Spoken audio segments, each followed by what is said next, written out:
Ladies and gentlemen, welcome to tonight's story. Settle into your favorite chair, let the room grow still, and allow your mind to drift back to the fog-shrouded streets of Victorian London.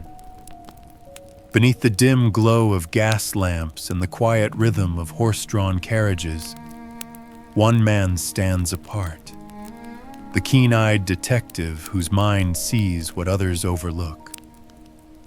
This is the Adventures of Sherlock Holmes, tales of mystery, intellect, and the unyielding pursuit of truth. Tonight, we open the door to Baker Street, where deduction begins and the ordinary becomes extraordinary.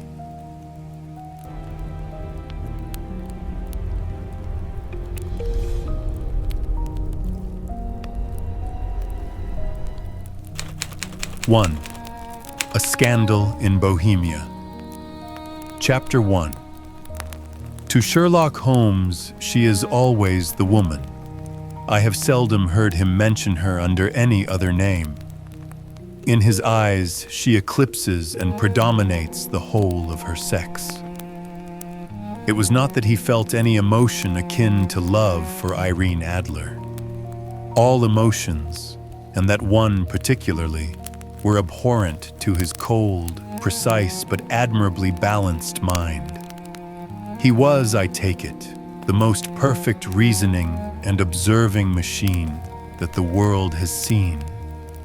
But as a lover, he would have placed himself in a false position. He never spoke of the softer passions, save with a jibe and a sneer. They were admirable things for the observer, excellent for drawing the veil from men's motives and actions. But for the trained reasoner to admit such intrusions into his own delicate and finely adjusted temperament was to introduce a distracting factor which might throw a doubt upon all his mental results, grit in a sensitive instrument, or a crack in one of his own high-power lenses, would not be more disturbing than a strong emotion in a nature such as his. And yet there was but one woman to him, and that woman was the late Irene Adler, of dubious and questionable memory. I had seen little of Holmes lately. My marriage had drifted us away from each other. My own complete happiness, and the home-centered interests which rise up around the man who first finds himself master of his own establishment, were sufficient to absorb all my attention, while Holmes, who loathed every form of society with his whole bohemian soul, remained in our lodgings in Baker Street, buried among his old books, and alternating from week to week between cocaine and ambition, the drowsiness of the drug, and the fierce energy of his own keen nature. He was still, as ever, deeply attracted by the study of crime, and occupied his immense faculties and extraordinary powers of observation in following out those clues and clearing up those mysteries which had been abandoned as hopeless by the official police. From time to time I heard some vague account of his doings, of his summons to Odessa in the case of the Trepoff murder, of his clearing up of the singular tragedy of the Atkinson brothers at Trincomalee, and finally of the mission which he had accomplished so delicately and successfully for the reigning family of Holland. Beyond these signs of his activity, however, which I merely shared with all the readers of the daily press, I knew little of my former friend and companion. One night, it was on the 20th of March, 1888. I was returning from a journey to a patient, for I had now returned to civil practice, when my way led me through Baker Street. As I passed the well-remembered door, which must always be associated in my mind with my wooing and with the dark incidents of the study in scarlet, I was seized with a keen desire to see Holmes again, and to know how he was employing his extraordinary powers. His rooms were brilliantly lit, and even as I looked up, I saw his tall, spare figure pass twice in a dark silhouette against the blind. He was pacing the room swiftly, eagerly, with his head sunk upon his chest and his hand clasped behind him. To me, who knew his every mood and habit, his attitude and manner told their own story. He was at work again. He had risen out of his drug-created dreams and was hot upon the scent of some new problem. I rang the bell and was shown up to the chamber which had formerly been in part my own. His manner was not effusive. It seldom was. But he was glad, I think, to see me. With hardly a word spoken, but with a kindly eye, he waved me to an armchair, threw across his case of cigars, and indicated a spirit case and a gasogene in the corner.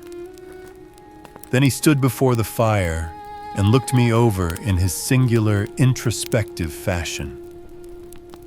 "Wedlock suits you," he remarked. "I think, Watson, that you have put on 7.5 pounds since I saw you." "7," I answered. "Indeed, I should have thought a little more. Just a trifle more, I fancy, Watson. And in practice again, I observe. You did not tell me that you intended to go into harness." "Then how do you know?" "I see it. I deduce it. How do I know that you have been getting yourself very wet lately, and that you have a most clumsy and careless servant girl?" "My dear Holmes," said I, "this is too much. You would certainly have been burned had you lived a few centuries ago. It is true that I had a country walk on Thursday and came home in a dreadful mess, but as I have changed my clothes, I can't imagine how you deduce it. As to Mary Jane, she is incorrigible, and my wife has given her notice, but there, again, I fail to see how you work it out." He chuckled to himself and rubbed his long, nervous hands together. "It is simplicity itself," said he. "My eyes tell me that on the inside of your left shoe, just where the firelight strikes it, the leather is scored by 6 almost parallel cuts. Obviously, they have been caused by someone who has very carelessly scraped round the edges of the sole in order to remove crusted mud from it. Hence, you see, my double deduction that you had been out in vile weather, and that you had a particularly malignant boot-slitting specimen of the London slavey. As to your practice, if a gentleman walks into my rooms smelling of iodoform, with a black mark of nitrate of silver upon his right forefinger, and a bulge on the right side of his top hat to show where he has secreted his stethoscope, I must be dull, indeed, if I do not pronounce him to be an active member of the medical profession." I could not help laughing at the ease with which he explained his process of deduction. "When I hear you give your reasons," I remarked, "the thing always appears to me to be so ridiculously simple that I could easily do it myself, though at each successive instance of your reasoning, I am baffled until you explain your process. And yet I believe that my eyes are as good as yours." "Quite so," he answered, lighting a cigarette and throwing himself down into an armchair. "You see, but you do not observe. The distinction is clear. For example, you have frequently seen the steps which lead up from the hall to this room." "Frequently. How often?" "Well, some hundreds of times." "Then how many are there?" "How many, I don't know." "Quite so, you have not observed, and yet you have seen. That is just my point. Now I know that there are 17 steps, because I have both seen and observed. By the way, since you are interested in these little problems, and since you are good enough to chronicle 1 or 2 of my trifling experiences, you may be interested in this." He threw over a sheet of thick, pink-tinted notepaper which had been lying open upon the table. "It came by the last post," said he. "Read it aloud." The note was undated and without either signature or address. "There will call upon you tonight at 7:45, it said. "A gentleman who desires to consult you upon a matter of the very deepest moment. Your recent services to one of the royal houses of Europe have shown that you are one who may safely be trusted with matters which are of an importance which can hardly be exaggerated. This account of you we have from all quarters received. Be in your chamber then at that hour, and do not take it amiss if your visitor wear a mask." "This is indeed a mystery," I remarked. "What do you imagine that it means?" "I have no data yet. It is a capital mistake to theorize before one has data. Insensibly, one begins to twist facts as to suit theories instead of theories to suit facts. But the note itself, what do you deduce from it?" I carefully examined the writing and the paper upon which it was written. "The man who wrote it was presumably well-to-do," I remarked, endeavoring to imitate my companion's processes. "Such paper could not be bought under £0.50 a packet. It is peculiarly strong and stiff." "Peculiar, that is the very word," said Holmes. "It is not an English paper at all. Hold it up to the light." I did so and saw a large E with a small g, a P, and a large G with a small t woven into the texture of the paper. "What do you make of that?" asked Holmes. "The name of the maker, no doubt. Or his monogram, rather." "Not at all. The G with the small t stands for Gesellschaft, which is the German for company. It is a customary contraction, like our co. P, of course, stands for papier. Now for the EG. Let us glance at our Continental Gazetteer." He took down a heavy brown volume from his shelves. Eglonitz. Here we are, Egria. It is in a German-speaking country, in Bohemia, not far from Carlsbad, remarkable as being the scene of the death of Wallenstein, and for its numerous glass factories and paper mills. What do you make of that?" His eyes sparkled, and he sent up a great blue triumphant cloud from his cigarette. "The paper was made in Bohemia," I said. "Precisely, and the man who wrote the note is a German. Do you note the peculiar construction of the sentence? This account of you we have from all quarters received. A Frenchman or Russian could not have written that. It is the German who is so uncourteous to his verbs. It only remains, therefore, to discover what is wanted by this German who writes upon Bohemian paper and prefers wearing a mask to showing his face. And here he comes, if I am not mistaken, to resolve all our doubts." As he spoke, there was the sharp sound of horses' hoofs and grating wheels against the curb, followed by a sharp pull at the bell. Holmes whistled. "A pair by the sound," said he. "Yes," he continued, glancing out of the window.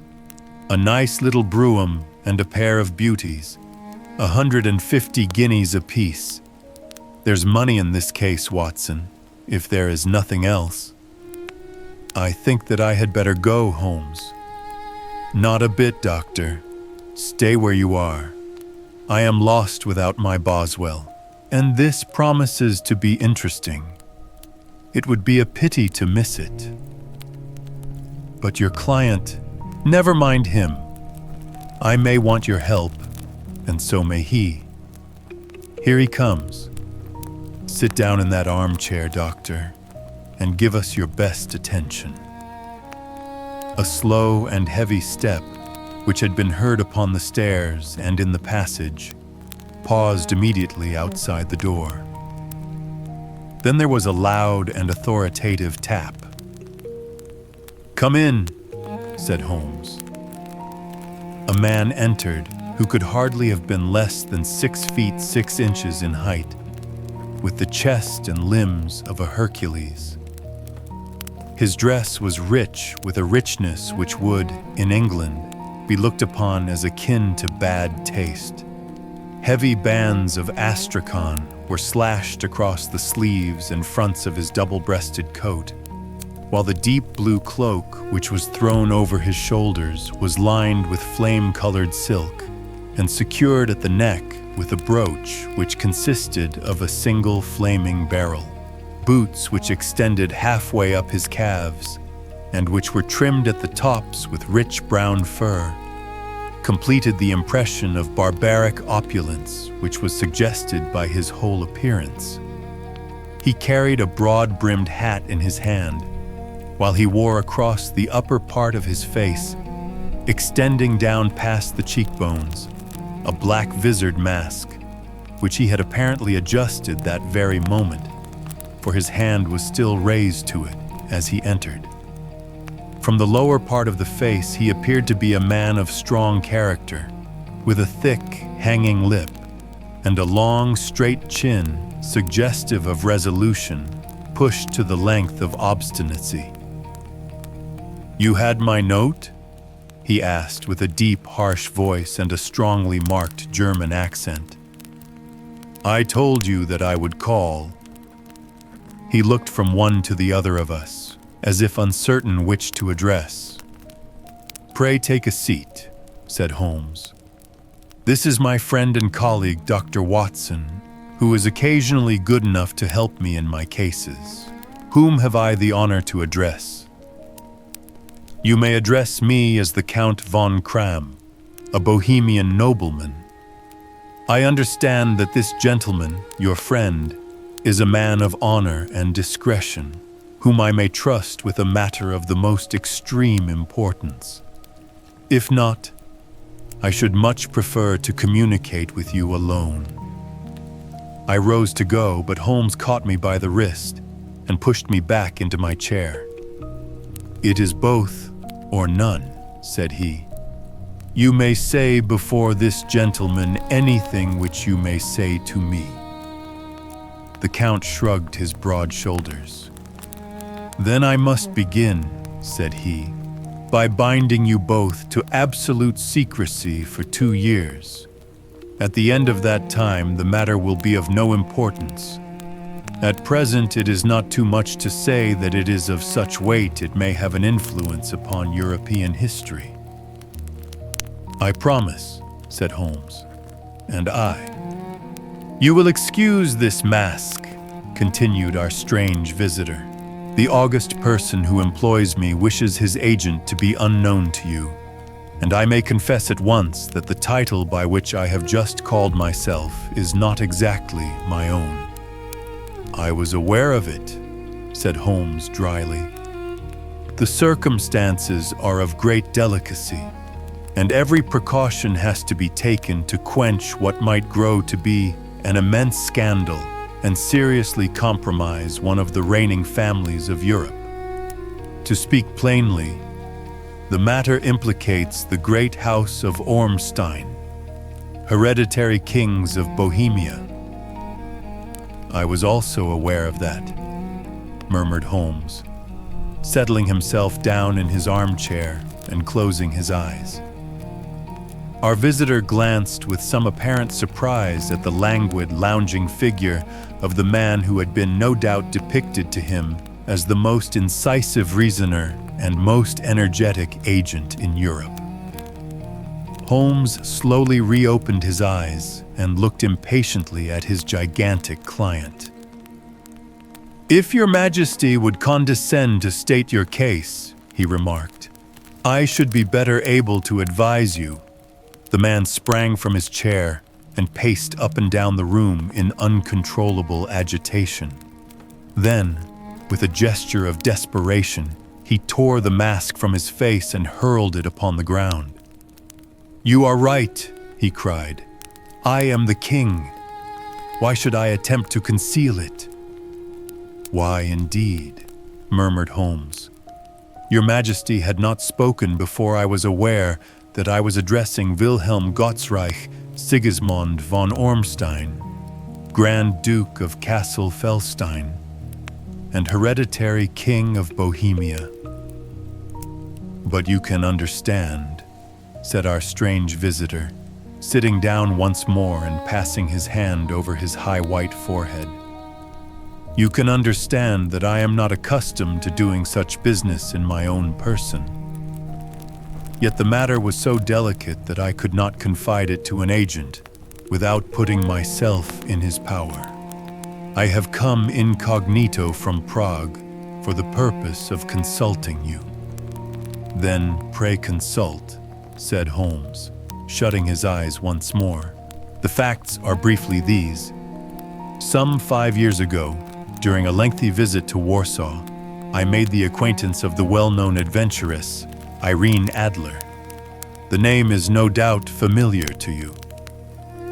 "Kindly look her up in my index, Doctor," murmured Holmes without opening his eyes. For many years he had adopted a system of docketing all paragraphs concerning men and things, so that it was difficult to name a subject or a person on which he could not at once furnish information. In this case, I found her biography sandwiched in between that of a Hebrew rabbi and that of a staff commander who had written a monograph upon the deep-sea fishes. "Let me see," said Holmes.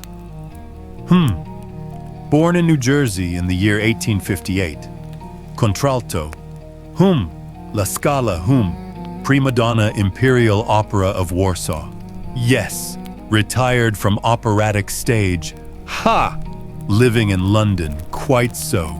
Your Majesty, as I understand, became entangled with this young person, wrote her some compromising letters, and is now desirous of getting those letters back." "Precisely so, but how? Was there a secret marriage?" "None." "No legal papers or certificates?" "None." "Then I fail to follow your Majesty. If this young person should produce her letters for blackmailing or other purposes, how is she to prove their authenticity?" "There is the writing." "Pooh, forgery." "My private notepaper." "Stolen." "My own seal." "Imitated." "My photograph." "Bought." "We were both in the photograph." "Oh dear, that is very bad. Your Majesty has indeed committed an indiscretion." "I was mad, insane." "You have compromised yourself seriously." "I was only Crown Prince then. I was young. I am but 30 now. It must be recovered. We have tried and failed. Your Majesty must pay. It must be bought. She will not sell. Stolen then. 5 attempts have been made. Twice burglars in my pay ransacked her house. Once we diverted her luggage when she traveled. Twice she has been waylaid. There has been no result." "No sign of it?" "Absolutely none." Holmes laughed. "It is quite a pretty little problem," said he. "But a very serious one to me," returned the king reproachfully. "Very indeed. And what does she propose to do with the photograph?" "To ruin me." "But how?" "I am about to be married." "So I have heard." "To Clotilda Lothman von Saxe-Meiningen, second daughter of the King of Scandinavia. You may know the strict principles of her family. She is herself the very soul of delicacy. A shadow of a doubt as to my conduct would bring the matter to an end." "And Irene Adler?" "Threatens to send them the photograph. And she will do it."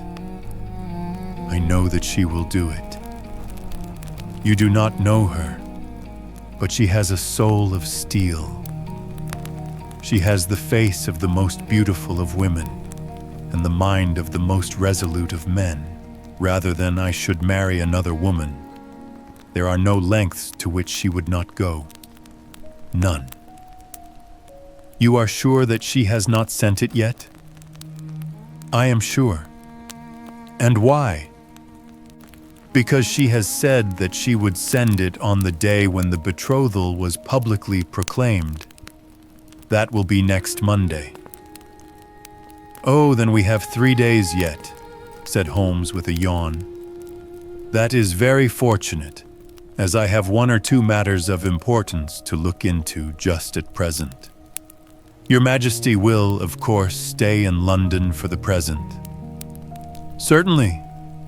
You will find me at the Langham under the name of the Count von Kram.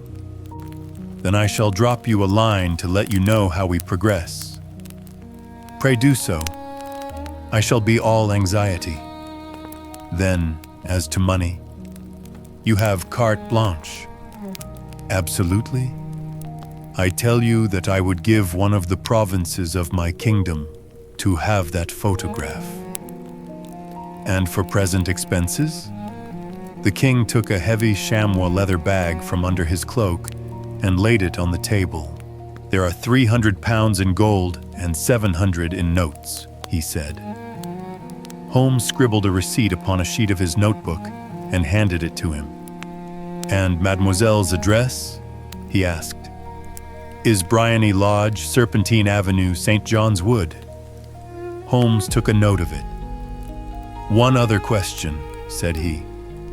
Was the photograph a cabinet? It was. Then good night, Your Majesty, and I trust that we shall soon have some good news for you. And good night, Watson, he added, as the wheels of the royal brougham rolled down the street. If you will be good enough to call tomorrow afternoon at 3 o'clock, I should like to chat this little matter over with you.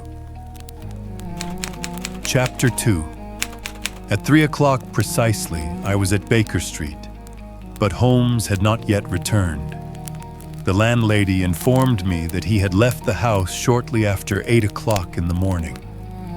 I sat down beside the fire, however, with the intention of awaiting him, however long he might be.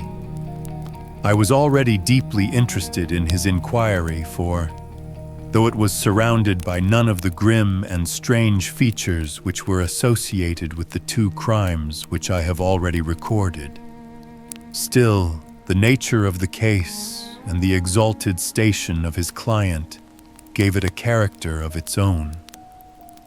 Indeed, apart from the nature of the investigation which my friend had on hand, there was something in his masterly grasp of a situation and his keen, incisive reasoning which made it a pleasure to me to study his system of work and to follow the quick, subtle methods by which he disentangled the most inextricable mysteries. So accustomed was I to his invariable success that the very possibility of his failing had ceased to enter into my head. It was close upon 4 before the door opened, and a drunken-looking groom, ill-kempt and side-whiskered, with an inflamed face and disreputable clothes, walked into the room. Accustomed as I was to my friend's amazing powers in the use of disguises, I had to look 3 times before I was certain that it was indeed he. With a nod, he vanished into the bedroom, whence he emerged in 5 minutes, tweed-suited and respectable, as of old.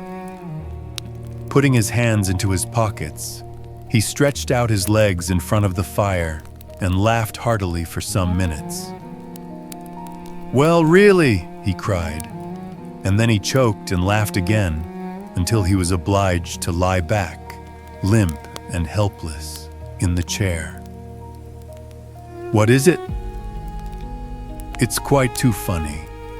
I am sure you could never guess how I employed my morning or what I ended by doing.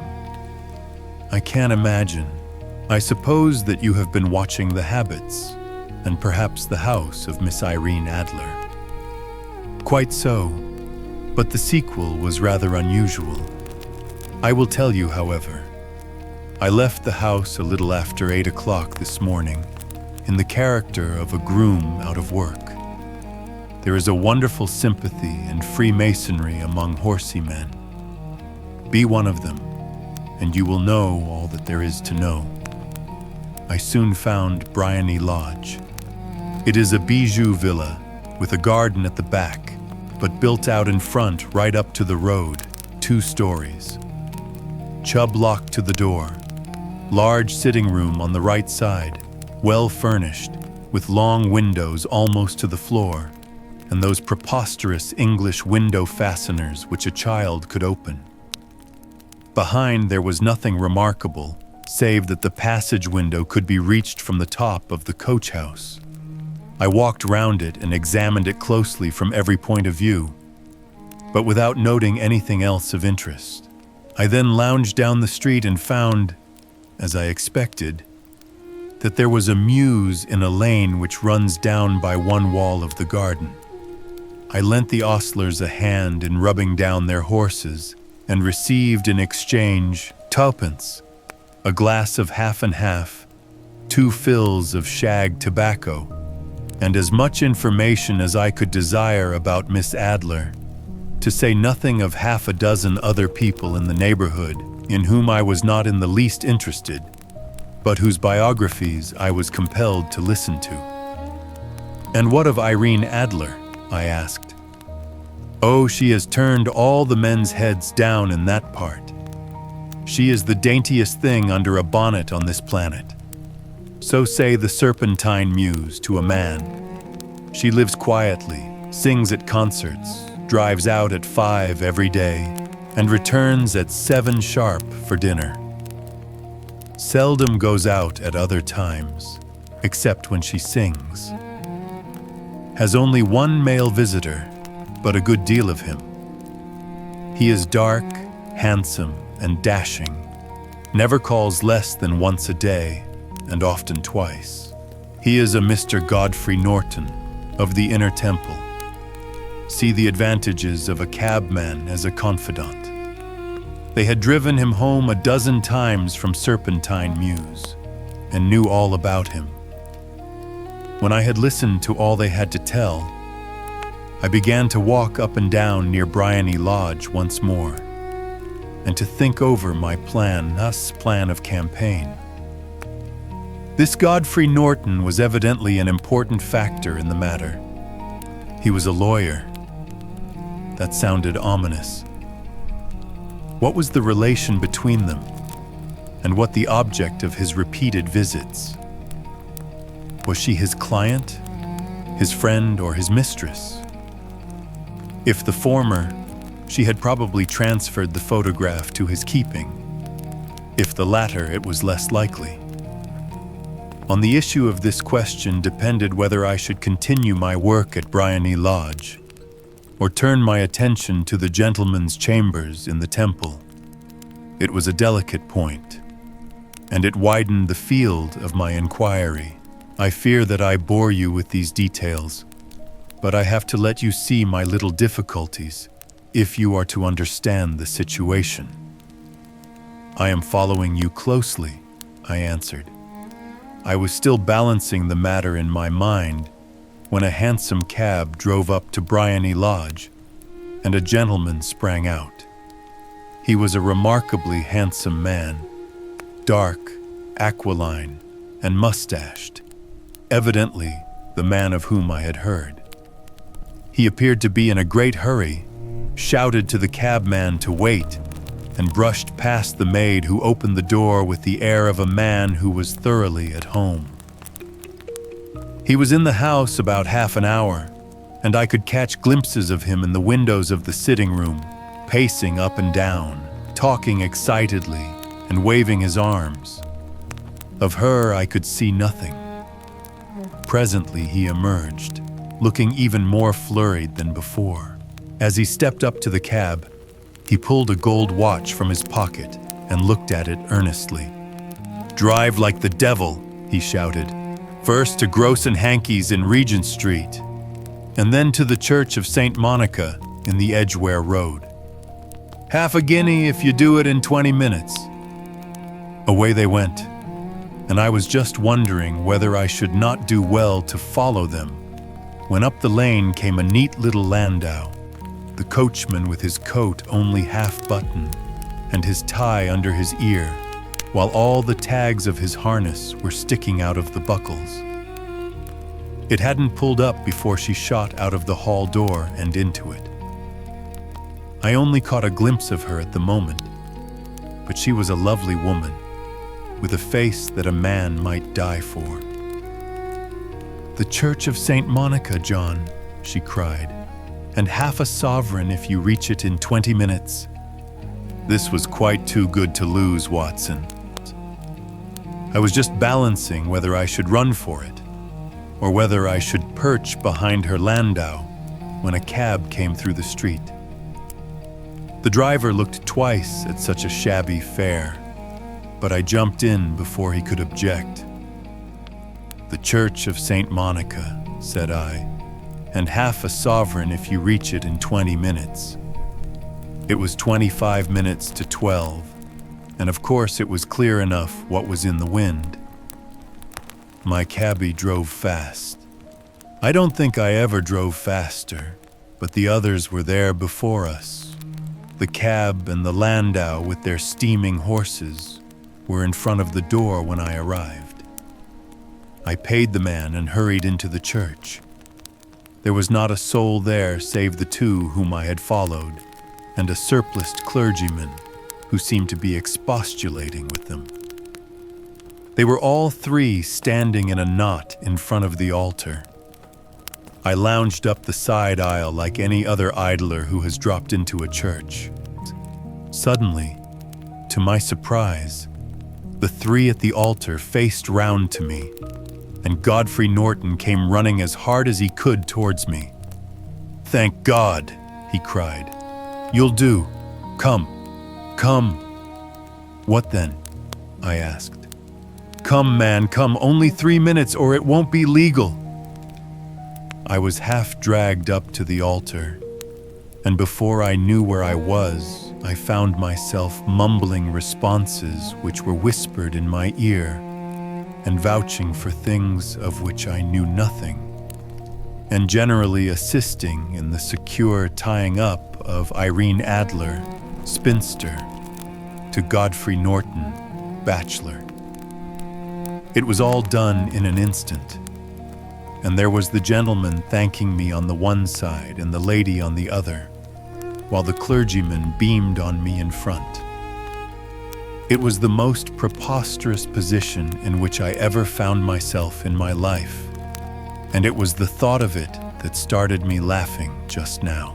It seems that there had been some informality about their license, that the clergyman absolutely refused to marry them without a witness of some sort, and that my lucky appearance saved the bridegroom from having to sally out into the streets in search of a best man. The bride gave me a sovereign, and I mean to wear it on my watch chain in memory of the occasion.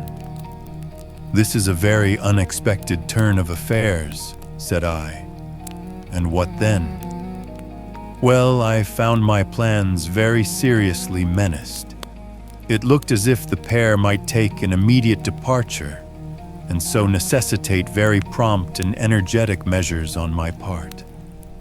At the church door, however, they separated, he driving back to the temple, and she to her own house. I shall drive out in the park at 5 as usual," she said as she left him. I heard no more. They drove away in different directions, and I went off to make my own arrangements.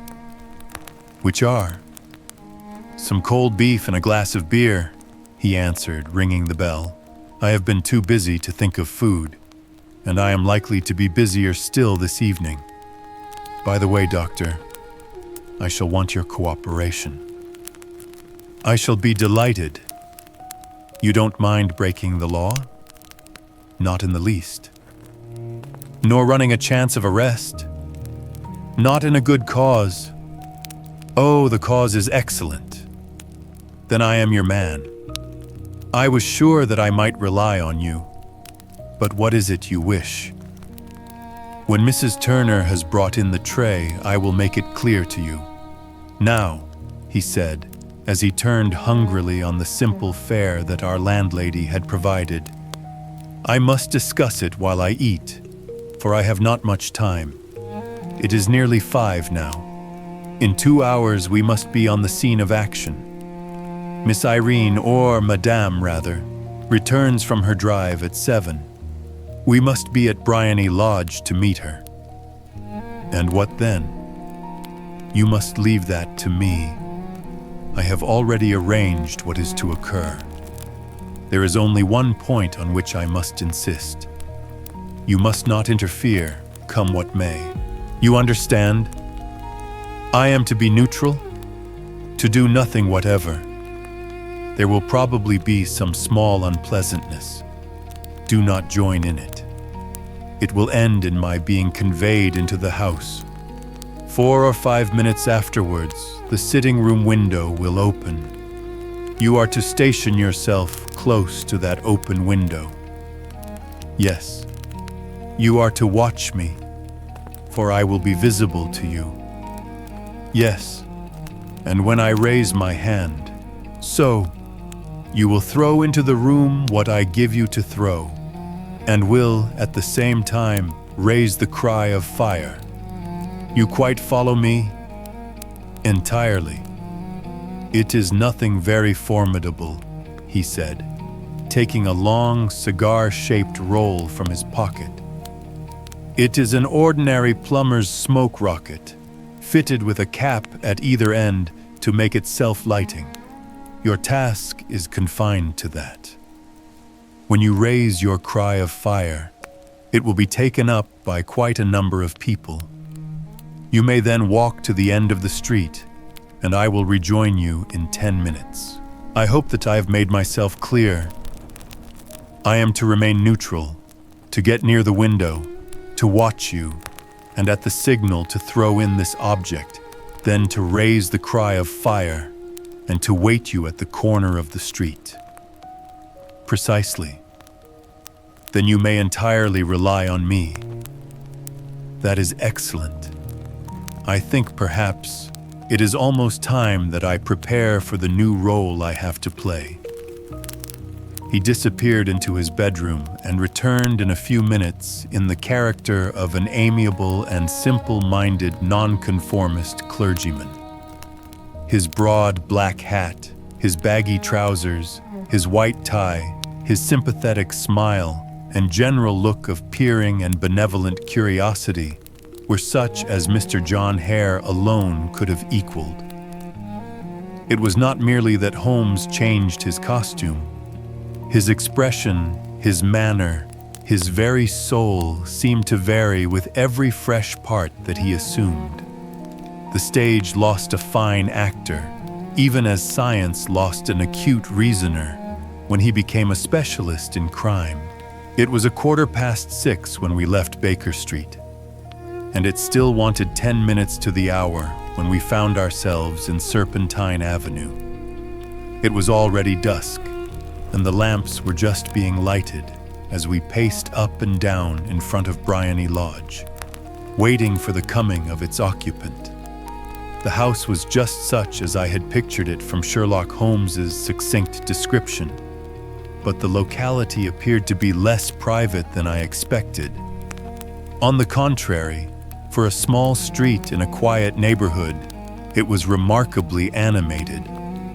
There was a group of shabbily dressed men smoking and laughing in a corner, a scissors grinder with his wheel, 2 guardsmen who were flirting with a nurse girl, and several well-dressed young men who were lounging up and down with cigars in their mouths. "You see," remarked Holmes, as we paced to and fro in front of the house, "this marriage rather simplifies matters. The photograph becomes a double-edged weapon now. The chances are that she would be as averse to its being seen by Mr. Godfrey Norton as our client is to its coming to the eyes of his princess. Now the question is, where are we to find the photograph? Where indeed? It is most unlikely that she carries it about with her. It is cabinet size, too large for easy concealment about a woman's dress. She knows that the king is capable of having her waylaid and searched. 2 attempts of the sort have already been made. We may take it then that she does not carry it about with her. Where then? Her banker or her lawyer? There is that double possibility, but I am inclined to think neither. Women are naturally secretive, and they like to do their own secreting. Why should she hand it over to anyone else? She could trust her own guardianship, but she could not tell what indirect or political influence might be brought to bear upon a businessman. Besides, remember that she had resolved to use it within a few days. It must be where she can lay her hands upon it. It must be in her own house. But it has twice been burgled. Pshaw, they did not know how to look. But how will you look? I will not look. What then? I will get her to show me. But she will refuse. She will not be able to. But I hear the rumble of wheels. It is her carriage. Now carry out my orders to the letter. As he spoke, the gleam of the side lights of a carriage came round the curve of the avenue. It was a smart little landau which rattled up to the door of Bryony Lodge. As it pulled up, one of the loafing men at the corner dashed forward to open the door in the hope of earning a copper, but was elbowed away by another loafer who had rushed up with the same intention. A fierce quarrel broke out, which was increased by the 2 guardsmen, who took sides with one of the loungers, and by the scissors grinder, who was equally hot upon the other side. A blow was struck, and in an instant, the lady, who had stepped from her carriage, was the center of a little knot of flushed and struggling men, who struck savagely at each other with their fists and sticks. Holmes dashed into the crowd to protect the lady, but just as he reached her, he gave a cry and dropped to the ground with the blood running freely down his face. At his fall, the guardsmen took to their heels in one direction and the loungers in the other, while a number of better-dressed people, who had watched the scuffle without taking part in it, crowded in to help the lady and to attend to the injured man. Irene Adler, as I will still call her, had hurried up the steps, but she stood at the top with her superb figure outlined against the lights of the hall, looking back into the street. "Is the poor gentleman much hurt?" she asked. "He is dead," cried several voices. "No, no, there's life in him," shouted another. "But he'll be gone before you can get him to hospital." "He's a brave fellow," said a woman. They would have had the lady's purse and watch if it hadn't been for him. They were a gang, and a rough one too. Ah, he's breathing now. He can't lie in the street. May we bring him in, marm? Surely. Bring him into the sitting room. There is a comfortable sofa. This way, please. Slowly and solemnly, he was borne into Bryony Lodge and laid out in the principal room, while I still observed the proceedings from my post by the window. The lamps had been lit, but the blinds had not been drawn, so that I could see Holmes as he lay upon the couch. I do not know whether he was seized with compunction at that moment for the part he was playing, but I know that I never felt more heartily ashamed of myself in my life than when I saw the beautiful creature against whom I was conspiring, or the grace and kindliness with which she waited upon the injured man. And yet, it would be the blackest treachery to Holmes to draw back now from the part which he had entrusted to me. I hardened my heart and took the smoke rocket from under my ulster After all, I thought, we are not injuring her.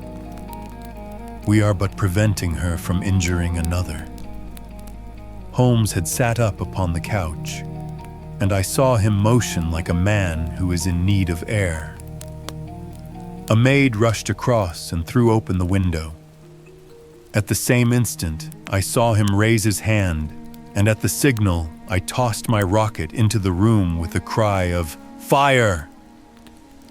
The word was no sooner out of my mouth than the whole crowd of spectators, well-dressed and ill, gentlemen, ostlers, and servant maids, joined in a general shriek of "Fire!" Thick clouds of smoke curled through the room and out at the open window. I caught a glimpse of rushing figures, and a moment later the voice of Holmes from within assuring them that it was a false alarm. Slipping through the shouting crowd, I made my way to the corner of the street, and in 10 minutes was rejoiced to find my friend's arm in mine, and to get away from the scene of uproar. He walked swiftly and in silence for some few minutes, until we had turned down one of the quiet streets which lead towards the Edgware Road. "You did it very nicely, Doctor," he remarked. "Nothing could have been better. It is all right. You have the photograph? I know where it is. And how did you find out?" "She showed me as I told you she would. I am still in the dark." "I do not wish to make a mystery," said he, laughing. "The matter was perfectly simple. You, of course, saw that everyone in the street was an accomplice. They were all engaged for the evening. I guessed as much.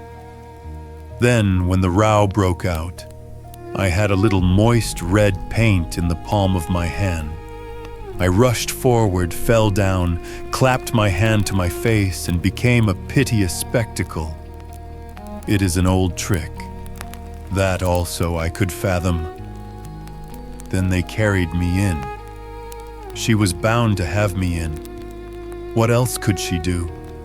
And into her sitting room, which was the very room which I suspected.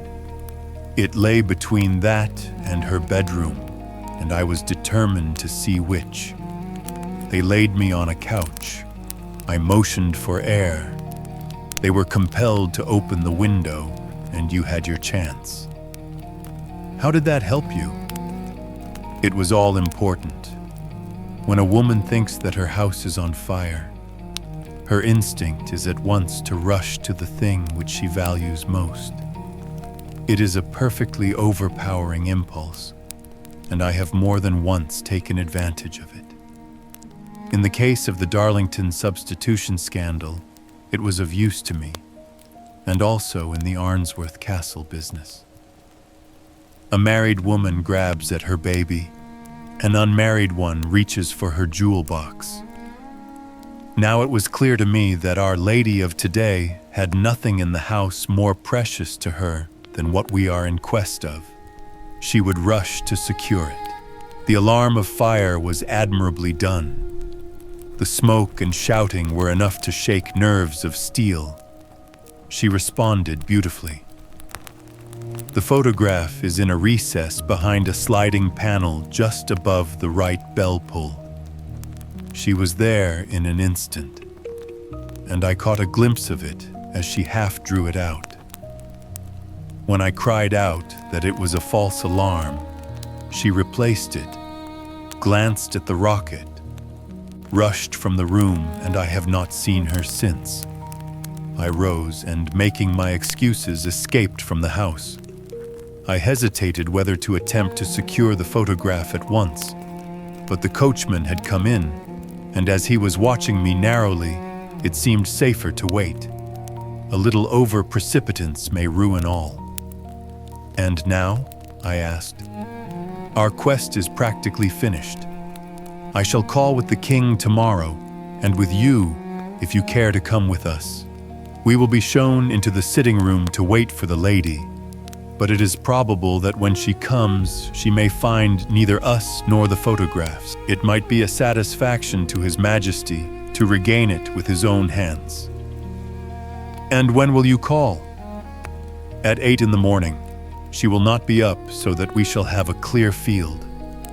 Besides, we must be prompt, for this marriage may mean a complete change in her life and habits. I must wire to the king without delay. We had reached Baker Street and had stopped at the door. He was searching his pockets for the key when someone passing said, "Good night, Mr. Sherlock Holmes."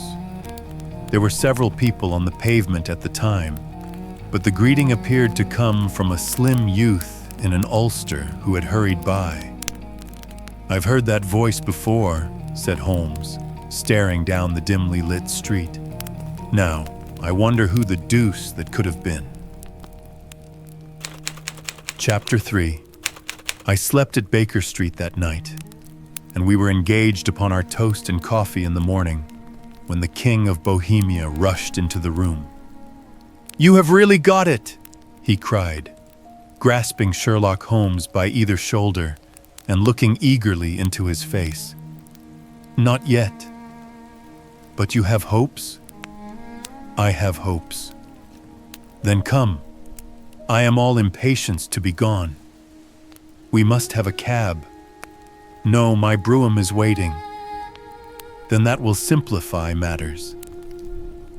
We descended and started off once more for Briony Lodge. "Irene Adler is married," remarked Holmes. "Married? When?" "Yesterday." "But to whom?" "To an English lawyer named Norton." "But she could not love him." "I am in hopes that she does." "And why in hopes?" "Because it would spare your Majesty all fear of future annoyance. If the lady loves her husband, she does not love your Majesty. If she does not love your Majesty, there is no reason why she should interfere with your Majesty's plan." "It is true. And yet, well, I wish she had been of my own station. What a queen she would have made." He relapsed into a moody silence, which was not broken until we drew up in Serpentine Avenue. The door of Briony Lodge was open, and an elderly woman stood upon the steps. She watched us with a sardonic eye as we stepped from the brougham. "Mr. Sherlock Holmes, I believe," said she. "I am Mr. Holmes," answered my companion, looking at her with a questioning and rather startled gaze. "Indeed. My mistress told me that you were likely to call. She left this morning with her husband by the 5:15 train from Charing Cross for the Continent." "What?" Sherlock Holmes staggered back, white with chagrin and surprise. "Do you mean that she has left England?" "Never to return." "And the papers?" asked the king hoarsely. "All is lost. We shall see." He pushed past the servant and rushed into the drawing room, followed by the king and myself. The furniture was scattered about in every direction, with dismantled shelves and open drawers, as if the lady had hurriedly ransacked them before her flight. Holmes rushed at the bell pull, tore back a small sliding shutter, and plunging in his hand, pulled out a photograph and a letter. The photograph was of Irene Adler herself in evening dress. The letter was superscribed to Sherlock Holmes, Esq., to be left till called for. My friend tore it open, and we all three read it together. It was dated at midnight of the preceding night and ran in this way. "My dear Mr. Sherlock Holmes, you really did it very well. You took me in completely. Until after the alarm of fire, I had not a suspicion. But then, when I found how I had betrayed myself, I began to think. I had been warned against you months ago. I had been told that if the king employed an agent, it would certainly be you. And your address had been given me. Yet, with all this, you made me reveal what you wanted to know. Even after I became suspicious, I found it hard to think evil of such a dear, kind old clergyman. But you know, I have been trained as an actress myself. Male costume is nothing new to me. I often take advantage of the freedom which it gives. I sent John, the coachman, to watch you, ran upstairs, got into my walking clothes, as I call them, and came down just as you departed. Well, I followed you to your door, and so made sure that I was really an object of interest to the celebrated Mr. Sherlock Holmes. Then I, rather imprudently, wished you good night and started for the temple to see my husband. We both thought the best resource was flight when pursued by so formidable an antagonist, so you will find the nest empty when you call tomorrow. As to the photograph, your client may rest in peace. I love and am loved by a better man than he.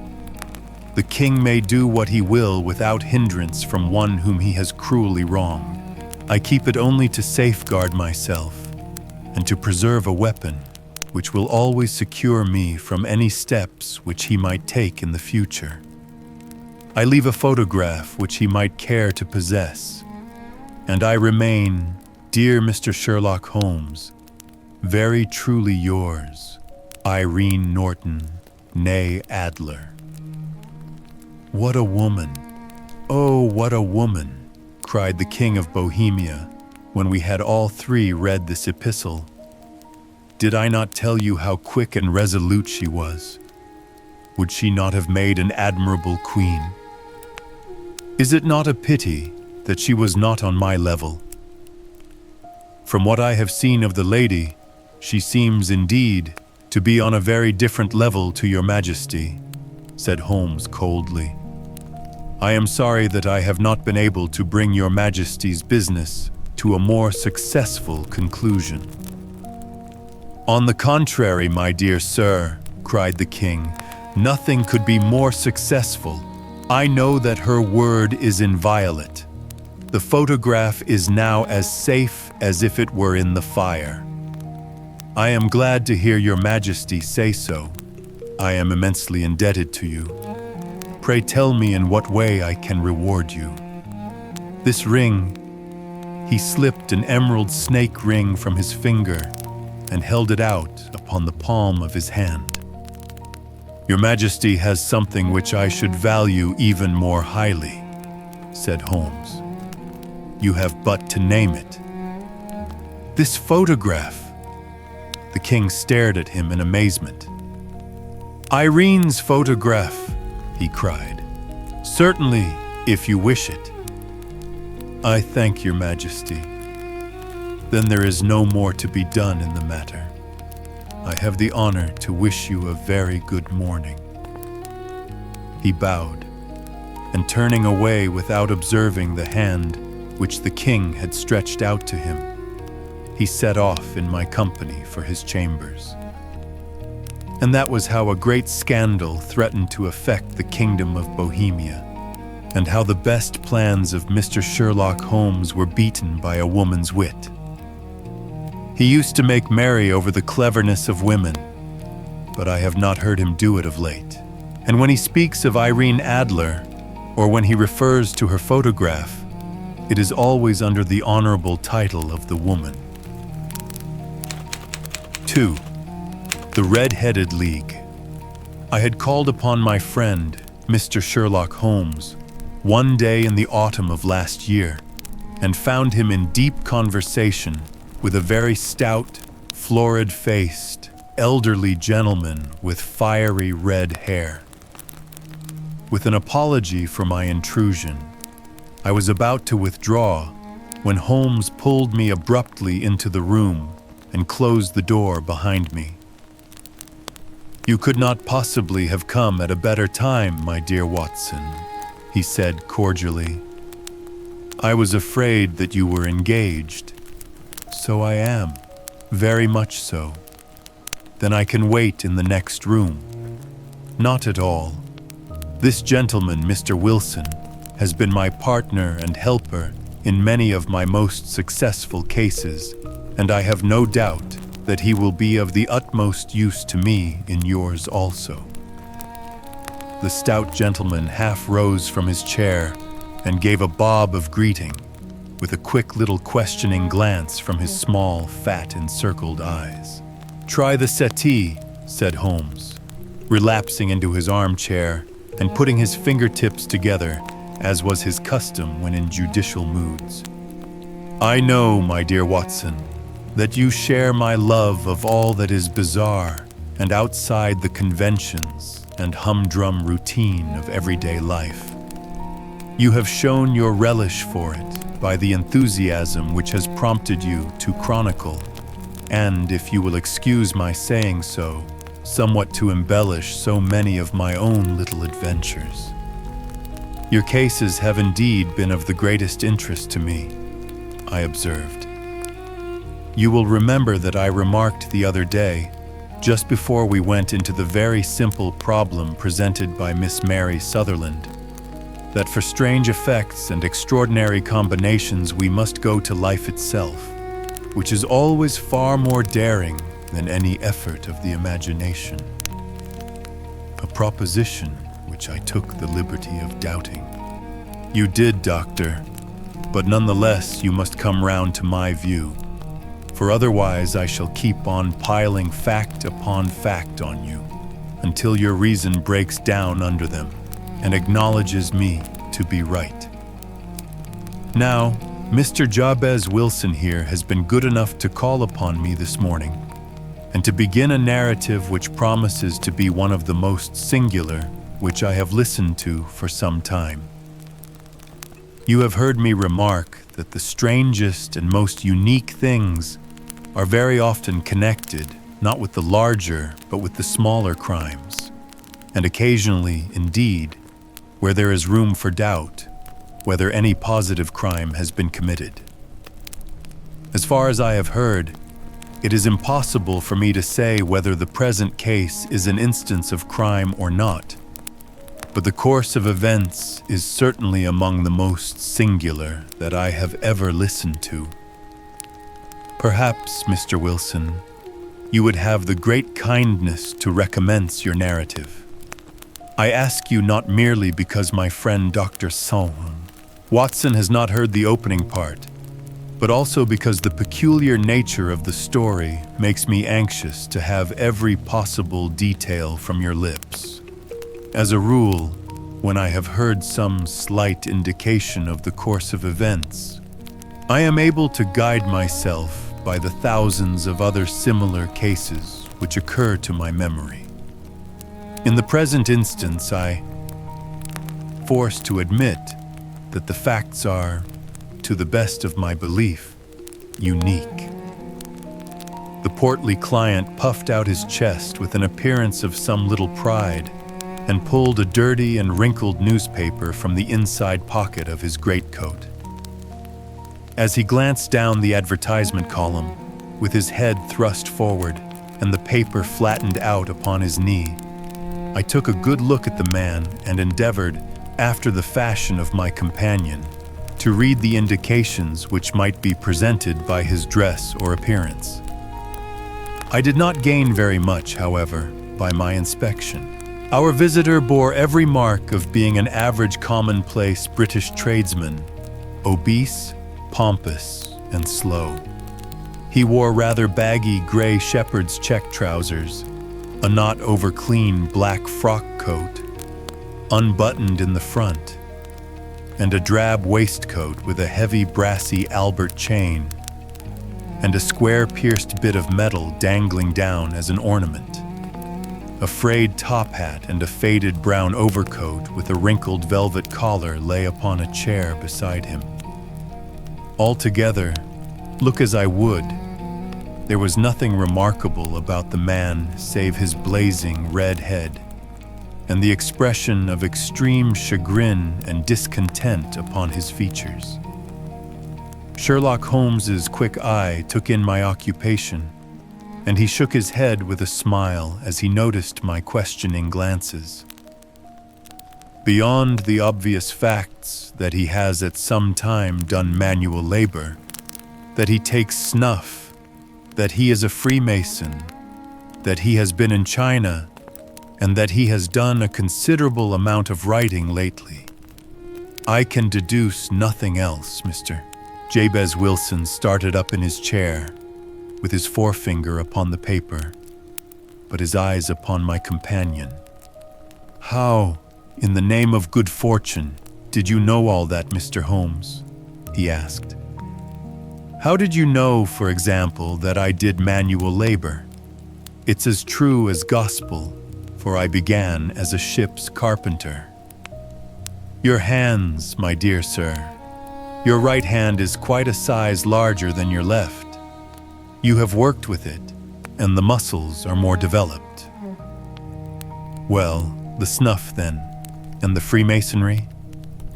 "I won't insult your intelligence by telling you how I read that, especially as, rather against the strict rules of your order, you use an arc and compass breastpin."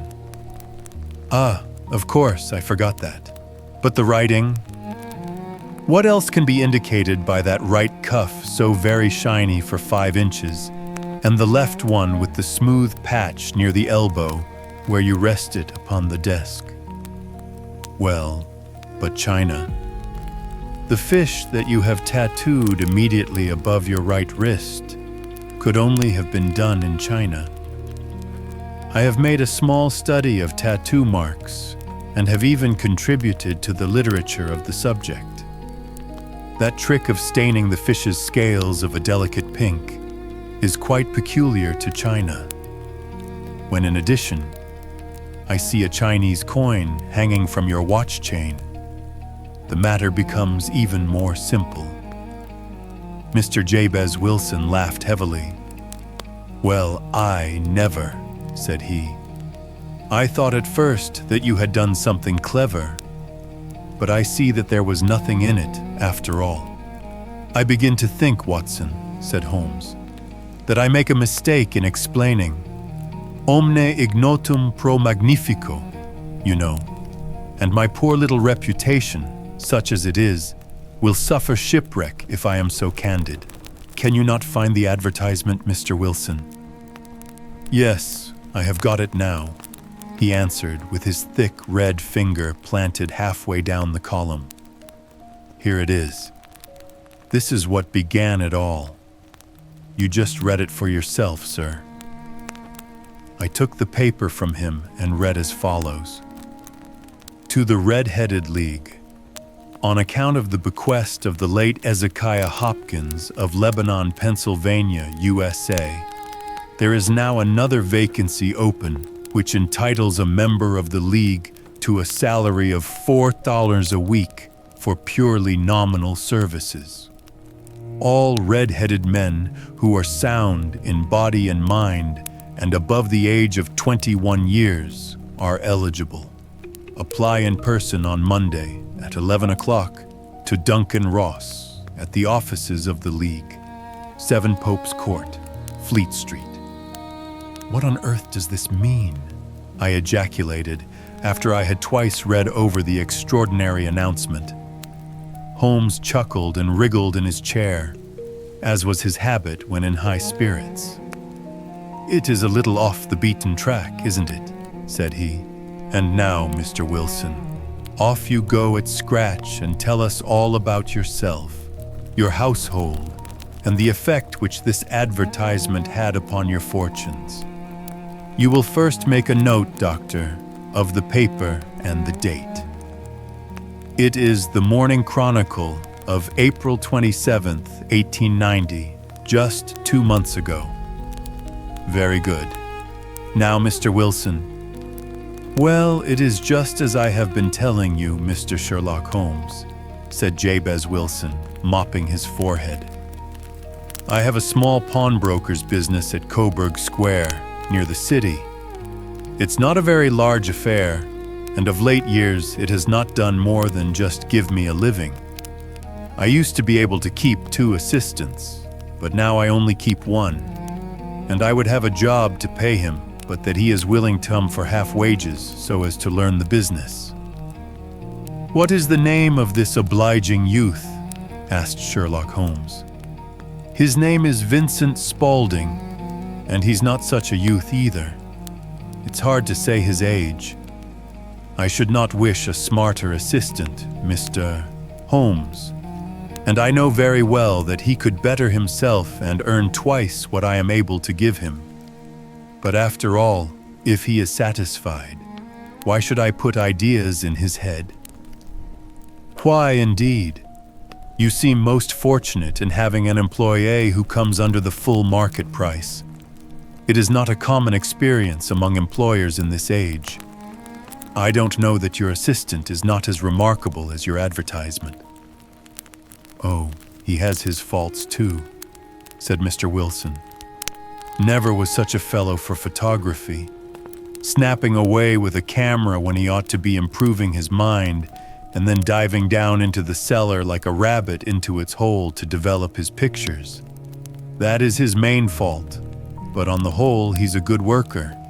There's no vice in him." "He is still with you, I presume?" "Yes, sir. He and a girl of 14, who does a bit of simple cooking and keeps the place clean. That's all I have in the house, for I am a widower and never had any family. We live very quietly, sir, the three of us, and we keep a roof over our heads and pay our debts, if we do nothing more. The first thing that put us out was that advertisement. Spaulding. He came down into the office just this day 8 weeks, with this very paper in his hand, and he says, 'I wish to the Lord, Mr. Wilson, that I was a red-headed man.' 'Why that?' I asks. 'Why,' says he, 'here's another vacancy on the League of the Red-Headed Men. It's worth quite a little fortune to any man who gets it, and I understand that there are more vacancies than there are men, so that the trustees us are at their wits' end what to do with the money. If my hair would only change color, here's a nice little crib all ready for me to step into.' 'Why, what is it then?' I asked. 'You see, Mr. Holmes, I am a very stay-at-home man, and as my business came to me instead of my having to go to it, I was often weeks on end without putting my foot over the doormat. In that way, I didn't know much of what was going on outside, and I was always glad of a bit of news.' 'Have you never heard of the League of the Red-Headed Men?' he asked with his eyes open. 'Never.' 'Why, I wonder at that, for you are eligible yourself for one of the vacancies.' 'And what are they worth?' I asked.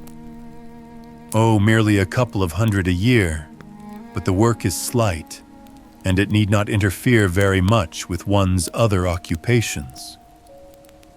Well, you can easily think that that made me prick up my ears, for the business has not been over good for some years, and an extra couple of hundred would have been very handy. 'Tell me all about it,' said I. 'Well,' said he, showing me the advertisement, 'you can see for yourself that the League has a vacancy, and there is the address where you should apply for particulars. As far as I can make out, the League was founded by an American millionaire, Ezekiah Hopkins, who was very peculiar in his ways. He was himself red-headed, and he had a great sympathy for all red-headed men.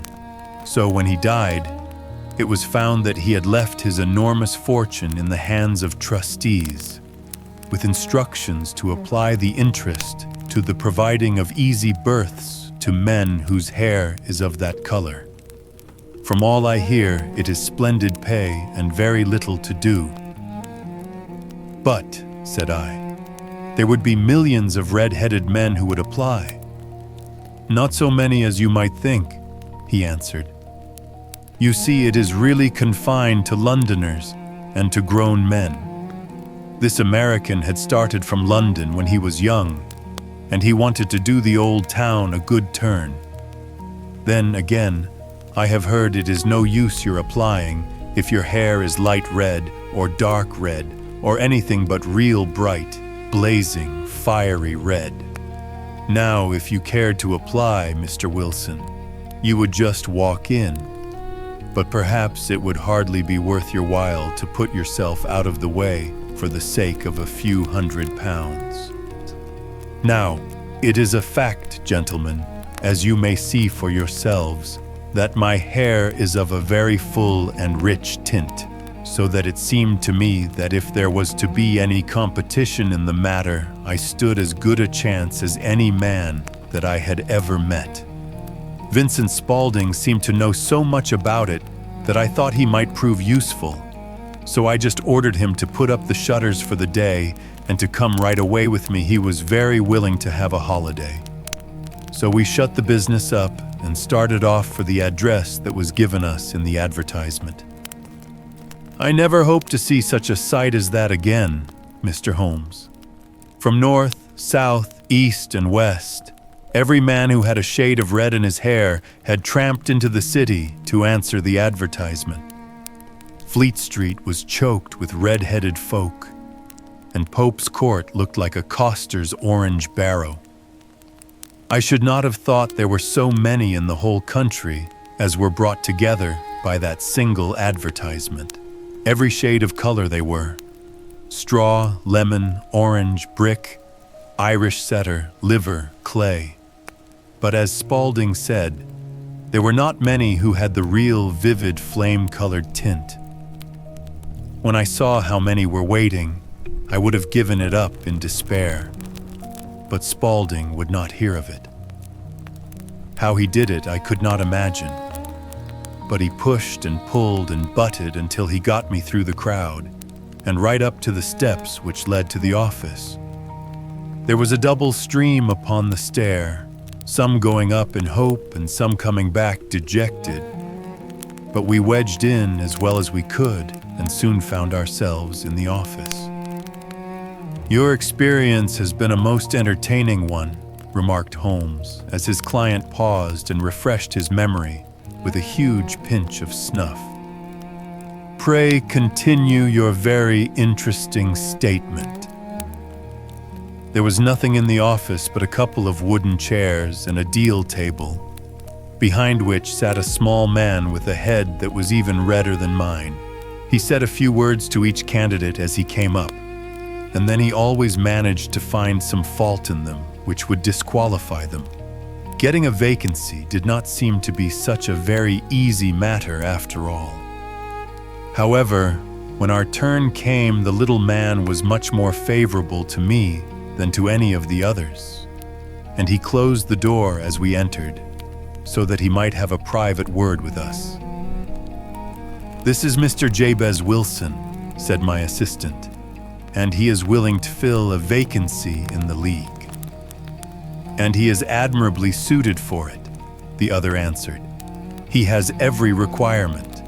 I cannot recall when I have seen anything so fine." He took a step backward, cocked his head on one side, and gazed at my hair until I felt quite bashful. Then suddenly he plunged forward, wrung my hand, and congratulated me warmly on my success. "It would be injustice to hesitate," said he. "You will, however, I am sure, excuse me for taking an obvious precaution." And with that, he seized my hair in both his hands and tugged until I yelled with the pain. "There is water in your eyes," said he as he released me. "I perceive that all is as it should be. But we have to be careful, for we have twice been deceived by wigs and once by paint. I could tell you tales of cobbler's wax which would disgust you with human nature." He stepped over to the window and shouted through it at the top of his voice that the vacancy was filled. A groan of disappointment came up from below, and the folk all trooped away in different directions until there was not a redhead to be seen except my own and that of the manager. "My name," said he, "is Mr. Duncan Ross, and I am myself one of the pensioners upon the fund left by our noble benefactor. Are you a married man, Mr. Wilson? Have you a family?" I answered that I had not. His face fell immediately. "Dear me," he said gravely, "that is very serious indeed. I am sorry to hear you say that.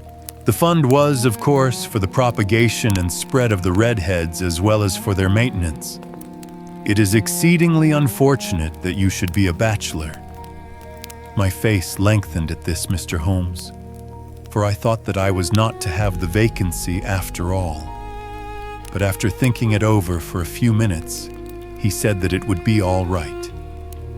"In the case of another," said he, "the objection might be fatal, but we must stretch a point in favor of a man with such a head of hair as yours.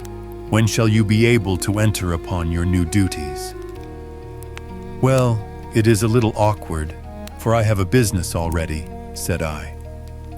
"Oh, never mind about that, Mr. Wilson," said Vincent Spaulding. "I should be able to look after that for you." "What would be the hours?" I asked. 10 to 2. Now, a pawnbroker's business is mostly done of an evening, Mr. Holmes, especially Thursday and Friday evening, which is just before payday, so it would suit me very well to earn a little in the mornings. Besides, I knew that my assistant was a good man, and that he would see to anything that turned up. "That would suit me very well," said I. "And the pay?" "Is about 4 hours a week." "And the work?" "Is purely nominal." "What do you call purely nominal?" "Well, you have to be in the office, or at least in the building, the whole time. If you leave, you forfeit your whole position forever. The will is very clear upon that point. You don't comply with the conditions if you budge from the office during that time. It's only 4 hours a day, and I should not think of leaving," said I. "No excuse will avail," said Mr. Duncan Ross. "Neither sickness, nor business, nor anything else. There you must stay, or you lose your billet." "And the work?" "Is to copy out the Encyclopedia Britannica. There is the first volume of it in that press. You must find your own ink, pens, and blotting paper, but we provide this table and chair. Will you be ready tomorrow?" "Certainly," I answered. "Then goodbye, Mr. Jabez Wilson, and let me congratulate you once more on the important position which you have been fortunate enough to gain." He bowed me out of the room, and I went home with my assistant, hardly knowing what to say or do. I was so pleased at my own good fortune. Well, I thought over the matter all day, and by evening I was in low spirits again, for I had quite persuaded myself that the whole affair must be some great hoax or fraud, though what its object might be I could not imagine. It seemed altogether past belief that anyone could make such a will, or that they would pay such a sum for doing anything so simple as copying out the Encyclopedia Britannica. Vincent Spaulding did what he could to cheer me up, but by bedtime I had reasoned myself out of the whole thing. However, in the morning I determined to have a look at it anyhow, so I bought a penny bottle of ink, and with a quill pen and 7 sheets of foolscap paper, I started off for Pope's Court. Well, to my surprise and delight, everything was as right as possible. The table was set out ready for me, and Mr. Duncan Ross was there to see that I got fairly to work. He started me off upon the letter A, and then he left me. But he would drop in from time to time to see that all was right with me. At 2 o'clock he bade me good day, complimented me upon the amount that I had written, and locked the door of the office after me. This went on day after day, Mr. Holmes, and on Saturday the manager came in and planked down 4 golden sovereigns for my week's work. It was the same next week and the same the week after. Every morning I was there at 10, and every afternoon I left at 2. By degrees, Mr. Duncan Ross took to coming in only once of a morning, and then, after a time, he did not come in at all. Still, of course, I never dared to leave the room for an instant, for I was not sure when he might come, and the billet was such a good one and suited me so well that I would not risk the loss of it. 8 weeks passed away like this, and I had written about abbots and archery and armor and architecture and Attica, and hoped with diligence that I might get on to the bees before very long. It cost me something in foolscap, and I had pretty nearly filled a shelf with my writings, and then suddenly the whole business came to an end. To an end? Yes, sir, and no later than this morning.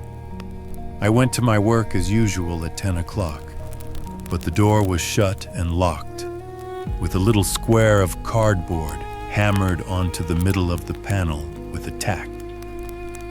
Here it is, and you can read for yourself. He held up a piece of white cardboard about the size of a sheet of notepaper. It read in this fashion: "The Red-Headed League is dissolved, October 9th, 1890.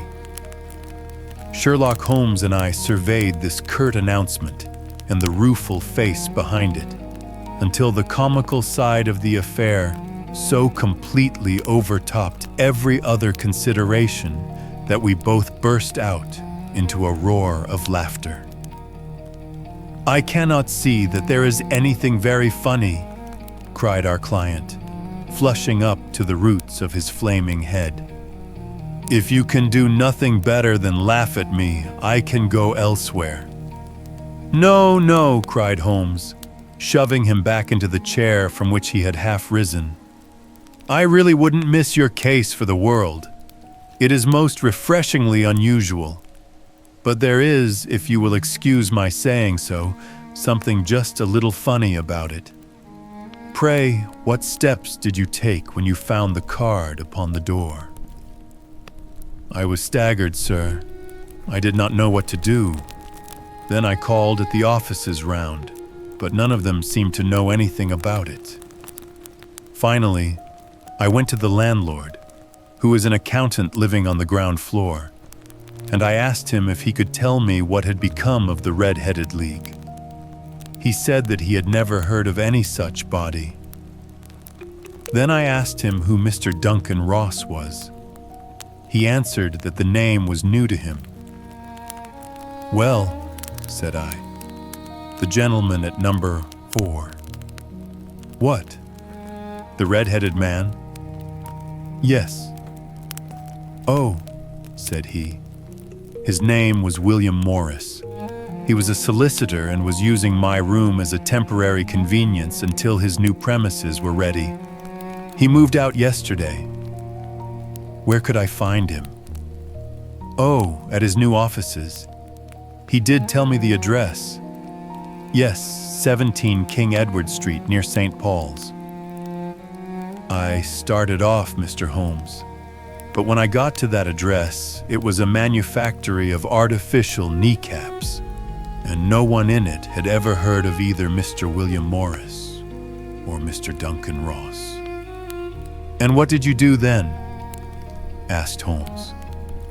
"I went home to Saxe-Coburg Square, and I took the advice of my assistant, but he could not help me in any way. He could only say that if I waited, I should hear by post. But that was not quite good enough, Mr. Holmes.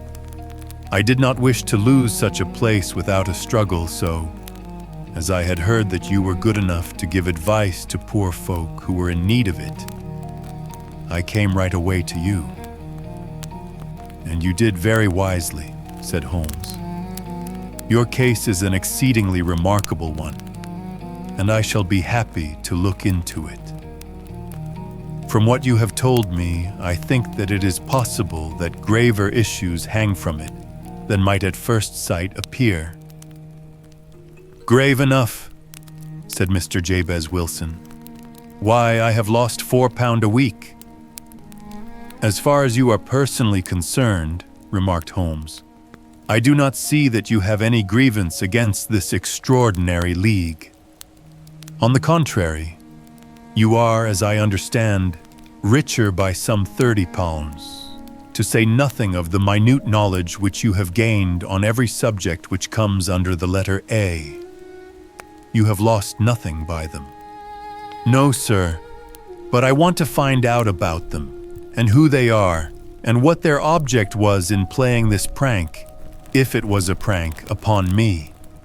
It was a pretty expensive joke for them, for it cost them £32. We shall endeavor to clear up these points for you. And first, 1 or 2 questions, Mr. Wilson. This assistant of yours who first called your attention to the advertisement, how long had he been with you?" "About a month, then." "How did he come?" "In answer to an advertisement." "Was he the only applicant?" "No, I had a dozen." "Why did you pick him?" "Because he was handy and would come cheap. At half wages, in fact." "Yes." "What is he like, this Vincent Spaulding?"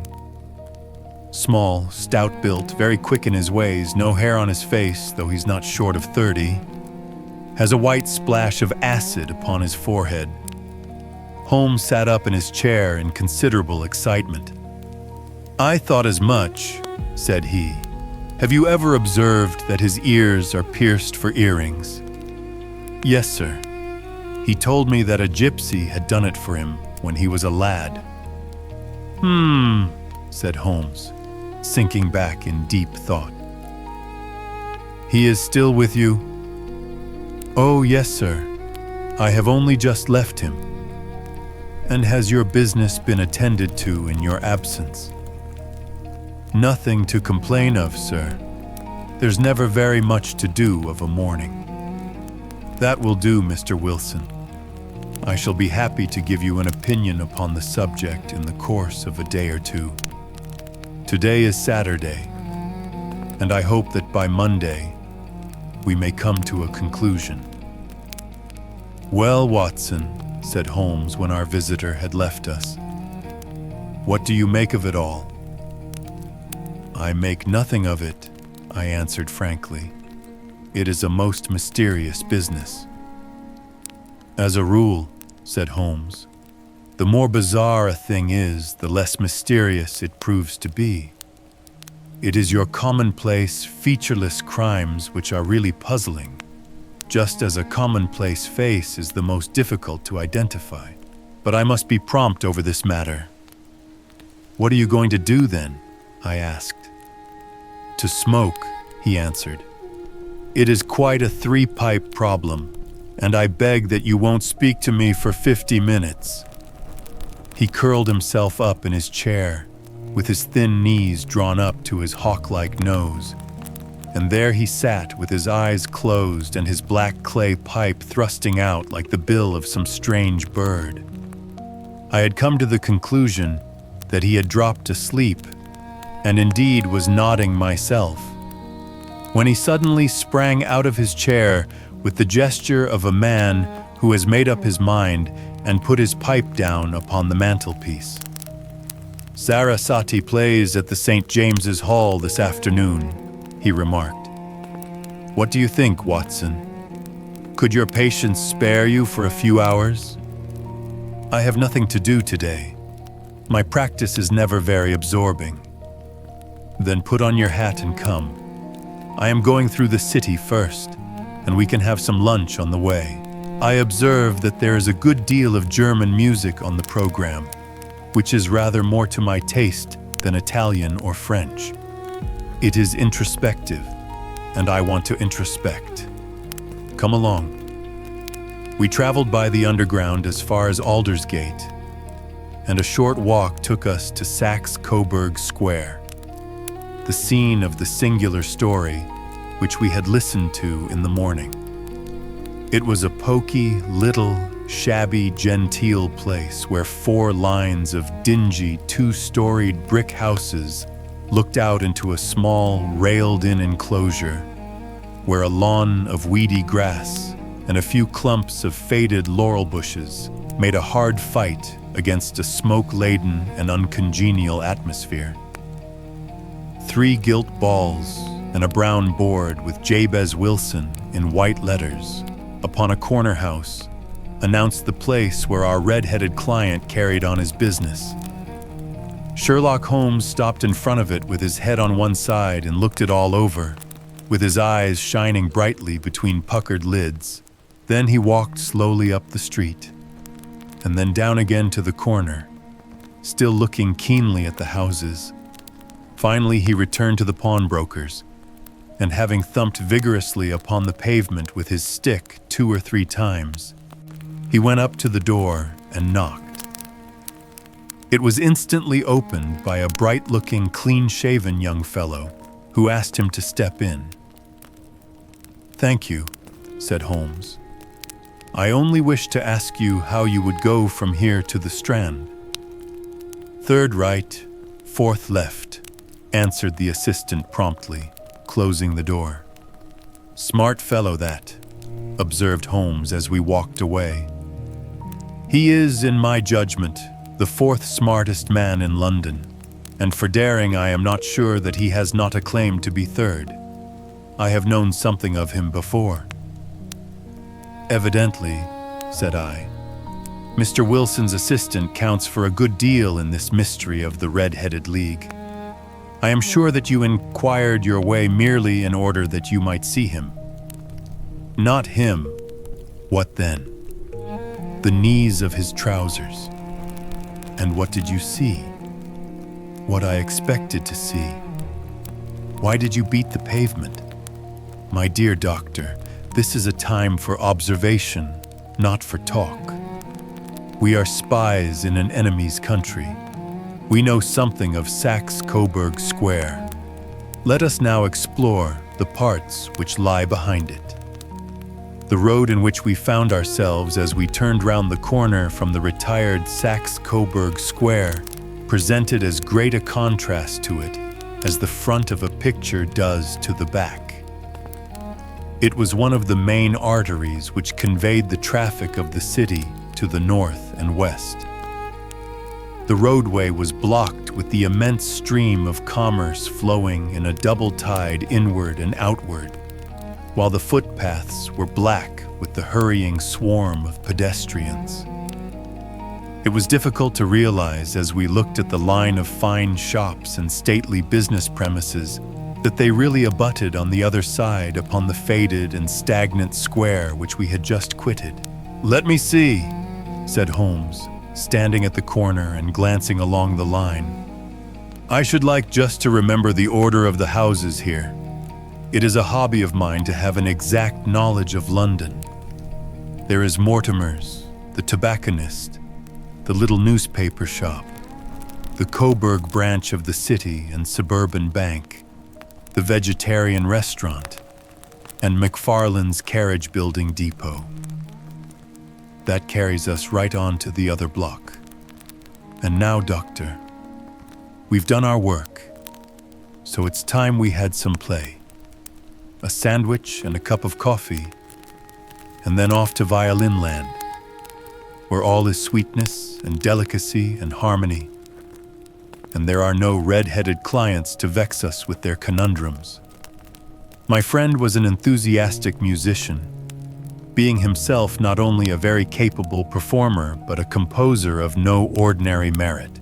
All the afternoon he sat in the stalls wrapped in the most perfect happiness, gently waving his long, thin fingers in time to the music, while his gently smiling face and his languid, dreamy eyes were as unlike those of Holmes the sleuth-hound, Holmes the relentless, keen-witted, ready-handed criminal agent, as it was possible to conceive.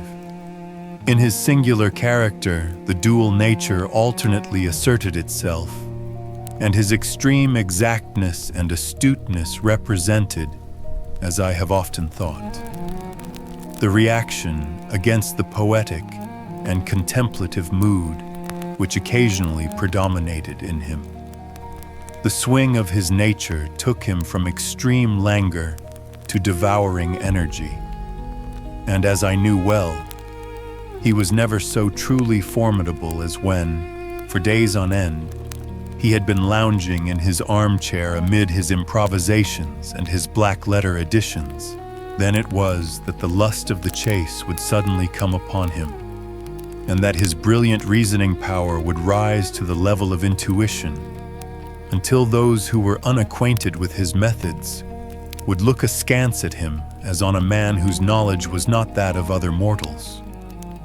When I saw him that afternoon, so enwrapped in the music at St. James's Hall, I felt that an evil time might be coming upon those whom he had set himself to hunt down. "You want to go home, no doubt, Doctor," he remarked as we emerged. "Yes, it would be as well. And I have some business to do which will take some hours. This business at Coburg Square is serious." "Why serious?" "A considerable crime is in contemplation. I have every reason to believe that we shall be in time to stop it. But today, being Saturday, rather complicates matters. I shall want your help tonight." "At what time?" 10 will be early enough. I shall be at Baker Street at 10. "Very well. And I say, Doctor, there may be some little danger, so kindly put your army revolver in your pocket." He waved his hand, turned on his heel, and disappeared in an instant among the crowd. I trust that I am not more dense than my neighbors, but I was always oppressed with a sense of my own stupidity in my dealings with Sherlock Holmes. Here I had heard what he had heard. I had seen what he had seen. And yet from his words it was evident that he saw clearly not only what had happened, but what was about to happen, while to me the whole business was still confused and grotesque. As I drove home to my house in Kensington, I thought over it all, from the extraordinary story of the red-headed copier of the encyclopedia down to the visit to Saxe-Coburg Square, and the ominous words with which he had parted from me. What was this nocturnal expedition, and why should I go armed? Where were we going, and what were we to do? I had the hint from Holmes that this smooth-faced pawnbroker's assistant was a formidable man, a man who might play a deep game. I tried to puzzle it out, but gave it up in despair and set the matter aside until night should bring an explanation. It was 9:15 when I started from home and made my way across the park and so through Oxford Street to Baker Street. 2 hansoms were standing at the door, and as I entered the passage I heard the sound of voices from above. On entering his room, I found Holmes in animated conversation with 2 men, one of whom I recognized as Peter Jones, the official police agent, while the other was a long, thin, sad-faced man with a very shiny hat and oppressively respectable frock coat. "Ha! Our party is complete," said Holmes, buttoning up his pea-jacket and taking his heavy hunting crop from the rack. "Watson, I think you know Mr. Jones of Scotland Yard. Let me introduce you to Mr. Merriweather, who is to be our companion in tonight's adventure." "We're hunting in couples again, Doctor, you see," said Jones in his consequential way. "Our friend here is a wonderful man for starting a chase. All he wants is an old dog to help him to do the running down. I hope a wild goose may not prove to be the end of our chase," observed Mr. Merriweather gloomily. "You may place considerable confidence in Mr. Holmes, sir," said the police agent loftily. "He has his own little methods, which are, if he won't mind my saying so, just a little too theoretical and fantastic. But he has the makings of a detective in him. It is not too much to say that once or twice, as in that business of the Sholto murder and the Agra treasure, he has been more nearly correct than the official force." "Oh, if you say so, Mr. Jones, it is all right," said the stranger with deference. "Still, I confess that I miss my rubber. It is the first Saturday night for 27 years that I have not had my rubber." "I think you will find," said Sherlock Holmes, "that you will play for a higher stake tonight than you have ever done yet, and that the play will be more exciting. For you, Mr. Merriweather, the stake will be some £30,000, and for you, Jones, it will be the man upon whom you wish to lay your hands. John Clay, the murderer, thief, smasher, and forger. He's a young man, Mr. Merriweather, but he is at the head of his profession, and I would rather have my bracelets on him than on any criminal in London. He's a remarkable man, is young John Clay. His grandfather was a royal duke, and he himself has been to Eton and Oxford. His brain is as cunning as his fingers, and though we meet signs of him at every turn, we never know where to find the man himself. He'll crack a crib in Scotland one week, and be raising money to build an orphanage in Cornwall the next.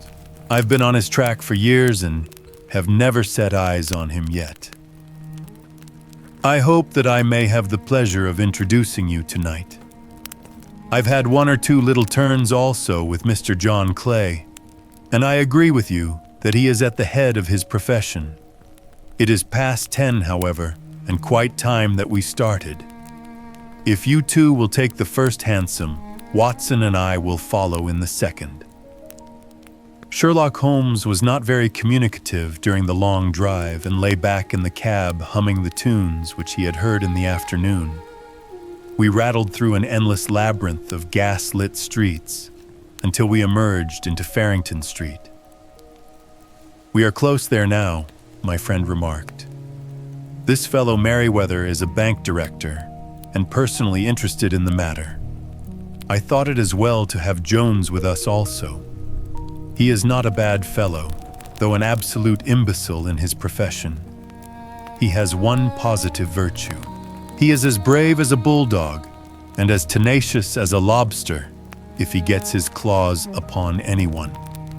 Here we are, and they are waiting for us." We had reached the same crowded thoroughfare in which we had found ourselves in the morning. Our cabs were dismissed, and following the guidance of Mr. Merriweather, we passed down a narrow passage and through a side door, which he opened for us. Within there was a small corridor, which ended in a very massive iron gate. This also was opened, and led down a flight of winding stone steps, which terminated at another formidable gate. Mr. Merriweather stopped to light a lantern, and then conducted us down a dark, earth-smelling passage, and so, after opening a third door, into a huge vault or cellar, which was piled all round with crates and massive boxes. "You are not very vulnerable from above," Holmes remarked as he held up the lantern and gazed about him. "Nor from below," said Mr. Merriweather, striking his stick upon the flags which lined the floor. "Why, dear me, it sounds quite hollow," he remarked, looking up in surprise. "I must really ask you to be a little more quiet," said Holmes severely. "You have already imperiled the whole success of our expedition. Might I beg that you would have the goodness to sit down upon one of those boxes and not to interfere?" The solemn Mr. Merriweather perched himself upon a crate, with a very injured expression upon his face, while Holmes fell upon his knees upon the floor and with the lantern and a magnifying lens, began to examine minutely the cracks between the stones. A few seconds sufficed to satisfy him, for he sprang to his feet again and put his glass in his pocket. "We have at least an hour before us," he remarked, "for they can hardly take any steps until the good pawnbroker is safely in bed. Then they will not lose a minute, for the sooner they do their work, the longer time they will have for their escape. We are at present, Doctor, as no doubt you have divined, in the cellar of the city branch of one of the principal London banks. Mr. Merriweather is the chairman of directors, and he will explain to you that there are reasons why the more daring criminals of London should take a considerable interest in this cellar at present." "It is our French gold," whispered the director. "We have had several warnings that an attempt might be made upon it." "Your French gold?" "Yes. We had occasion some months ago to strengthen our resources and borrowed for that purpose 30,000 Napoleons from the Bank of France. It has become known that we have never had occasion to unpack the money and that it is still lying in our cellar. The crate upon which I sit contains 2,000 Napoleons packed between layers of lead foil. Our reserve of bullion is much larger at present than is usually kept in a single branch office, and the directors have had misgivings upon the subject." "Which were very well justified," observed Holmes. "And now it is time that we arranged our little plans. I expect that within an hour matters will come to a head. In the meantime, Mr. Merriweather, we must put the screen over that dark lantern and sit in the dark." "I am afraid so. I had brought a pack of cards in my pocket, and I thought that, as we were a partie carrée, you might have your rubber after all. But I see that the enemy's preparations have gone so far that we cannot risk the presence of a light. And first of all, we must choose our positions. These are daring men, and though we shall take them at a disadvantage, they may do us some harm unless we are careful. I shall stand behind this crate, and do you conceal yourselves behind those. Then, when I flash a light upon them, close in swiftly. If they fire, Watson, have no compunction about shooting them down." I placed my revolver, cocked, upon the top of the wooden case behind which I crouched. Holmes shot the slide across the front of his lantern and left us in pitch darkness, such an absolute darkness as I have never before experienced. The smell of hot metal remained to assure us that the light was still there, ready to flash out at a moment's notice. To me, with my nerves worked up to a pitch of expectancy, there was something depressing and subduing in the sudden gloom and in the cold, dank air of the vault. "They have but one retreat," whispered Holmes. "That is back through the house into Saxe-Coburg Square. I hope that you have done what I asked you, Jones. I have an inspector and 2 officers waiting at the front door. Then we have stopped all the holes, and now we must be silent and wait." What a time it seemed. From comparing notes afterwards, it was but an hour and a quarter. Yet it appeared to me that the night must have almost gone, and the dawn be breaking above us. My limbs were weary and stiff, for I feared to change my position. Yet my nerves were worked up to the highest pitch of tension, and my hearing was so acute that I could not only hear the gentle breathing of my companions, but I could distinguish the deeper, heavier in-breath of the bulky Jones from the thin, sighing note of the bank director. From my position, I could look over the case in the direction of the floor. Suddenly, my eyes caught the glint of a light. At first, it was but a lurid spark upon the stone pavement. Then it lengthened out until it became a yellow line. And then, without any warning or sound, a gash seemed to open and a hand appeared. A white, almost womanly hand, which felt about in the center of the little area of light. For a minute or more, the hand, with its writhing fingers, protruded out of the floor. Then it was withdrawn as suddenly as it appeared, and all was dark again save the single lurid spark which marked a chink between the stones.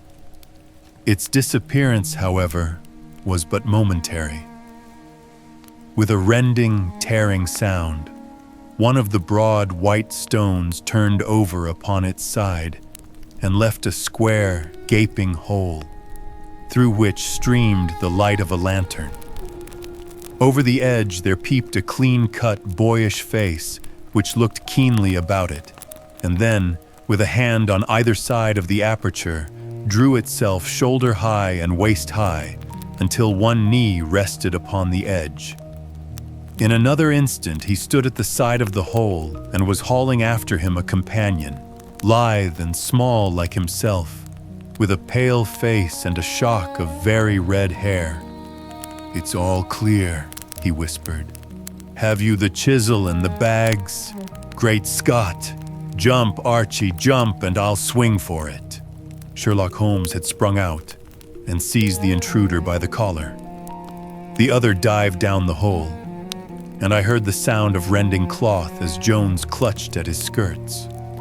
The light flashed upon the barrel of a revolver, but Holmes's hunting crop came down on the man's wrist, and the pistol clinked upon the stone floor. "It's no use, John Clay," said Holmes blandly. "You have no chance at all." "So I see," the other answered with the utmost coolness. "I fancy that my pal is all right, though I see you have got his coattails." "There are 3 men waiting for him at the door," said Holmes. "Oh, indeed. You seem to have done the thing very completely. I must compliment you." "And I you," Holmes answered. "Your red-headed idea was very new and effective." "You'll see your pal again presently," said Jones. "He's quicker at climbing down holes than I am. Just hold out while I fix the derbies." "I beg that you will not touch me with your filthy hands," remarked our prisoner as the handcuffs clattered upon his wrists. "You may not be aware that I have royal blood in my veins. Have the goodness also, when you address me, always to say, 'Sir,' and 'please.'" "All right," said Jones with a stare and a snigger. "Well, would you please, sir, march upstairs, where we can get a cab to carry your highness to the police station?" "That is better," said John Clay serenely. He made a sweeping bow to the 3 of us and walked quietly off in the custody of the detective. "Really, Mr. Holmes," said Mr. Merriweather, as we followed them from the cellar, "I do not know how the bank can thank you or repay you.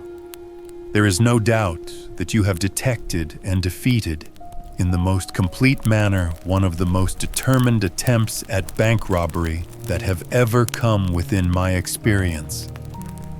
I have had 1 or 2 little scores of my own to settle with Mr. John Clay," said Holmes. "I have been at some small expense over this matter, which I shall expect the bank to refund.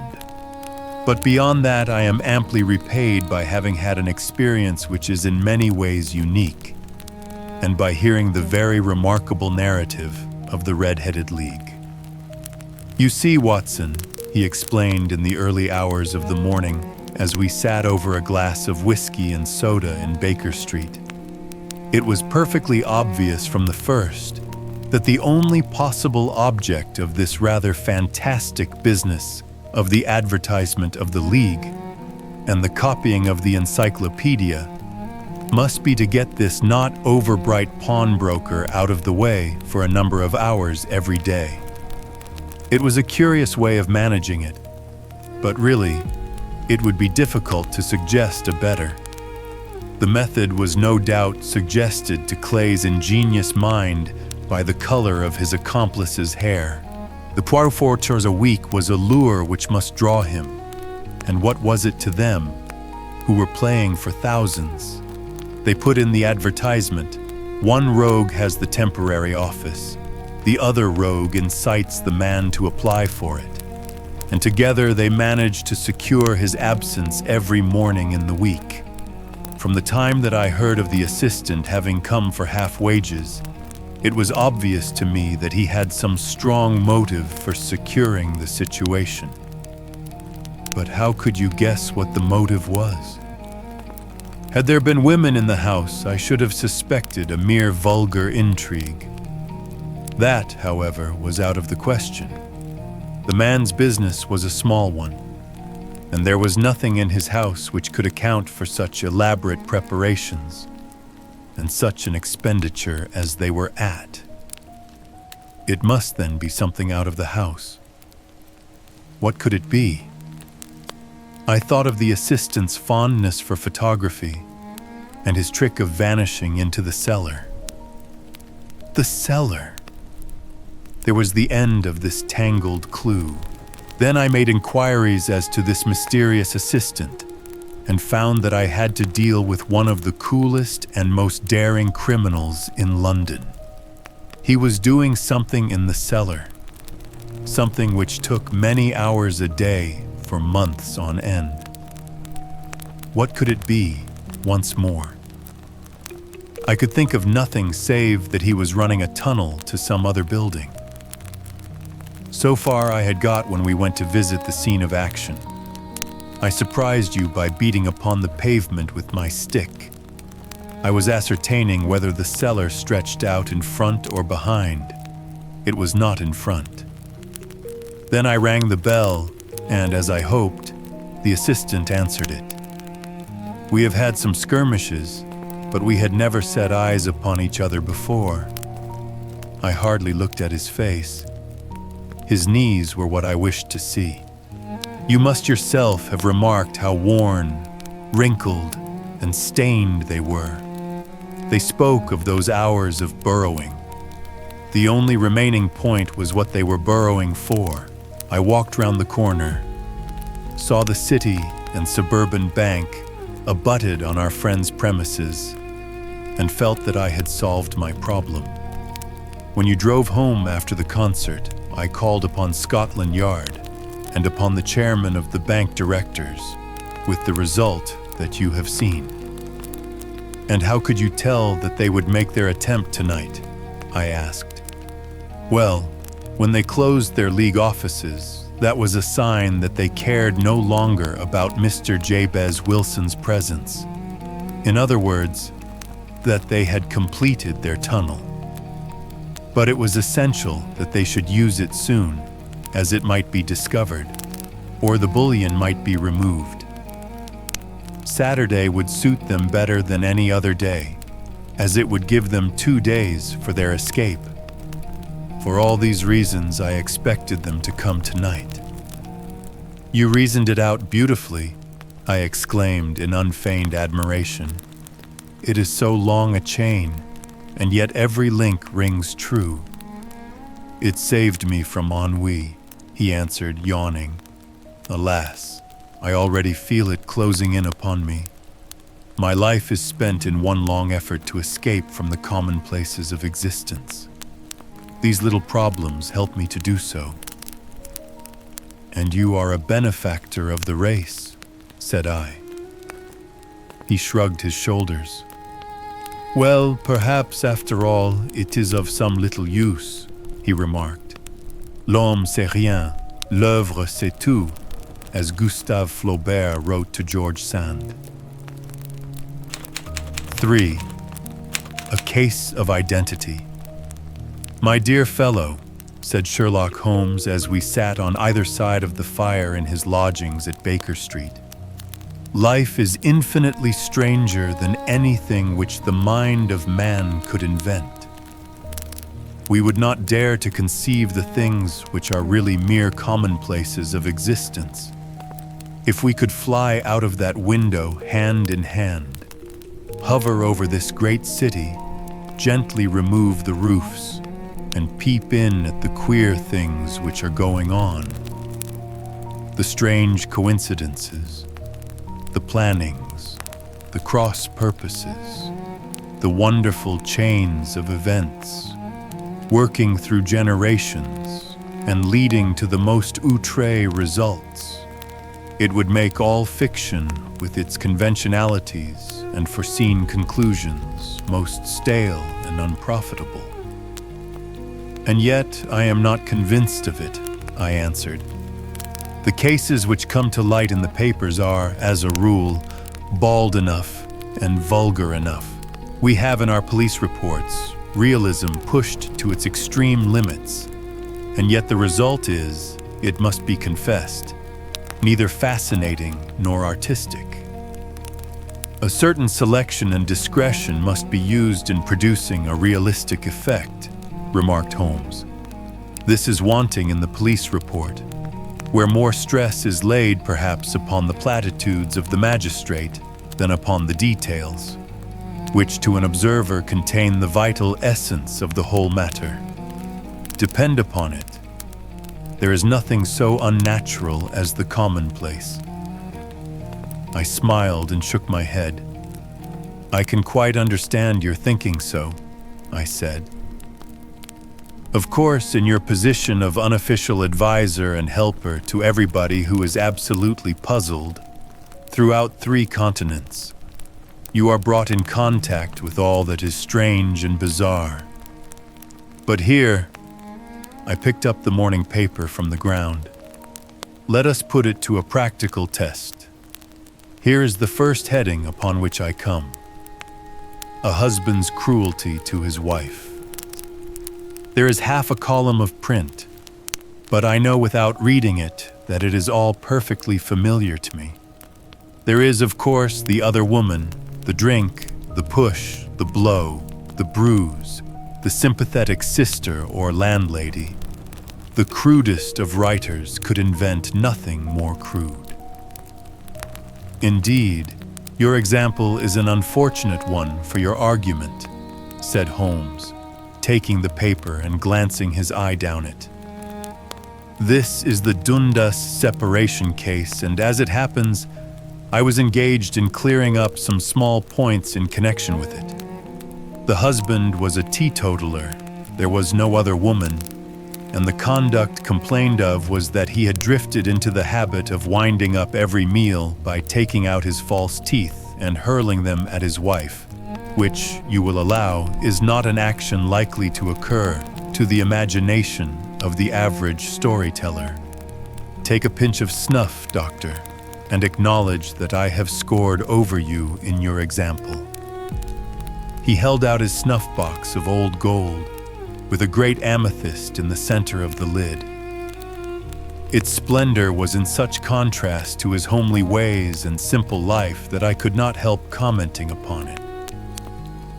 "Ah," said he, "I forgot that I had not seen you for some weeks. It is a little souvenir from the King of Bohemia in return for my assistance in the case of the Irene Adler papers." "And the ring?" I asked, glancing at a remarkable brilliant which sparkled upon his finger. "It was from the reigning family of Holland, though the matter in which I served them was of such delicacy that I cannot confide it even to you, who have been good enough to chronicle 1 or 2 of my little problems." "And have you any on hand just now?" I asked with interest. "Some 10 or 12, but none which present any feature of interest. They are important, you understand, without being interesting. Indeed, I have found that it is usually in unimportant matters that there is a field for the observation and for the quick analysis of cause and effect which gives the charm to an investigation. The larger crimes are apt to be the simpler, for the bigger the crime, the more obvious, as a rule, is the motive. In these cases, save for one rather intricate matter which has been referred to me from Marseille, there is nothing which presents any features of interest. It is possible, however, that I may have something better before very many minutes are over, for this is one of my clients. Or I am much mistaken. He had risen from his chair and was standing between the parted blinds, gazing down into the dull, neutral-tinted London street. Looking over his shoulder, I saw that on the pavement opposite there stood a large woman with a heavy fur boa round her neck, and a large curling red feather in a broad-brimmed hat, which was tilted in a coquettish Duchess of Devonshire fashion over her ear. From under this great panoply, she peeped up in a nervous, hesitating fashion at our windows, while her body oscillated backward and forward, and her fingers fidgeted with her glove buttons. Suddenly, with a plunge, as of the swimmer who leaves the bank, she hurried across the road, and we heard the sharp clang of the bell. "I have seen those symptoms before," said Holmes, throwing his cigarette into the fire. "Oscillation upon the pavement always means an affaire de cœur. She would like advice, but is not sure that the matter is not too delicate for communication. And yet even here we may discriminate. When a woman has been seriously wronged by a man, she no longer oscillates, and the usual symptom is a broken bell wire. Here we may take it that there is a love matter, but that the maiden is not so much angry as perplexed or grieved. But here she comes in person to resolve our doubts." As he spoke, there was a tap at the door, and the boy in buttons entered to announce Miss Mary Sutherland, while the lady herself loomed behind his small black figure like a full-sailed merchantman behind a tiny pilot boat. Sherlock Holmes welcomed her with the easy courtesy for which he was remarkable, and, having closed the door and bowed her into an armchair, he looked her over in the minute and yet abstracted fashion which was peculiar to him. "Do you not find," he said, "that with your short sight it is a little trying to do so much typewriting?" "I did at first," she answered, "but now I know where the letters are without looking." Then, suddenly realizing the full purport of his words, she gave a violent start and looked up, with fear and astonishment upon her broad, good-humored face. "You've heard about me, Mr. Holmes," she cried. "Else how could you know all that?" "Never mind," said Holmes, laughing. "It is my business to know things. Perhaps I have trained myself to see what others overlook. If not, why should you come to consult me?" "I came to you, sir, because I heard of you from Mrs. Etheridge, whose husband you found so easy when the police and everyone had given him up for dead." "Oh, Mr. Holmes, I wish you would do as much for me.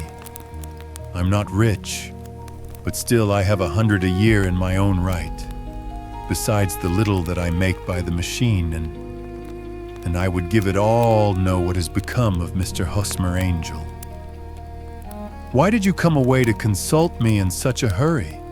asked Sherlock Holmes, with his fingertips together and his eyes to the ceiling. Again, a startled look came over the somewhat vacuous face of Miss Mary Sutherland. "Yes, I did bang out of the house," she said, "for it made me angry to see the easy way in which Mr. Windybank, that is my father, took it all. He would not go to the police, and he would not go to you. And so at last, as he would do nothing and kept on saying that there was no harm done, it made me mad, and I just on with my things and came right away to you." "Your father," said Holmes, Your stepfather, surely, since the name is different. Yes, my stepfather. I call him father, though it sounds funny too, for he is only 5 years and 2 months older than myself. And your mother is alive? Oh yes, mother is alive and well. I wasn't best pleased, Mr. Holmes, when she married again so soon after father's death, and a man who was nearly 15 years younger than herself. Father was a plumber in the Tottenham Court Road, and he left a tidy business behind him, which mother carried on with Mr. Hardy, the foreman. But when Mr. Windybank came, he made her sell the business, for he was very superior, being a traveller in wines. They got £4,700 for the goodwill and interest, which wasn't near as much as father could have got if he had been alive. I had expected to see Sherlock Holmes impatient under this rambling and inconsequential narrative, but on the contrary, he had listened with the greatest concentration of attention. "Your own little income?" he asked. "Does it come out of the business?" "Oh, no, sir. It is quite separate and was left me by my Uncle Ned in Auckland. It is in New Zealand stock, paying 4.5% to £2,500 was the amount, but I can only touch the interest." "You interest me extremely," said Holmes.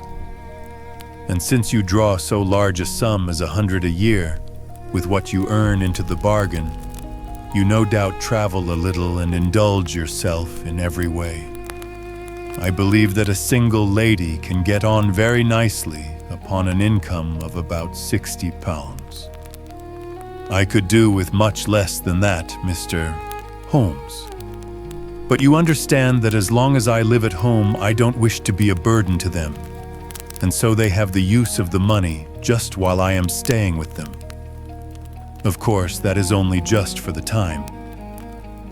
Mr. Windybank draws my interest every quarter and pays it over to mother, and I find that I can do pretty well with what I earn at typewriting. It brings me twopence a sheet, and I can often do from 15 to 20 sheets in a day. "You have made your position very clear to me," said Holmes. "This is my friend Dr. Watson, before whom you can speak as freely as before myself. Kindly tell us now all about your connection with Mr. Hosmer Angel." A flush stole over Miss Sutherland's face, and she picked nervously at the fringe of her jacket. "I met him first at the gasfitters' ball," she said. "They used to send father tickets when he was alive, and then afterwards they remembered us and sent them to mother. Mr. Windybank did not wish us to go. He never did wish us to go anywhere. He would get quite mad if I wanted so much as to join a Sunday school treat. But this time I was set on going, and I would go, for what right had he to prevent? He said the folk were not fit for us to know when all father's friends were to be there. And he said that I had nothing fit to wear when I had my purple plush that I had never so much as taken out of the drawer. At last, when nothing else would do, he went off to France upon the business of the firm, but we went, mother and I, with Mr. Hardy, who used to be our foreman, and it was there I met Mr. Hosmer Angel." "I suppose," said Holmes, "that when Mr. Windybank came back from France, he was very annoyed at your having gone to the ball." "Oh, well, he was very good about it. He laughed, I remember, and shrugged his shoulders and said there was no use denying anything to a woman, for she would have her way." "I see. Then, at the gasfitters' ball you met, as I understand, a gentleman called Mr. Hosmer Angel." "Yes, sir. I met him that night, and he called next day to ask if we had got home all safe. And after that, we met him. That is to say, Mr. Holmes, I met him twice for walks, but after that, father came back again. and Mr. Hosmer Angel could not come to the house anymore. No? Well, you know Father didn't like anything of the sort. He wouldn't have any visitors if he could help it. And he used to say that a woman should be happy in her own family circle. But then, as I used to say to Mother, a woman wants her own circle to begin with, and I had not got mine yet. But how about Mr. Hosmer Angel? Did he make no attempt to see you? Well, Father was going off to France again in a week, and Hosmer wrote and said that it would be safer and better wanted to see each other until he had gone. We could write in the meantime, and he used to write every day. I took the letters in the morning, so there was no need for Father to know. Were you engaged to the gentleman at this time? Oh yes, Mr. Holmes. We were engaged after the first walk that we took. Hosmer, Mr. Angel, was a cashier in an office in Leadenhall Street. And what office? That's the worst of it, Mr. Holmes. I don't know. Where did he live then? He slept on the premises. And you don't know his address? No, except that it was Leadenhall Street. Where did you address your letters then? To the Leadenhall Street post office to be left till called for. He said that if they were sent to the office, he would be chaffed by all the other clerks about having letters from a lady, so I offered to typewrite them, like he did his, but he wouldn't have that. For he said that when I wrote them, they seemed to come from me. But when they were typewritten, he always felt that the machine had come between us. That will just show you how fond he was of me, Mr. Holmes, and the little things that he would think of. It was most suggestive, said Holmes. It has long been an axiom of mine that the little things are infinitely the most important. Can you remember any other little things about Mr. Hosmer Angel? He was a very shy man, Mr. Holmes. He would rather walk with me in the evening than in the daylight, for he said that he hated to be conspicuous. Very retiring and gentlemanly he was. Even his voice was gentle. He'd had the quinsy and swollen glands when he was young, he told me, and it had left him with a weak throat and a hesitating, whispering fashion of speech. He was always well dressed, very neat and plain, but his eyes were weak, just as mine are, and he wore tinted glasses against the glare. Well, and what happened when Mr. Windybank, your stepfather, returned to France? Mr. Hosmer Angel came to the house again and proposed that we should marry before Father came back. He was in dreadful earnest and made me swear, with my hands on the testament, that whatever happened, I would always be true to him. Mother said he was quite right to make me swear, and that it was a sign of his passion. Mother was all in his favor from the first, and was even fonder of him than I was. Then, when they talked of marrying within the week, I began to ask about Father. But they both said never to mind about Father, but just to tell him afterwards. And Mother said she would make it all right with him. I didn't quite like that, Mr. Holmes. It seemed funny that I should ask his leave, as he was only a few years older than me. But I didn't want to do anything on the sly, so I wrote to Father at Bordeaux, where the company has its French offices. But the letter came back to me on the very morning of the wedding. It missed him then? Yes, sir, for he had started to England just before it arrived. Ha! That was unfortunate. Your wedding was arranged then for the Friday. Was it to be in church? Yes, sir, but very quietly. It was to be at St. Saviour's near King's Cross, and we were to have breakfast afterwards at the St. Pancras Hotel. Hosmer came for us in a hansom, but as there were two of us, he put us both into it and stepped himself into a four-wheeler, which happened to be the only other cab in the street. We got to the church first, and when the four-wheeler drove up, we waited for him to step out, but he never did. And when the cabman got down from the box and looked, there was no one there. The cabman said that he could not imagine what had become of him, for he had seen him get in with his own eyes. That was last Friday, Mr. Holmes, and I have never seen or heard anything since then to throw any light upon what became of him. It seems to me that you have been very shamefully treated, said Holmes. Oh, no, sir. He was too good and kind to leave me so.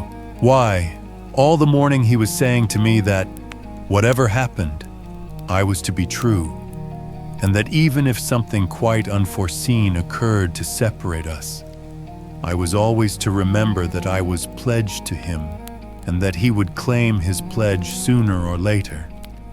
It seems strange talk for a wedding morning, but what has happened since gives a meaning to it. Most certainly it does. Your own opinion is, then, that some unforeseen catastrophe has occurred to him. Yes, sir.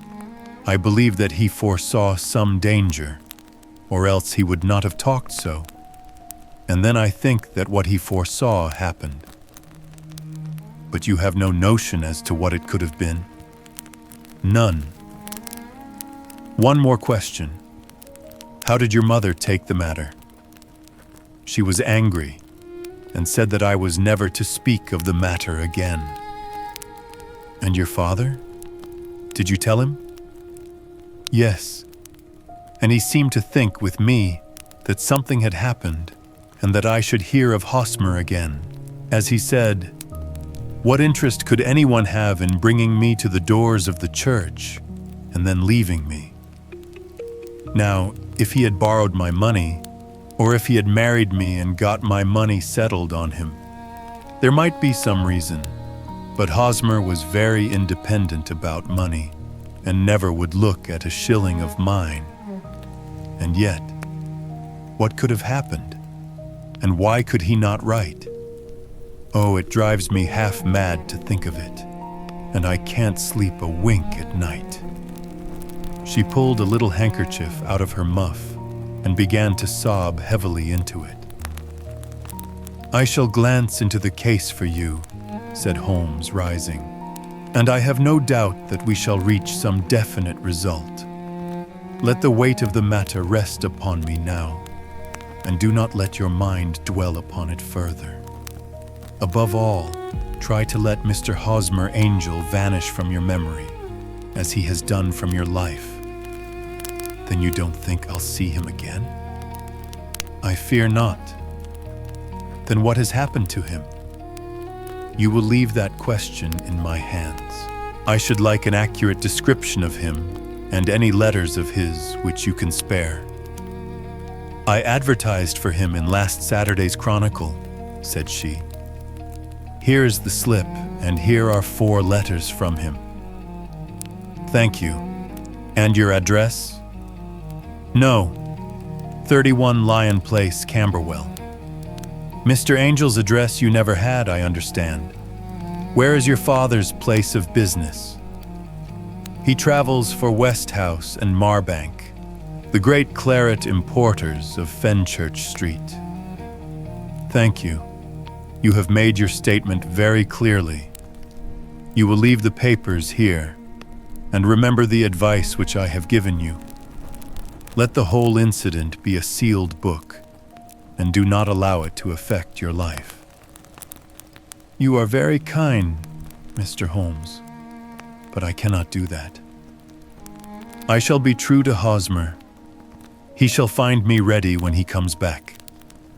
For all the preposterous hat and the vacuous face, there was something noble in the simple faith of our visitor which compelled our respect. She laid her little bundle of papers upon the table and went her way, with a promise to come again whenever she might be summoned.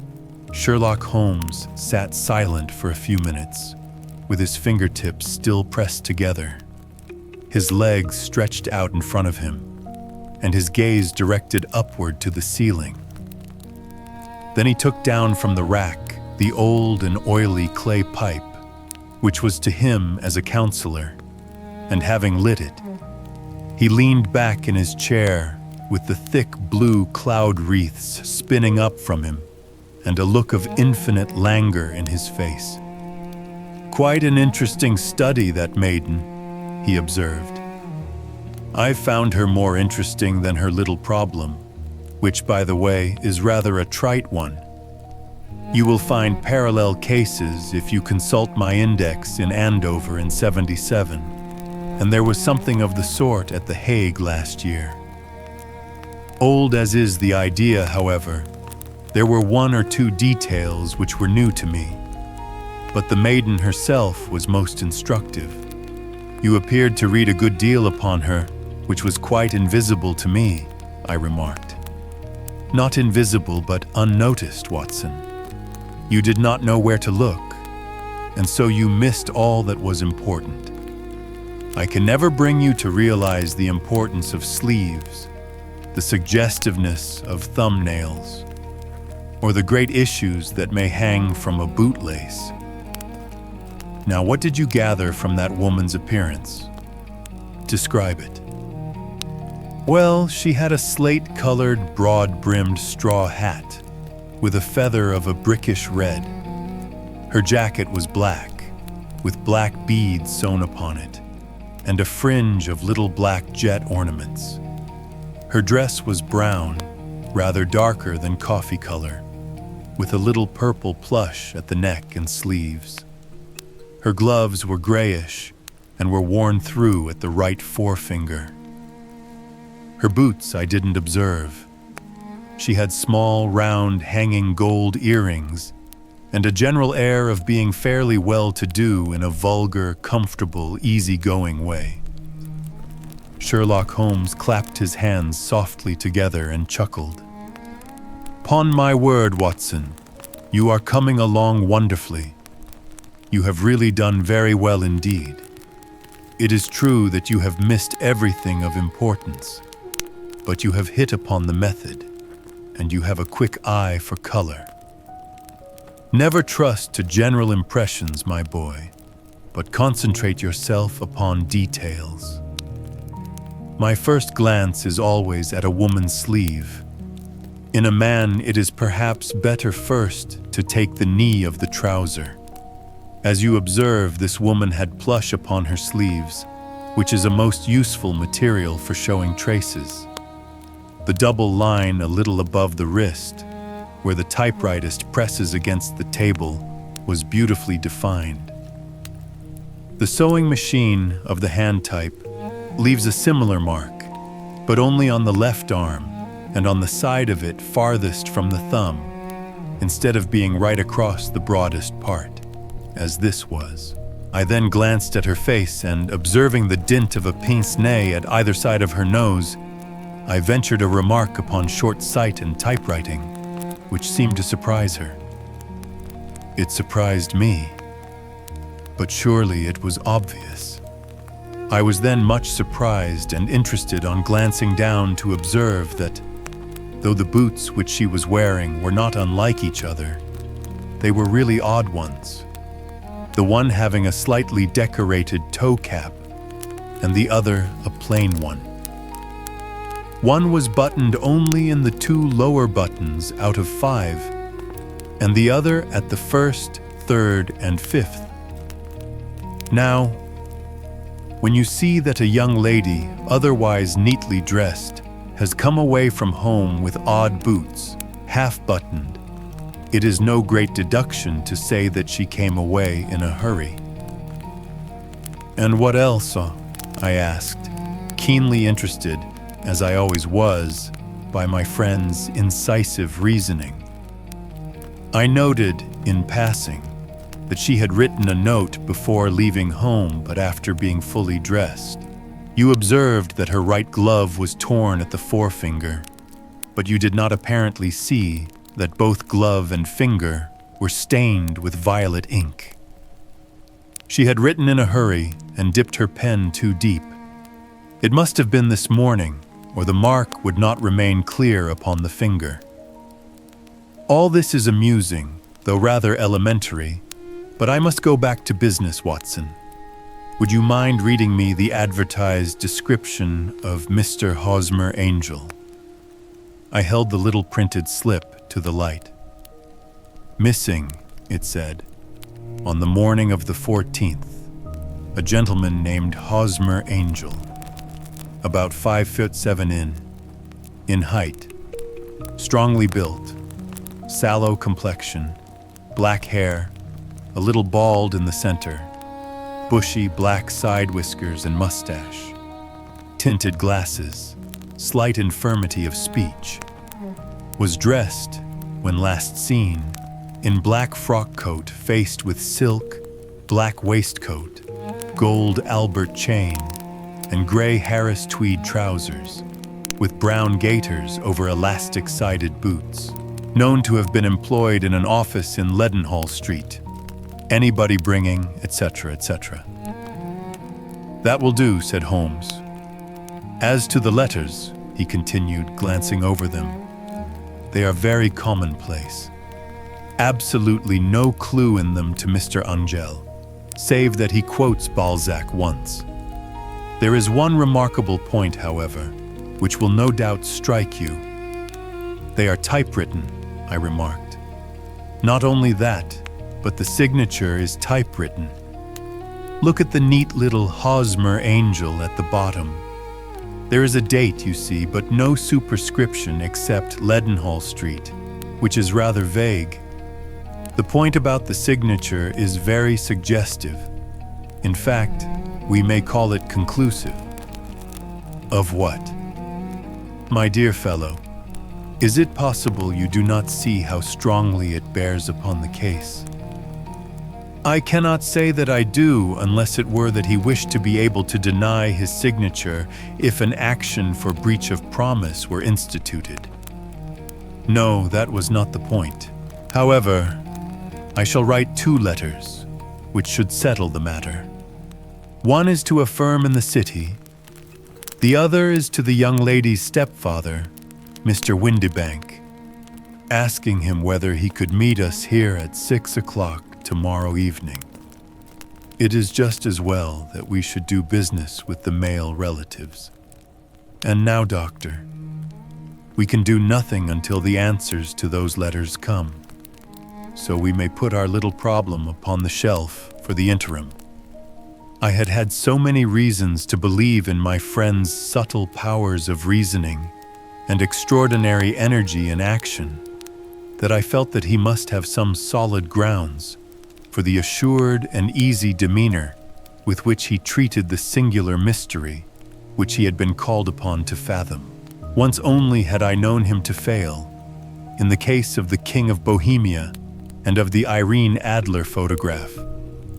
But when I looked back to the weird business of the sign of 4 and the extraordinary circumstances connected with the study in scarlet, I felt that it would be a strange tangle indeed which he could not unravel. I left him then, still puffing at his black clay pipe, with the conviction that when I came again on the next evening, I would find that he held in his hands all the clues which would lead up to the identity of the disappearing bridegroom of Miss Mary Sutherland.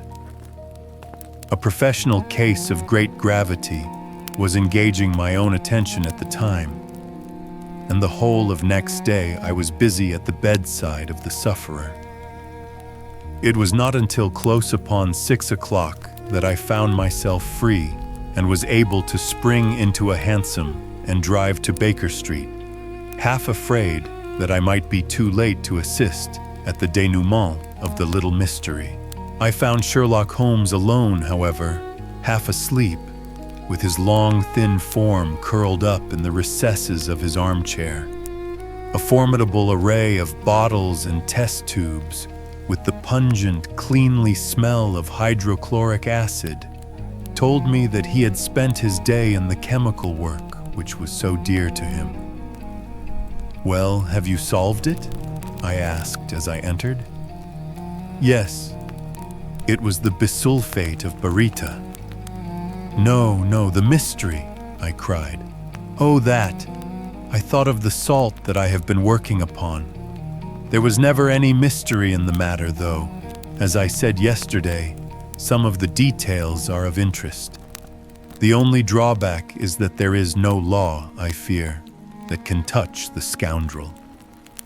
Who was he then? And what was his object in deserting Miss Sutherland? The question was hardly out of my mouth, and Holmes had not yet opened his lips to reply when we heard a heavy footfall in the passage and a tap at the door. "This is the girl's stepfather, Mr. James Windybank," said Holmes. "He has written to me to say that he would be here at 6. Come in."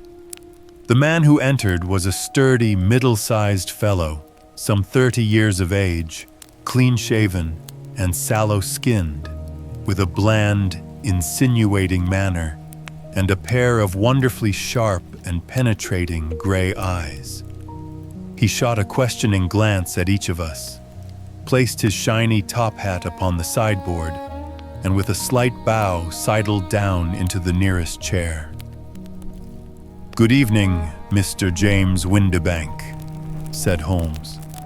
"I think that this typewritten letter is from you, in which you made an appointment with me for 6 o'clock?" "Yes, sir. I am afraid that I am a little late, but I am not quite my own master, you know. I am sorry that Miss Sutherland has troubled you about this little matter, for I think it is far better not to wash linen of the sort in public. It was quite against my wishes that she came, but she is a very excitable, impulsive girl, as you may have noticed, and she is not easily controlled when she has made up her mind on a point.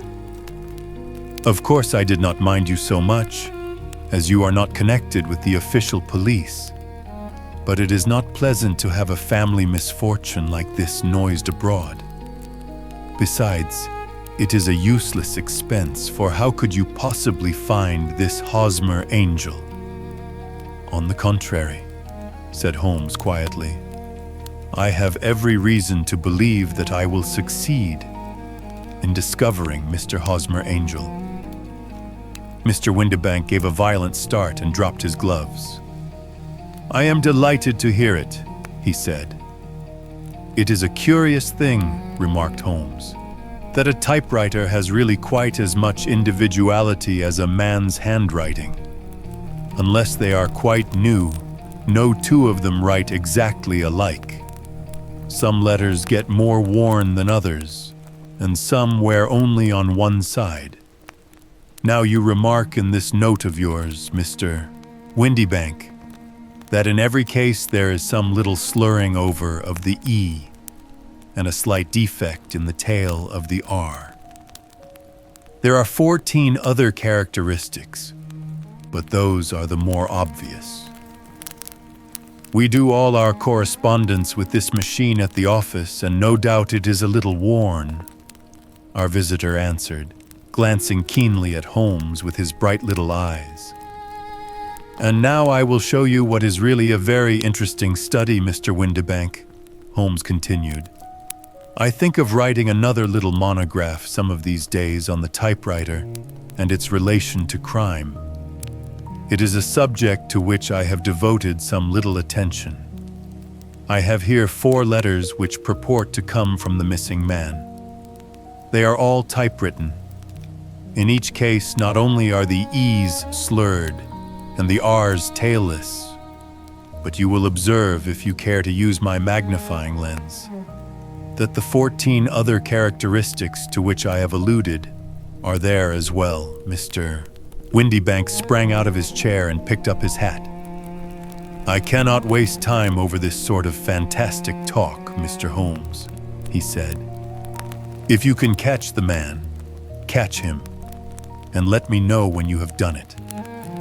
Certainly, said Holmes, stepping over and turning the key in the door. I let you know then that I have caught him. What? Where? Shouted Mr. Windybank, turning white to his lips and glancing about him like a rat in a trap. "Oh, it won't do, really it won't," said Holmes suavely. "There is no possible getting out of it, Mr. Windibank. It is quite too transparent, and it was a very bad compliment when you said that it was impossible for me to solve so simple a question. That's right. Sit down and let us talk it over." Our visitor collapsed into a chair, with a ghastly face and a glitter of moisture on his brow. It's not actionable," he stammered. "I am very much afraid that it is not. But between ourselves, Windibank, it was as cruel and selfish and heartless a trick in a petty way as ever came before me. Now, let me just run over the course of events, and you will contradict me if I go wrong." The man sat huddled up in his chair, with his head sunk upon his breast, like one who is utterly crushed. Holmes stuck his feet up on the corner of the mantelpiece and, leaning back with his hands in his pockets, began talking, rather to himself, as it seemed, than to us. "The man married a woman very much older than himself for her money," said he, "and he enjoyed the use of the money of the daughter as long as she lived with them. It was a considerable sum for people in their position, and the loss of it would have made a serious difference. It was worth an effort to preserve it. The daughter was of a good, amiable disposition, but affectionate and warm-hearted in her ways, so that it was evident that with her fair personal advantages and her little income, she would not be allowed to remain single long. Now her marriage would mean, of course, the loss of 100 a year. So what does her stepfather do to prevent it? He takes the obvious course of keeping her at home and forbidding her to seek the company of people of her own age. But soon he found that that would not answer forever. She became restive, insisted upon her rights, and finally announced her positive intention of going to a certain ball. What does her clever stepfather do then? He conceives an idea more creditable to his head than to his heart. With the connivance and assistance of his wife, he disguised himself, covered those keen eyes with tinted glasses, masked the face with a mustache and a pair of bushy whiskers, sunk that clear voice into an insinuating whisper, and doubly secure on account of the girl's short sight, he appears as Mr. Hosmer Angel, and keeps off other lovers by making love himself. "It was only a joke at first," groaned our visitor. "We never thought that she would have been so carried away." "Very likely not. However that may be, the young lady was very decidedly carried away, and having quite made up her mind that her stepfather was in France, the suspicion of treachery never for an instant entered her mind. She was flattered by the gentleman's attentions, and the effect was increased by the loudly expressed admiration of her mother. Then Mr. Angel began to call, for it was obvious that the matter should be pushed as far as it would go if a real effect were to be produced. There were meetings and an engagement, which would finally secure the girl's affections from turning towards anyone else. But the deception could not be kept up forever. These pretended journeys to France were rather cumbrous. The thing to do was clearly to bring the business to an end in such a dramatic manner that it would leave a permanent impression upon the young lady's mind and prevent her from looking upon any other suitor for some time to come. Hence those vows of fidelity exacted upon a testament, and hence also the allusions to a possibility of something happening on the very morning of the wedding. James Windibank wished Miss Sutherland to be so bound to Hosmer Angel, and so uncertain as to his fate, that for 10 years to come, at any rate, she would not listen to another man. As far as the church door he brought her, and then, as he could go no farther, he conveniently vanished away by the old trick of stepping in at one door of a four-wheeler and out at the other. I think that was the chain of events, Mr. Windibank. Our visitor had recovered something of his assurance while Holmes had been talking, and he rose from his chair now with a cold sneer upon his pale face. "It may be so or it may not, Mr. Holmes," said he, "but if you are so very sharp, you ought to be sharp enough to know that it is you who are breaking the law now, and not me. I have done nothing actionable from the first, but as long as you keep that door locked, you lay yourself open to an action for assault and illegal constraint.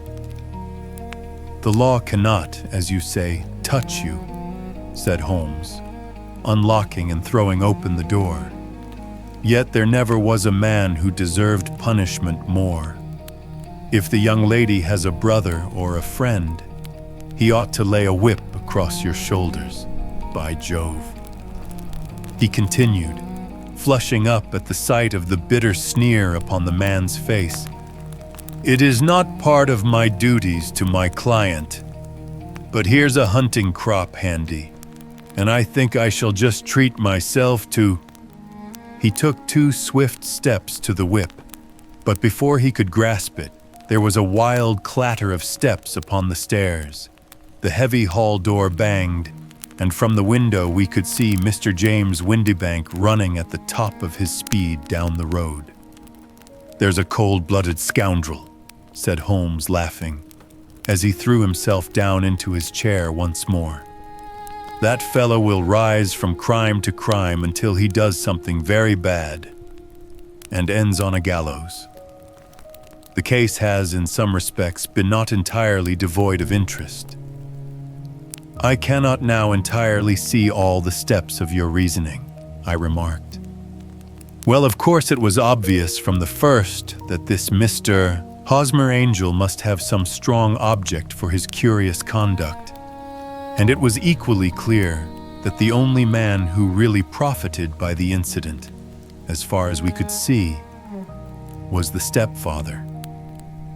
Then the fact that the 2 men were never together, but that the one always appeared when the other was away, was suggestive. So were the tinted spectacles and the curious voice, which both hinted at a disguise, as did the bushy whiskers. My suspicions were all confirmed by his peculiar action in typewriting his signature, which of course inferred that his handwriting was so familiar to her that she would recognize even the smallest sample of it. You see, all these isolated facts, together with many minor ones, all pointed in the same direction." "And how did you verify them?" "Having once spotted my man, it was easy to get corroboration. I knew the firm for which this man worked. Having taken the printed description, I eliminated everything from it which could be the result of a disguise. The whiskers, the glasses, the voice, and I sent it to the firm with a request that they would inform me whether it answered to the description of any of their travelers. I had already noticed the peculiarities of the typewriter, and I wrote to the man himself at his business address asking him if he would come here. As I expected, his reply was typewritten and revealed the same trivial but characteristic defects. The same post brought me a letter from Westhouse and Marbank of Fenchurch Street to say that the description tallied in every respect with that of their employé, James Windibank. Voilà tout. And Miss Sutherland? If I tell her, she will not believe me. You may remember the old Persian saying, 'There is danger for him who taketh the tiger cub, and danger also for whoso snatches a delusion from a woman.' There is as much sense in Hafiz as in Horace, and as much knowledge of the world." 4. The Boscombe Valley Mystery. We were seated at breakfast one morning, my wife and I, when the maid brought in a telegram. It was from Sherlock Holmes and ran in this way. "Have you a couple of days to spare? Have just been wired for from the west of England in connection with Boscombe Valley tragedy. Shall be glad if you will come with me. Air and scenery perfect. Leave Paddington by the 11:15. "What do you say, dear?" said my wife, looking across at me. "Will you go?" "I really don't know what to say. I have a fairly long list at present." "Oh, Anne Struther would do your work for you. You have been looking a little pale lately. I think that the change would do you good. And you are always so interested in Mr. Sherlock Holmes's cases." "I should be ungrateful if I were not, seeing what I gained through one of them," I answered. "But if I am to go, I must pack at once, for I have only half an hour." My experience of camp life in Afghanistan had at least had the effect of making me a prompt and ready traveler. My wants were few and simple, so that in less than the time stated, I was in a cab with my valise, rattling away to Paddington Station. Sherlock Holmes was pacing up and down the platform, his tall, gaunt figure made even gaunter and taller by his long gray traveling cloak and close-fitting cloth cap. "It is really very good of you, Tom Watson," said he. "It makes a considerable difference to me, having someone with me on whom I can thoroughly rely.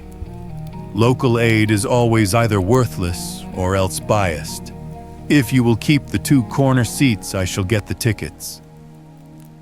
We had the carriage to ourselves, save for an immense litter of papers which Holmes had brought with him. Among these he rummaged and read, with intervals of note-taking and of meditation, until we were past Reading. Then he suddenly rolled them all into a gigantic ball and tossed them up onto the rack. "Have you heard anything of the case?" he asked. "Not a word. I have not seen a paper for some days. The London press has not had very full accounts. I have just been looking through all the recent papers in order to master the particulars. It seems, from what I gather, to be one of those simple cases which are so extremely difficult." That sounds a little paradoxical, but it is profoundly true. Singularity is almost invariably a clue.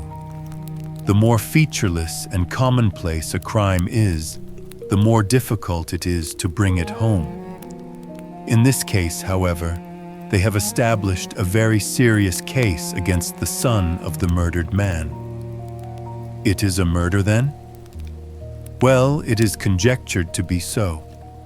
I shall take nothing for granted until I have the opportunity of looking personally into it. I will explain the state of things to you, as far as I have been able to understand it, in a very few words. Boscombe Valley is a country district not very far from Ross, in Herefordshire. The largest landed proprietor in that part is a Mr. John Turner, who made his money in Australia and returned some years ago to the old country. One of the farms which he held, that of Hatherley, was let to Mr. Charles McCarthy, who was also an ex-Australian. The men had known each other in the colonies, so that it was not unnatural that when they came to settle down, they should do so as near each other as possible. Turner was apparently the richer man, so McCarthy became his tenant, but still remained, it seems, upon terms of perfect equality, as they were frequently together. McCarthy had one son, a lad of 18, and Turner had an only daughter of the same age, but neither of them had wives living. They appear to have avoided the society of the neighboring English families and to have led retired lives, though both the McCarthys were fond of sport and were frequently seen at the race meetings of the neighborhood. McCarthy kept 2 servants, a man and a girl. Turner had a considerable household, some half-dozen at the least. That is as much as I have been able to gather about the families. Now for the facts. On June 3rd, that is, on Monday last, McCarthy left his house at Hatherley about 3 in the afternoon and walked down to the Boscombe Pool, which is a small lake formed by the spreading out of the stream which runs down the Boscombe Valley. He had been out with his serving man in the morning at Ross, and he had told the man that he must hurry, as he had an appointment of importance to keep at 3. From that appointment, he never came back alive. From Hatherley farmhouse to the Boscombe Pool is a quarter of a mile, and 2 people saw him as he passed over this ground. One was an old woman, whose name is not mentioned, and the other was William Crowder, a gamekeeper in the employ of Mr. Turner. Both these witnesses deposed that Mr. McCarthy was walking alone. The gamekeeper adds that within a few minutes of his seeing Mr. McCarthy pass, he had seen his son, Mr. James McCarthy, going the same way with a gun under his arm. To the best of his belief, the father was actually in sight at the time, and the son was following him. He thought no more of the matter until he heard in the evening of the tragedy that had occurred. The 2 McCarthys were seen after the time when William Crowder, the gamekeeper, lost sight of them. The Boscombe Pool is thickly wooded round, with just a fringe of grass and of reeds round the edge. A girl of 14, Patience Moran, who is the daughter of the lodgekeeper of the Boscombe Valley estate, was in one of the woods picking flowers. She states that while she was there, she saw at the border of the wood and close by the lake, Mr. McCarthy and his son, and that they appeared to be having a violent quarrel. She heard Mr. McCarthy, the elder, using very strong language to his son, and she saw the latter raise up his hand as if to strike his father. She was so frightened by their violence that she ran away and told her mother when she reached home that she had left the 2 McCarthys quarreling near Boscombe Pool, and that she was afraid that they were going to fight.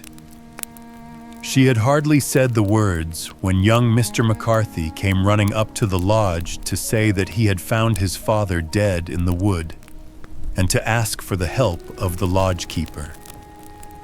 He was much excited, without either his gun or his hat, and his right hand and sleeve were observed to be stained with fresh blood. On following him, they found the dead body stretched out upon the grass beside the pool. The head had been beaten in by repeated blows of some heavy and blunt weapon. The injuries were such as might very well have been inflicted by the butt end of his son's gun, which was found lying on the grass within a few paces of the body. Under these circumstances, the young man was instantly arrested, and a verdict of willful murder having been returned at the inquest on Tuesday, he was on Wednesday brought before the magistrates at Ross, who have referred the case to the next assizes. Those are the main facts of the case as they came out before the coroner and the police court. I could hardly imagine a more damning case, I remarked. If ever circumstantial evidence pointed to a criminal, it does so here. Circumstantial evidence is a very tricky thing, answered Holmes thoughtfully. It may seem to point very straight to one thing, but if you shift your own point of view a little, you may find it pointing in an equally uncompromising manner to something entirely different. It must be confessed, however, that the case looks exceedingly grave against the young man, and it is very possible that he is indeed the culprit. There are several people in the neighborhood, however, and among them Miss Turner, the daughter of the neighboring landowner, who believe in his innocence, and who have retained Lestrade, whom you may recollect in connection with the study in Scarlet, to work out the case in his interest. Lestrade, being rather puzzled, has referred the case to me, and hence it is that two middle-aged gentlemen are flying westward at 50 miles an hour instead of quietly digesting their breakfasts at home. I am afraid, said I, that the facts are so obvious that you will find little credit to be gained out of this case. There is nothing more deceptive than an obvious fact, he answered, laughing. Besides, we may chance to hit upon some other obvious facts, which may have been by no means obvious to Mr. Lestrade. You know me too well to think that I am boasting when I say that I shall either confirm or destroy his theory by means which he is quite incapable of employing, or even of understanding. To take the first example to hand, I very clearly perceive that in your bedroom the window is upon the right-hand side, and yet I question whether Mr. Lestrade would have noted even so self-evident a thing as that. How on earth, my dear fellow, I know you well. I know the military neatness which characterizes you. You shave every morning, and in this season you shave by the sunlight. But since your shaving is less and less complete as we get farther back on the left side, until it becomes positively slovenly as we get round the angle of the jaw, it is surely very clear that that side is less illuminated than the other. I could not imagine a man of your habits looking at himself in an equal light and being satisfied with such a result. I only quote this as a trivial example of observation and inference. Therein lies my métier, and it is just possible that it may be of some service in the investigation which lies before us. There are one or two minor points which were brought out in the inquest, and which are worth considering. What are they? It appears that his arrest did not take place at once, but after the return to Hatherley Farm. On the inspector of constabulary informing him that he was a prisoner, he remarked that he was not surprised to hear it, and that it was no more than his deserts. This observation of his had the natural effect of removing any traces of doubt which might have remained in the minds of the coroner's jury. It was a confession, I ejaculated. No, for it was followed by a protestation of innocence. Coming on the top of such a damning series of events, it was at least a most suspicious remark. On the contrary, said Holmes, it is the brightest rift which I can at present see in the clouds. However innocent he might be, he could not be such an absolute imbecile as not to see that the circumstances were very black against him. Had he appeared surprised at his own arrest, or feigned indignation at it, I should have looked upon it as highly suspicious, because such surprise or anger would not be natural under the circumstances, and yet might appear to be the best policy to a scheming man. His frank acceptance of the situation marks him as either an innocent man or else as a man of considerable self-restraint and firmness. As to his remark about his deserts, it was also not unnatural if you consider that he stood beside the dead body of his father, and that there is no doubt that he had that very day so far forgotten his filial duty as to bandy words with him, and even, according to the little girl whose evidence is so important, to raise his hand as if to strike him.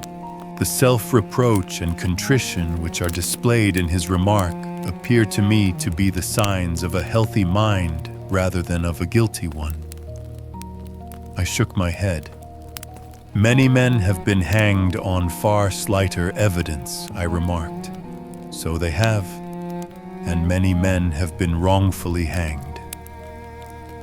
What is the young man's own account of the matter? It is, I am afraid, not very encouraging to his supporters. though there are 1 or 2 points in it which are suggestive.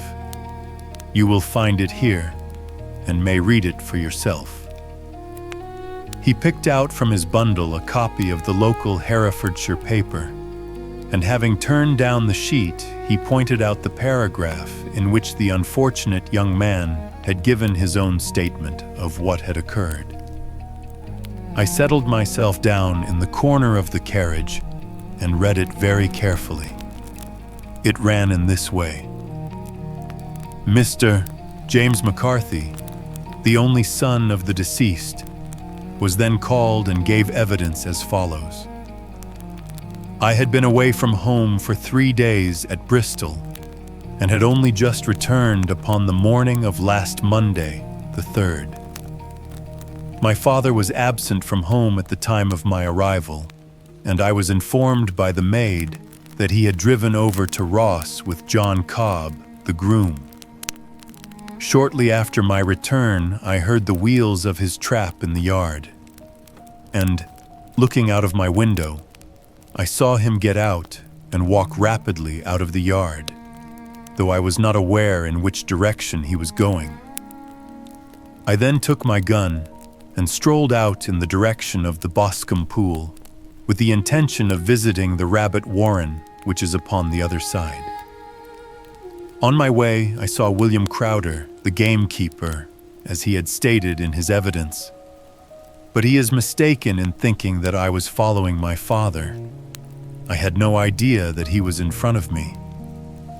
When about 100 yards from the pool, I heard a cry of "Cooey!" which was a usual signal between my father and myself. I then hurried forward and found him standing by the pool. He appeared to be much surprised at seeing me and asked me rather roughly what I was doing there. A conversation ensued which led to high words and almost to blows, for my father was a man of a very violent temper. Seeing that his passion was becoming ungovernable, I left him and returned towards Hatherley Farm. I had not gone more than 150 yards, however, when I heard a hideous outcry behind me, which caused me to run back again. I found my father expiring upon the ground, with his head terribly injured. I dropped my gun and held him in my arms, but he almost instantly expired. I knelt beside him for some minutes, and then made my way to Mr. Turner's lodgekeeper, his house being the nearest, to ask for assistance. I saw no one near my father when I returned, and I have no idea how he came by his injuries. He was not a popular man, being somewhat cold and forbidding in his manners, but he had, as far as I know, no active enemies. I know nothing further of the matter. The coroner: Did your father make any statement to you before he died? Witness: He mumbled a few words, but I could only catch some allusion to a rat. The coroner: What did you understand by that? Witness: It conveyed no meaning to me. I thought that he was delirious. The coroner: What was the point upon which you and your father had this final quarrel? Witness: I should prefer not to answer. The coroner: I am afraid that I must press it. Witness: It is really impossible for me to tell you. I can assure you that it has nothing to do with the sad tragedy which followed. The coroner: That is for the court to decide. I need not point out to you that your refusal to answer will prejudice your case considerably in any future proceedings which may arise. Witness: I must still refuse. The coroner: I understand that the cry of "Cooey" was a common signal between you and your father? Witness: It was. The coroner: How was it then that he uttered it before he saw you, and before he even knew that you had returned from Bristol? Witness, with considerable confusion: I do not know. A juryman! Did you see nothing which aroused your suspicions when you returned on hearing the cry and found your father fatally injured? Witness: nothing definite. The coroner: what do you mean? Witness: I was so disturbed and excited as I rushed out into the open that I could think of nothing except of my father. Yet I have a vague impression that as I ran forward, something lay upon the ground to the left of me. It seemed to me to be something gray in color, a coat of some sort, or a plaid, perhaps. When I rose from my father, I looked round for it, but it was gone. Do you mean that it disappeared before you went for help? Yes, it was gone. You cannot say what it was? No, I had a feeling something was there. How far from the body? 12 yards or so. And how far from the edge of the wood?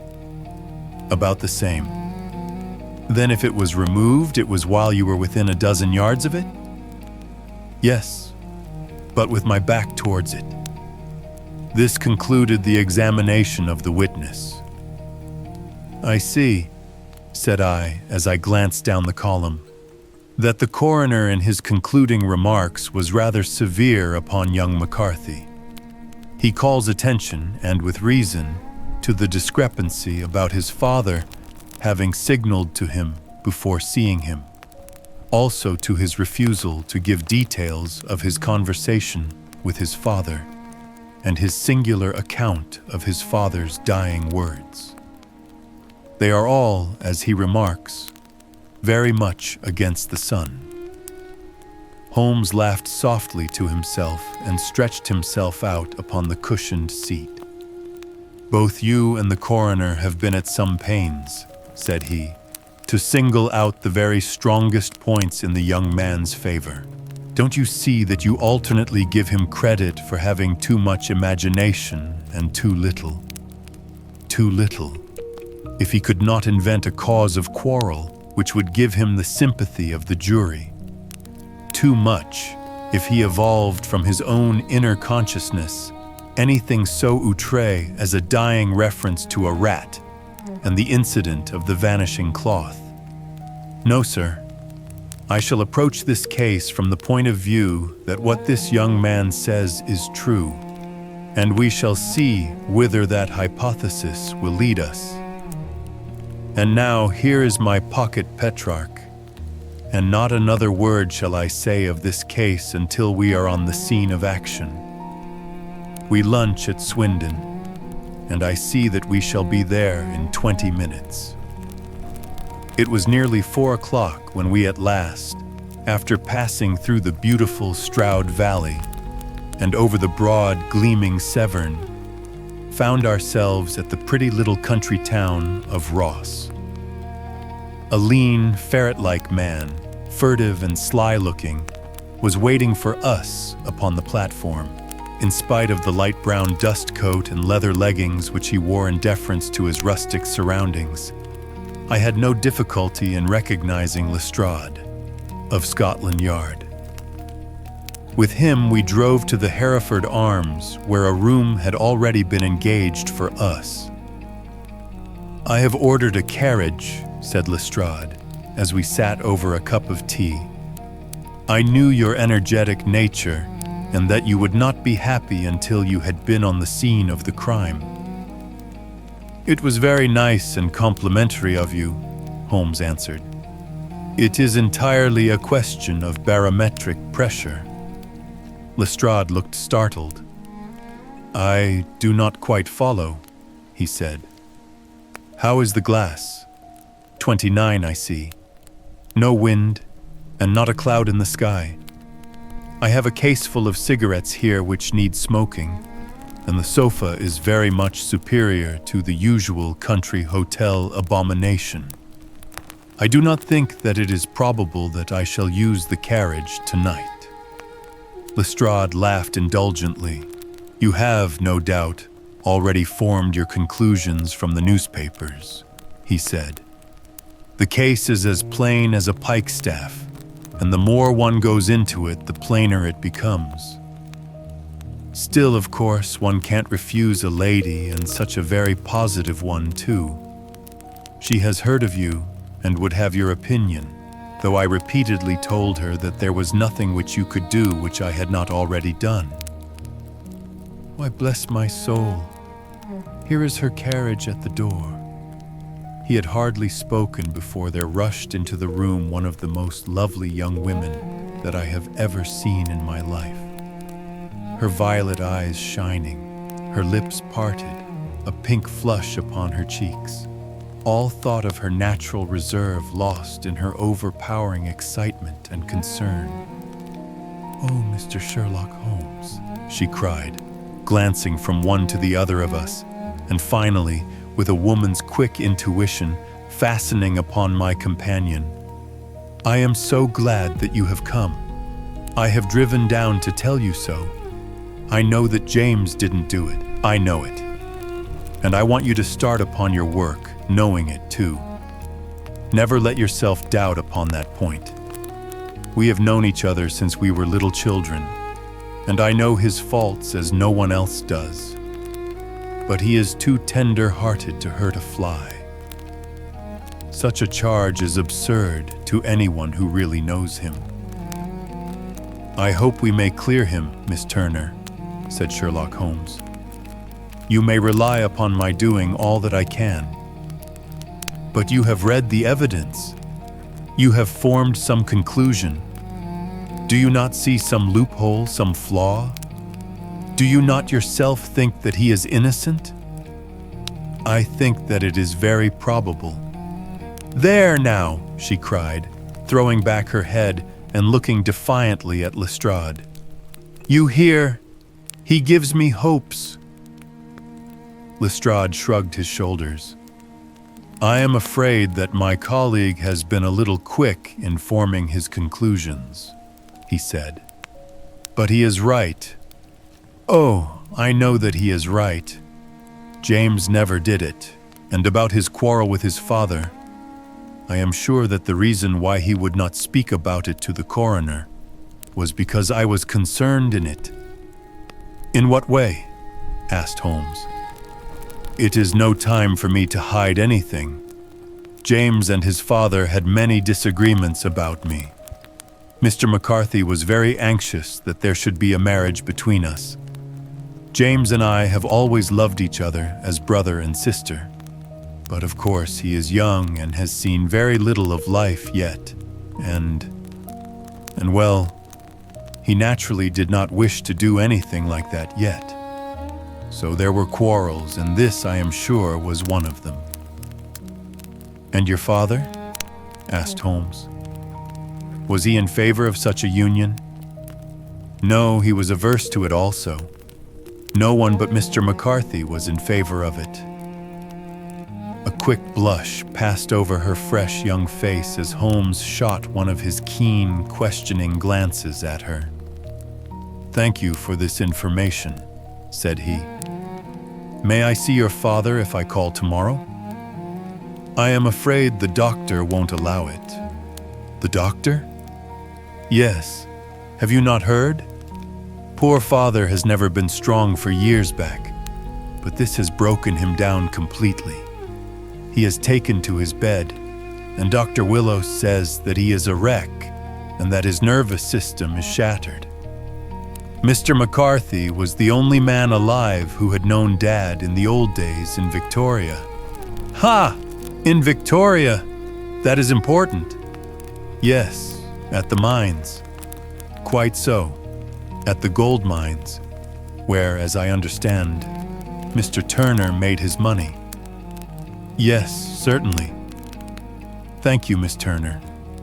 You have been of material assistance to me. You will tell me if you have any news tomorrow. No doubt you will go to the prison to see James. Oh, if you do, Mr. Holmes, do tell him that I know him to be innocent." "I will, Miss Turner. I must go home now, for Dad is very ill, and he misses me so if I leave him. Goodbye, and God help you in your undertaking." She hurried from the room as impulsively as she had entered, and we heard the wheels of her carriage rattle off down the street. "I am ashamed of you, Holmes," said Lestrade with dignity after a few minutes' silence. "Why should you raise up hopes which you are bound to disappoint? I am not over-tender of heart, but I call it cruel." "I think that I see my way to clearing James McCarthy," said Holmes. "Have you an order to see him in prison?" "Yes, but only for you and me." "Then I shall reconsider my resolution about going out. We have still time to take a train to Hereford and see him tonight?" "Ample." "Then let us do so. Watson, I fear that you will find it very slow, but I shall only be away a couple of hours." I walked down to the station with them, and then wandered through the streets of the little town, finally returning to the hotel, where I lay upon the sofa and tried to interest myself in a yellow-backed novel. The puny plot of the story was so thin, however, when compared to the deep mystery through which we were groping, and I found my attention wander so continually from the action to the fact that I at last flung it across the room and gave myself up entirely to a consideration of the events of the day. Supposing that this unhappy young man's story were absolutely true, then what hellish thing, what absolutely unforeseen and extraordinary calamity could have occurred between the time when he parted from his father and the moment when, drawn back by his screams, he rushed into the glade? It was something terrible and deadly. What could it be? Might not the nature of the injuries reveal something to my medical instincts? I rang the bell and called for the weekly county paper, which contained a verbatim account of the inquest. In the surgeon's deposition, it was stated that the posterior third of the left parietal bone and the left half of the occipital bone had been shattered by a heavy blow from a blunt weapon. I marked the spot upon my own head. Clearly, such a blow must have been struck from behind. That was to some extent in favor of the accused, as when seen quarreling, he was face to face with his father. Still, it did not go for very much, for the older man might have turned his back before the blow fell. Still, it might be worthwhile to call Holmes's attention to it. Then there was the peculiar dying reference to a rat. What could that mean? It could not be delirium. A man dying from a sudden blow does not commonly become delirious. No, it was more likely to be an attempt to explain how he met his fate. But what could it indicate? I cudgeled my brains to find some possible explanation. And then the incident of the gray cloth seen by young McCarthy.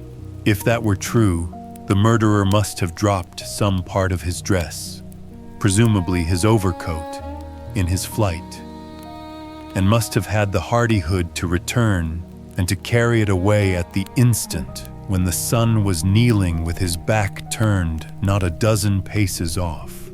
What a tissue of mysteries and improbabilities the whole thing was.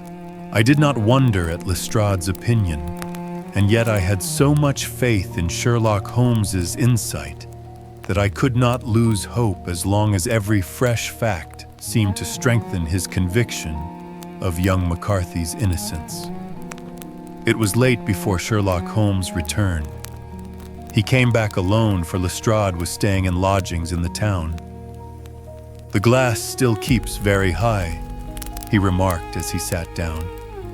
"It is of importance that it should not rain before we are able to go over the ground. On the other hand, a man should be at his very best and keenest for such nice work as that, and I did not wish to do it when fagged by a long journey. I have seen young McCarthy, and what did you learn from him? Nothing. Could he throw no light? None at all. I was inclined to think at one time that he knew who had done it and was screening him or her. But I am convinced now that he is as puzzled as everyone else.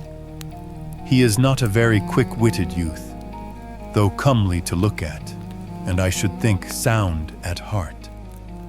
I cannot admire his taste, I remarked, if it is indeed a fact that he was averse to a marriage with so charming a young lady as this Miss Turner. Ah, thereby hangs a rather painful tale.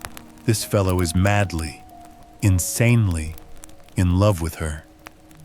But some 2 years ago, when he was only a lad, and before he really knew her, for she had been away 5 years at a boarding school, what does the idiot do but get into the clutches of a barmaid in Bristol and marry her at a registry office? No one knows a word of the matter, but you can imagine how maddening it must be to him to be upbraided for not doing what he would give his very eyes to do, but what he knows to be absolutely impossible. It was sheer frenzy of this sort which made him throw his hands up into the air when his father, at their last interview, was goading him on to propose to Miss Turner. On the other hand, he had no means of supporting himself, and his father, who was by all accounts a very hard man, would have thrown him over utterly had he known the truth. It was with his barmaid wife that he had spent the last 3 days in Bristol, and his father did not know where he was. Mark that point. It is of importance. Good has come out of evil, however, for the barmaid, finding from the papers that he is in serious trouble and likely to be hanged, has thrown him over utterly and has written to him to say that she has a husband already in the Bermuda dockyard, so that there is really no tie between them. I think that that bit of news has consoled young McCarthy for all that he has suffered. But if he is innocent, who has done it? Ah, who? I would call your attention very particularly to 2 points. One is that the murdered man had an appointment with someone at the pool, and that the someone could not have been his son, for his son was away, and he did not know when he would return. The second is that the murdered man was heard to cry, "Cooey," before he knew that his son had returned. Those are the crucial points upon which the case depends. And now let us talk about George Meredith, if you please, and we shall leave all minor matters until tomorrow. There was no rain, as Holmes had foretold, and the morning broke bright and cloudless. At 9 o'clock, Lestrade called for us with the carriage, and we set off for Hatherley Farm and the Boscombe Pool. "There is serious news this morning," Lestrade observed. "It is said that Mr. Turner of the Hall is so ill that his life is despaired of." "An elderly man, I presume," said Holmes. "About 60, but his constitution has been shattered by his life abroad, and he has been in failing health for some time. This business has had a very bad effect upon him. He was an old friend of McCarthy's, and I may add, a great benefactor to him, for I have learned that he gave him Hatherley Farm rent-free." "Indeed? That is interesting," said Holmes. "Oh, yes. In 100 other ways he has helped him. Everybody about here speaks of his kindness to him. Really, does it not strike you as a little singular that this McCarthy, who appears to have had little of his own, and to have been under such obligations to Turner, should still talk of marrying his son to Turner's daughter, who is, presumably, heiress to the estate, and that in such a very cocksure manner, as if it were merely a case of a proposal and all else would follow? It is the more strange, since we know that Turner himself was averse to the idea. The daughter told us as much, Do you not deduce something from that? We have got to the deductions and the inferences, said Lestrade, winking at me. I find it hard enough to tackle facts, Holmes, without flying away after theories and fancies. You are right, said Holmes demurely. You do find it very hard to tackle the facts. Anyhow, I have grasped one fact which you seem to find it difficult to get hold of, replied Lestrade with some warmth, and that is that McCarthy Sr. met his death from McCarthy Jr., and that all theories to the contrary are the merest moonshine. Well, moonshine is a brighter thing than fog, said Holmes, laughing. But I am very much mistaken if this is not Hatherley Farm upon the left. Yes, that is it. It was a widespread, comfortable-looking building, two-storied, slate-roofed, with great yellow blotches of lichen upon the gray walls. The drawn blinds and the smokeless chimneys, however, gave it a stricken look, as though the weight of this horror still lay heavy upon it. We called at the door when the maid, at Holmes's request, showed us the boots which her master wore at the time of his death, and also a pair of the son's, though not the pair which he had then had. Having measured these very carefully from 7 or 8 different points, Holmes desired to be led to the courtyard, from which we all followed the winding track which led to Boscombe Pool.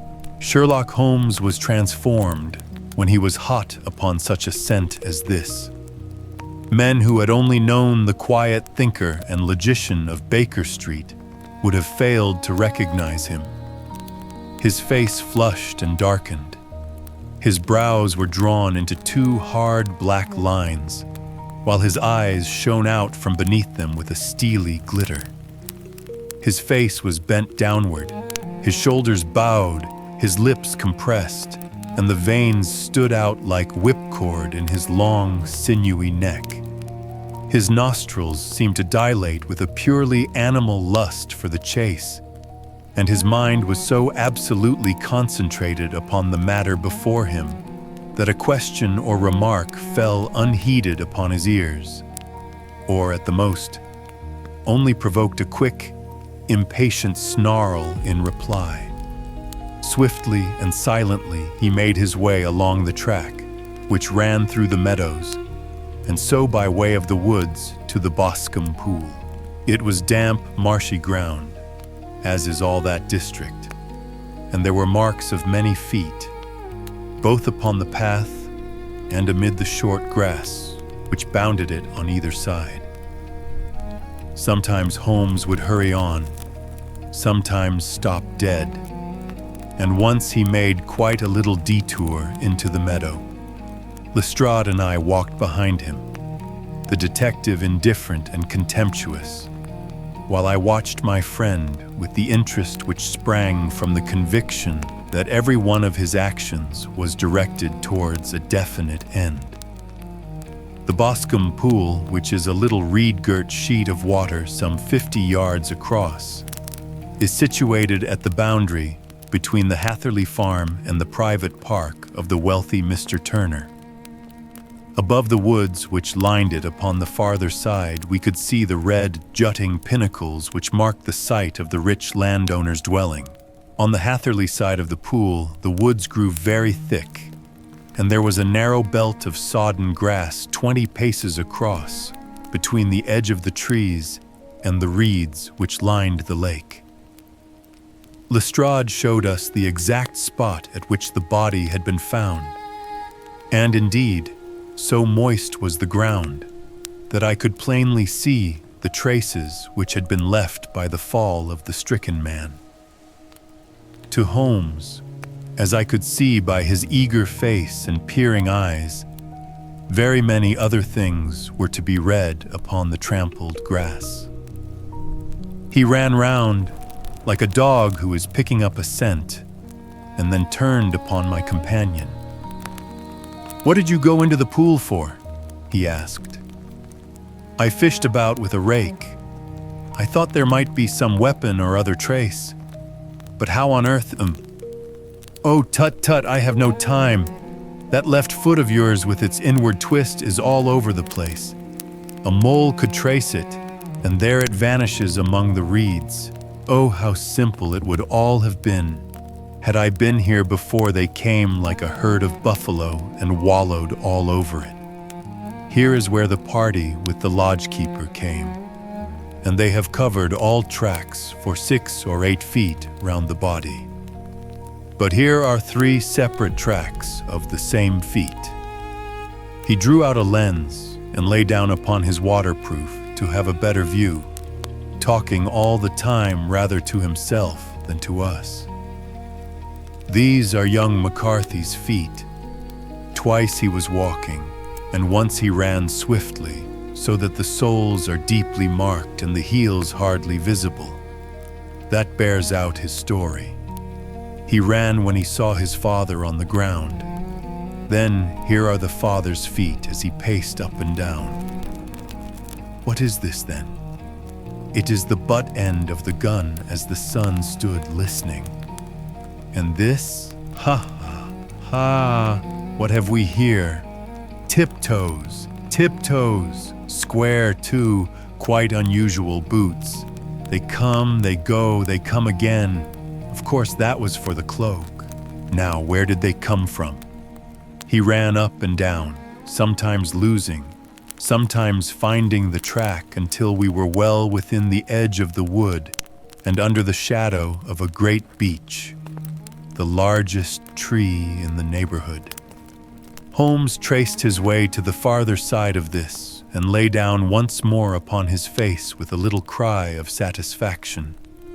For a long time he remained there, turning over the leaves and dried sticks, gathering up what seemed to me to be dust into an envelope, and examining with his lens not only the ground, but even the bark of the tree as far as he could reach. A jagged stone was lying among the moss, and this also he carefully examined and retained. Then he followed a pathway through the wood until he came to the high road, where all traces were lost.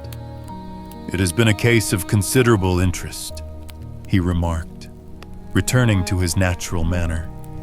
I fancy that this gray house on the right must be the lodge. I think that I will go in and have a word with Moran, and perhaps write a little note. Having done that, we may drive back to our luncheon. You may walk to the cab, and I shall be with you presently. It was about 10 minutes before we regained our cab and drove back into Ross, Holmes still carrying with him the stone which he had picked up in the wood. This may interest you, Lestrade, he remarked, holding it out. The murder was done with it. I see no marks. There are none. How do you know then? The grass was growing under it. It had only lain there a few days.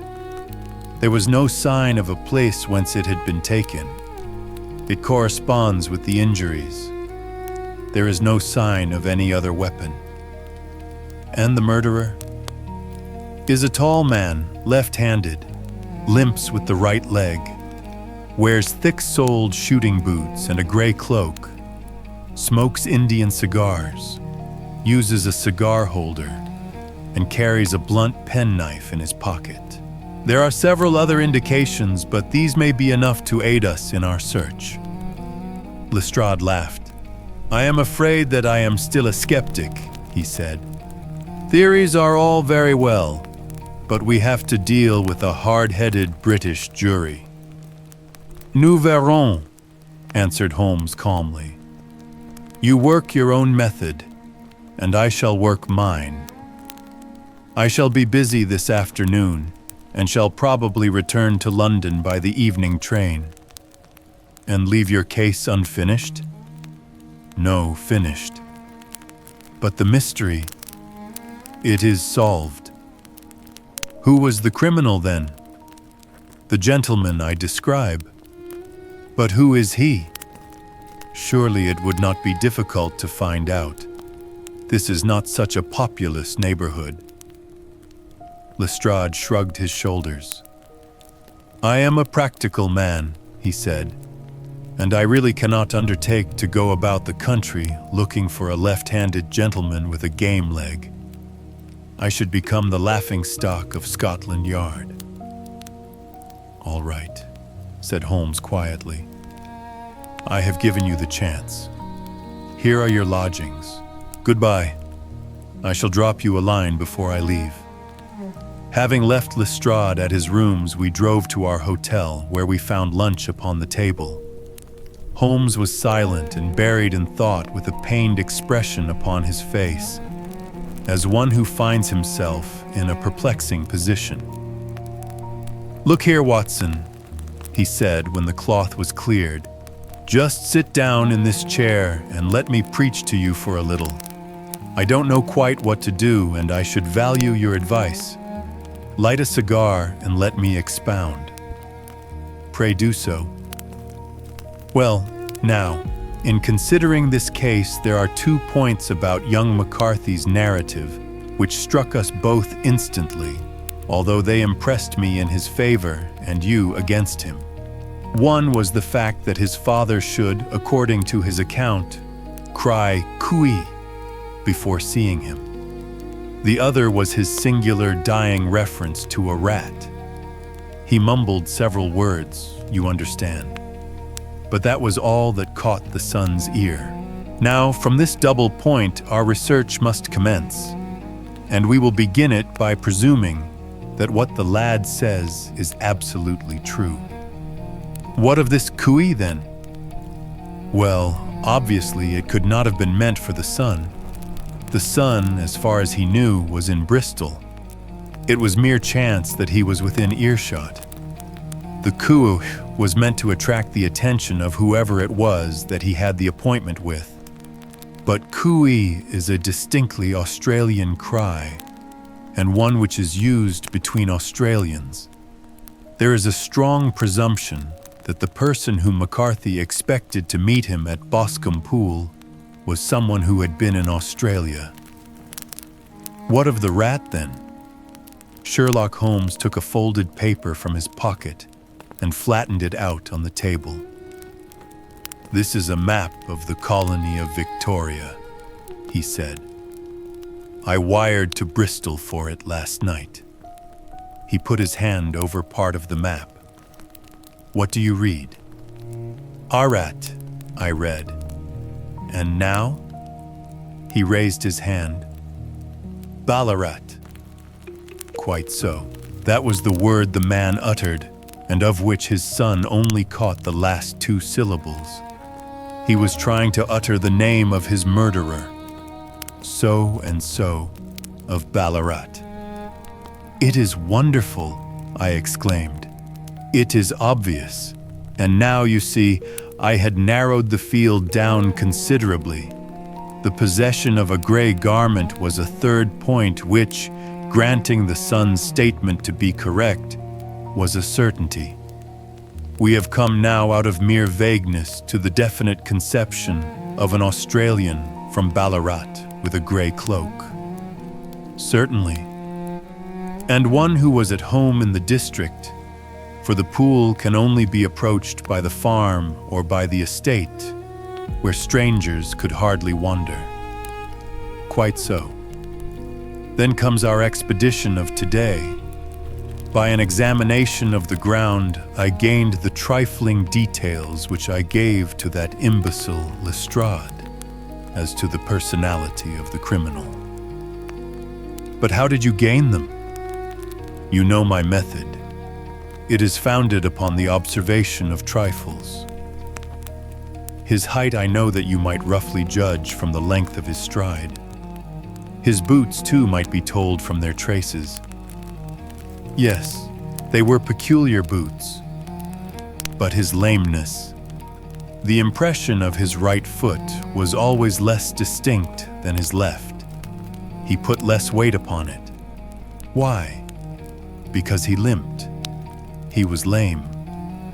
But his left-handedness, You were yourself struck by the nature of the injury as recorded by the surgeon at the inquest. The blow was struck from immediately behind, and yet was upon the left side. Now, how can that be unless it were by a left-handed man? He had stood behind that tree during the interview between the father and son. He had even smoked there. I found the ash of a cigar, which my special knowledge of tobacco ashes enables me to pronounce as an Indian cigar.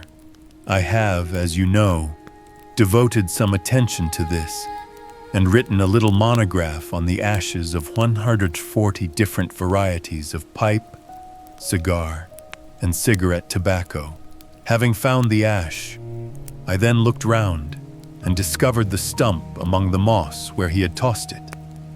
It was an Indian cigar, of the variety which are rolled in Rotterdam. And the cigar holder? I could see that the end had not been in his mouth. Therefore, he used a holder. The tip had been cut off, not bitten off, but the cut was not a clean one, so I deduced a blunt penknife. Holmes, I said, you have drawn a net round this man from which he cannot escape, and you have saved an innocent human life as truly as if you had cut the cord which was hanging him. I see the direction in which all this points. The culprit is— "Mr. John Turner," cried the hotel waiter, opening the door of our sitting room and ushering in a visitor. The man who entered was a strange and impressive figure. His slow, limping step and bowed shoulders gave the appearance of decrepitude, and yet his hard, deep-lined, craggy features and his enormous limbs showed that he was possessed of unusual strength of body and of character. His tangled beard, grizzled hair, and outstanding, drooping eyebrows combined to give an air of dignity and power to his appearance, but his face was of an ashen white, while his lips and the corners of his nostrils were tinged with a shade of blue. It was clear to me at a glance that he was in the grip of some deadly and chronic disease. "Pray sit down on the sofa," said Holmes gently. "You had my note?" "Yes, the lodgekeeper brought it up. You said that you wished to see me here to avoid scandal. I thought people would talk if I went to the hall." "And why did you wish to see me?" He looked across at my companion with despair in his weary eyes, as though his question was already answered. "Yes," said Holmes, answering the look rather than the words. "It is so. I know all about McCarthy." The old man sank his face in his hands. "God help me," he cried, "but I would not have let the young man come to harm. I give you my word that I would have spoken out if it went against him at the assizes." "I am glad to hear you say so," said Holmes gravely. "I would have spoken now had it not been for my dear girl. It would break her heart. It will break her heart when she hears that I am arrested." "It may not come to that," said Holmes. "What?" "I am no official agent. I understand that it was your daughter who required my presence here, and I am acting in her interests. Young McCarthy must be got off, however." "I am a dying man," said old Turner. "I have had diabetes for years. My doctor says it is a question whether I shall live a month. Yet I would rather die under my own roof than in a jail." Holmes rose and sat down at the table with his pen in his hand and a bundle of paper before him. "Just tell us the truth," he said.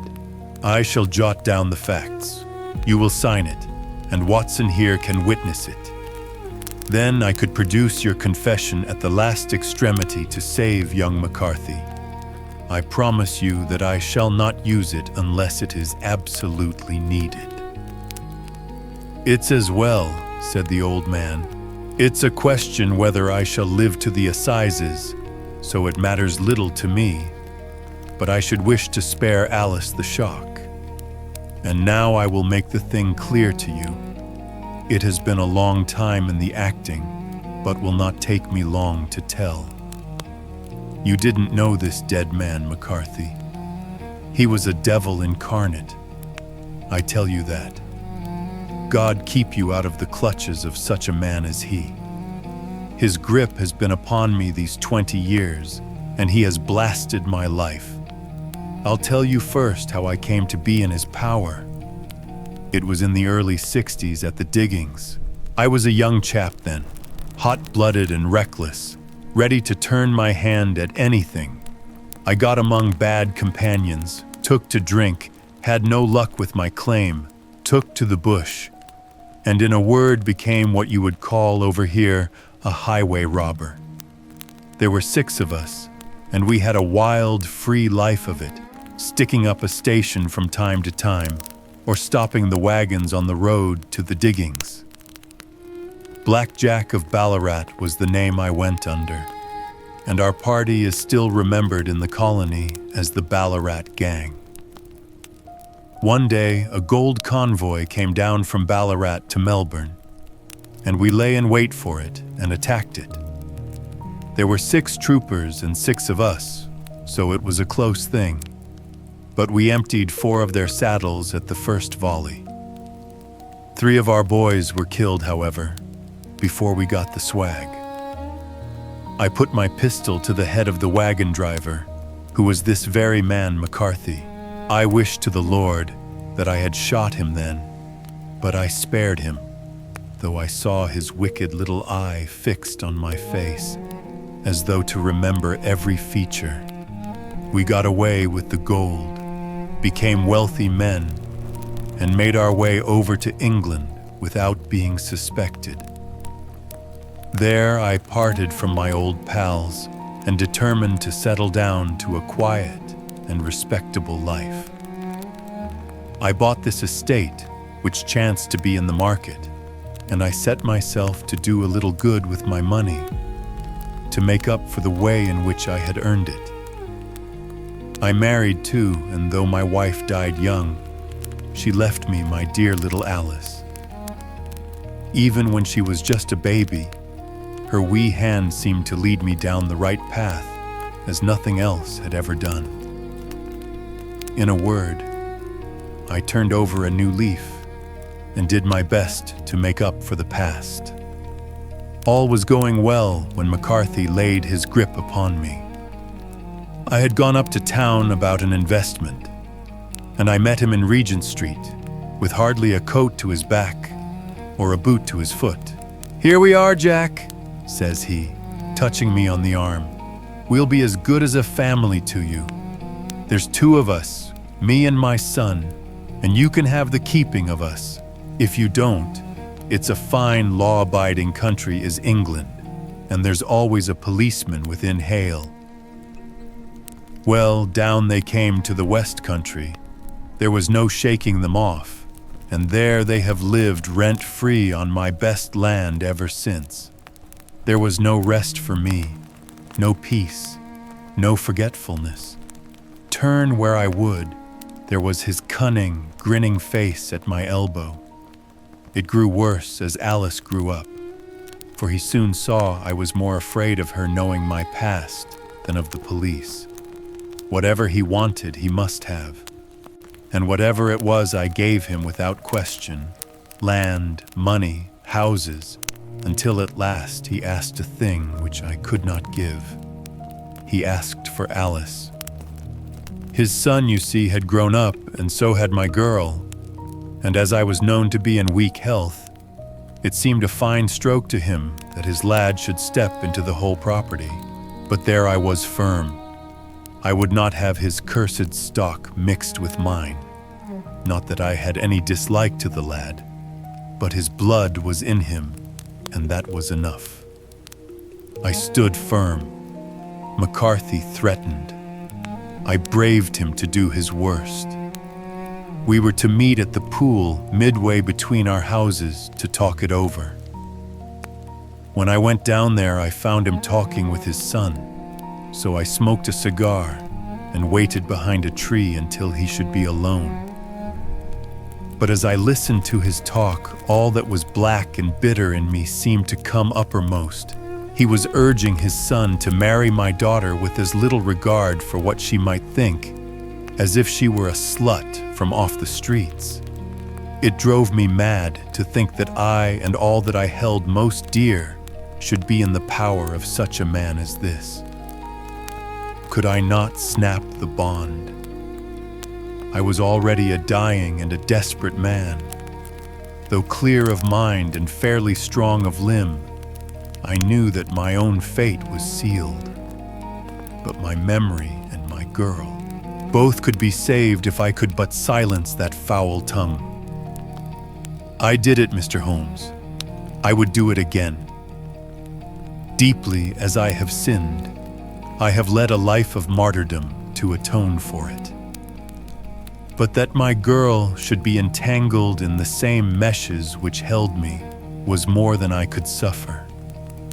I struck him down with no more compunction than if he had been some foul and venomous beast. His cry brought back his son, but I had gained the cover of the wood, though I was forced to go back to fetch the cloak which I had dropped in my flight. That is the true story, gentlemen, of all that occurred. Well, it is not for me to judge you, said Holmes as the old man signed the statement which had been drawn out. I pray that we may never be exposed to such a temptation. I pray not, sir. And what do you intend to do? In view of your health, nothing. You are yourself aware that you will soon have to answer for your deed at a higher court than the assizes. I will keep your confession, and if McCarthy is condemned, I shall be forced to use it. If not, it shall never be seen by mortal eye, and your secret, whether you be alive or dead, shall be safe with us. Farewell then, said the old man solemnly. Your own deathbeds, when they come, will be the easier for the thought of the peace which you have given to mine. Tottering and shaking in all his giant frame, he stumbled slowly from the room. God help us, said Holmes after a long silence. Why does fate play such tricks with poor, helpless worms? I never hear of such a case as this that I do not think of Baxter's words and say, there, but for the grace of God, goes Sherlock Holmes. James McCarthy was acquitted at the assizes on the strength of a number of objections which had been drawn out by Holmes and submitted to the defending counsel. Old Turner lived for 7 months after our interview, but he is now dead, and there is every prospect that the son and daughter may come to live happily together in ignorance of the black cloud which rests upon their past. 5. The 5 Orange Pips. When I glance over my notes and records of the Sherlock Holmes cases between the years 82 and 90, I am faced by so many which present strange and interesting features that it is no easy matter to know which to choose and which to leave. Some, however, have already gained publicity through the papers, and others have not offered a field for those peculiar qualities which my friend possessed in so high a degree, and which it is the object of these papers to illustrate. Some, too, have baffled his analytical skill, and would be, as narratives, beginnings without an ending, while others have been but partially cleared up, and have their explanations founded rather upon conjecture and surmise than on that absolute logical proof which was so dear to him. There is, however, one of these last, which was so remarkable in its details and so startling in its results, that I am tempted to give some account of it, in spite of the fact that there are points in connection with it which never have been, and probably never will be, entirely cleared up. The year 87 furnished us with a long series of cases of greater or less interest, of which I retain the records. Among my headings under this 112 months, I find an account of the adventure of the Paradol Chamber, of the Amateur Mendicant Society, who held a luxurious club in the lower vault of a furniture warehouse, of the facts connected with the loss of the British bark, Sophie Anderson, of the singular adventures of the Grice Pattersons in the island of Ufa, and finally of the Camberwell poisoning case. In the latter, as may be remembered, Sherlock Holmes was able, by winding up the dead man's watch, to prove that it had been wound up 2 hours before, and that therefore the deceased had gone to bed within that time, a deduction which was of the greatest importance in clearing up the case. All these I may sketch out at some future date, but none of them present such singular features as the strange train of circumstances which I have now taken up my pen to describe. It was in the latter days of September, and the equinoctial gales had set in with exceptional violence. All day the wind had screamed, and the rain had beaten against the windows, so that even here in the heart of great, handmade London, we were forced to raise our minds for the instant from the routine of life and to recognize the presence of those great elemental forces which shriek at mankind through the bars of his civilization, like untamed beasts in a cage. As evening drew in, the storm grew higher and louder, and the wind cried and sobbed like a child in the chimney. Sherlock Holmes sat moodily at one side of the fireplace, cross-indexing his records of crime, while I at the other was deep in one of Clark Russell's fine sea stories, until the howl of the gale from without seemed to blend with the text, and the splash of the rain to lengthen out into the long swash of the sea waves. My wife was on a visit to her mother's, and for a few days I was a dweller once more in my old quarters at Baker Street. "Why," said I, glancing up at my companion, "that was surely the bell. Who could come tonight? Some friend of yours, perhaps?"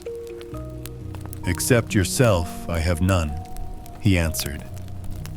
"I do not encourage visitors." "A client, then? If so, it is a serious case. Nothing less would bring a man out on such a day and at such an hour. But I take it that it is more likely to be some crony of the landlady's." Sherlock Holmes was wrong in his conjecture, however, for there came a step in the passage and a tapping at the door. He stretched out his long arm to turn the lamp away from himself and towards the vacant chair upon which a newcomer must sit. "Come in," said he. The man who entered was young, some 22 at the outside, well-groomed and trimly clad, with something of refinement and delicacy in his bearing. The streaming umbrella which he held in his hand, and his long shining waterproof told of the fierce weather through which he had come.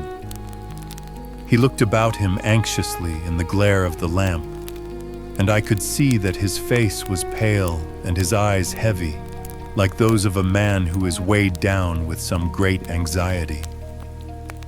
"I owe you an apology," he said, raising his golden pince-nez to his eyes. "I trust that I am not intruding. I fear that I have brought some traces of the storm and rain into your snug chamber." "Give me your coat and umbrella," said Holmes. "They may rest here on the hook, and will be dry presently. You have come up from the southwest, I see." "Yes, from Horsham.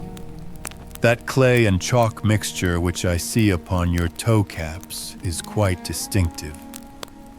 I have come for advice. That is easily got. And help. That is not always so easy. I have heard of you, Mr. Holmes. I heard from Major Prendergast how you saved him in the Tankerville Club scandal. Ah, of course. He was wrongfully accused of cheating at cards. He said that you could solve anything. He said too much. That you are never beaten. I have been beaten 4 times, 3 times by men and once by a woman. But what is that compared with the number of your successes? It is true that I have been generally successful. Then you may be so with me. I beg that you will draw your chair up to the fire and favor me with some details as to your case. It is no ordinary one. None of those which come to me are. I am the last court of appeal. And yet I question, sir, whether in all your experience you have ever listened to a more mysterious and inexplicable chain of events than those which have happened in my own family. You fill me with interest, said Holmes. Pray give us the essential facts from the commencement, and I can afterwards question you as to those details which seem to me to be most important.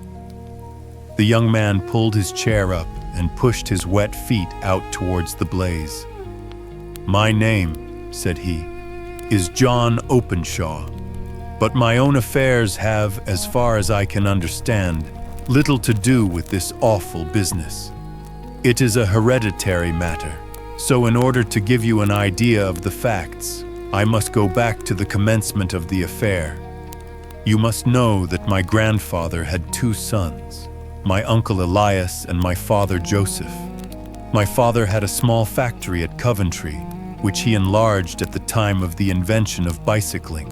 He was a patentee of the Openshaw unbreakable tire, and his business met with such success that he was able to sell it and to retire upon a handsome competence. My uncle Elias emigrated to America when he was a young man and became a planter in Florida, where he was reported to have done very well. At the time of the war, he fought in Jackson's army, and afterwards under Hood, where he rose to be a colonel. When Lee laid down his arms, my uncle returned to his plantation, where he remained for 3 or 4 years. About 1869 or 1870, he came back to Europe and took a small estate in Sussex near Horsham. He had made a very considerable fortune in the States, and his reason for leaving them was his aversion to the Negroes and his dislike of the Republican policy in extending the franchise to them. He was a singular man, fierce and quick-tempered, very foul-mouthed when he was angry, and of a most retiring disposition. During all the years that he lived at Horsham, I doubt if ever he set foot in the town. He had a garden and 2 or 3 fields round his house, and there he would take his exercise, though very often for weeks on end he would never leave his room. He drank a great deal of brandy and smoked very heavily, but he would see no society and did not want any friends, not even his own brother. He didn't mind me. In fact, he took a fancy to me. For at the time when he saw me first, I was a youngster of 12 or so. This would be in the year 1878, after he had been 8 or 9 years in England. He begged my father to let me live with him, and he was very kind to me in his way. When he was sober, he used to be fond of playing backgammon and draughts with me, and he would make me his representative both with the servants and with the tradespeople, so that by the time that I was 16, I was quite master of the house. I kept all the keys and could go where I liked and do what I liked, so long as I did not disturb him in his privacy. There was one singular exception, however, for he had a single room, a lumber room up among the attics, which was invariably locked, and which he would never permit either me or anyone else to enter. With a boy's curiosity, I have peeped through the keyhole, but I was never able to see more than such a collection of old trunks and bundles as would be expected in such a room. One day, it was in March 1883, a letter with a foreign stamp lay upon the table in front of the colonel's plate.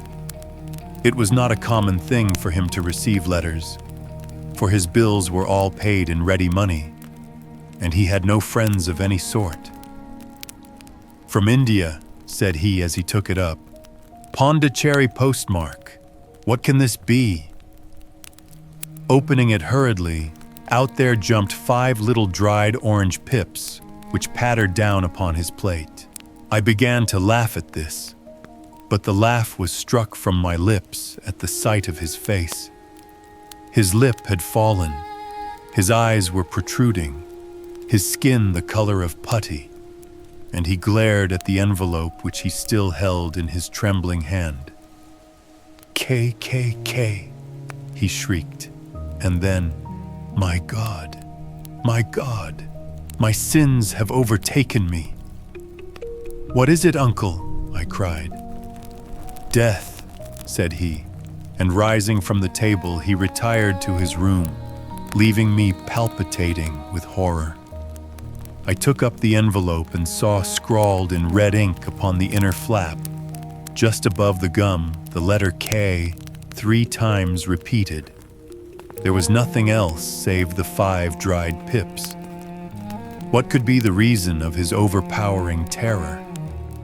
I left the breakfast table, and as I ascended the stair, I met him coming down with an old rusty key, which must have belonged to the attic, in one hand, and a small brass box, like a cash box, in the other. "They may do what they like, but I'll checkmate them still," said he with an oath. "Tell Mary that I shall want a fire in my room today, and send down to Fordham, the Horsham lawyer." I did as he ordered, and when the lawyer arrived, I was asked to step up to the room.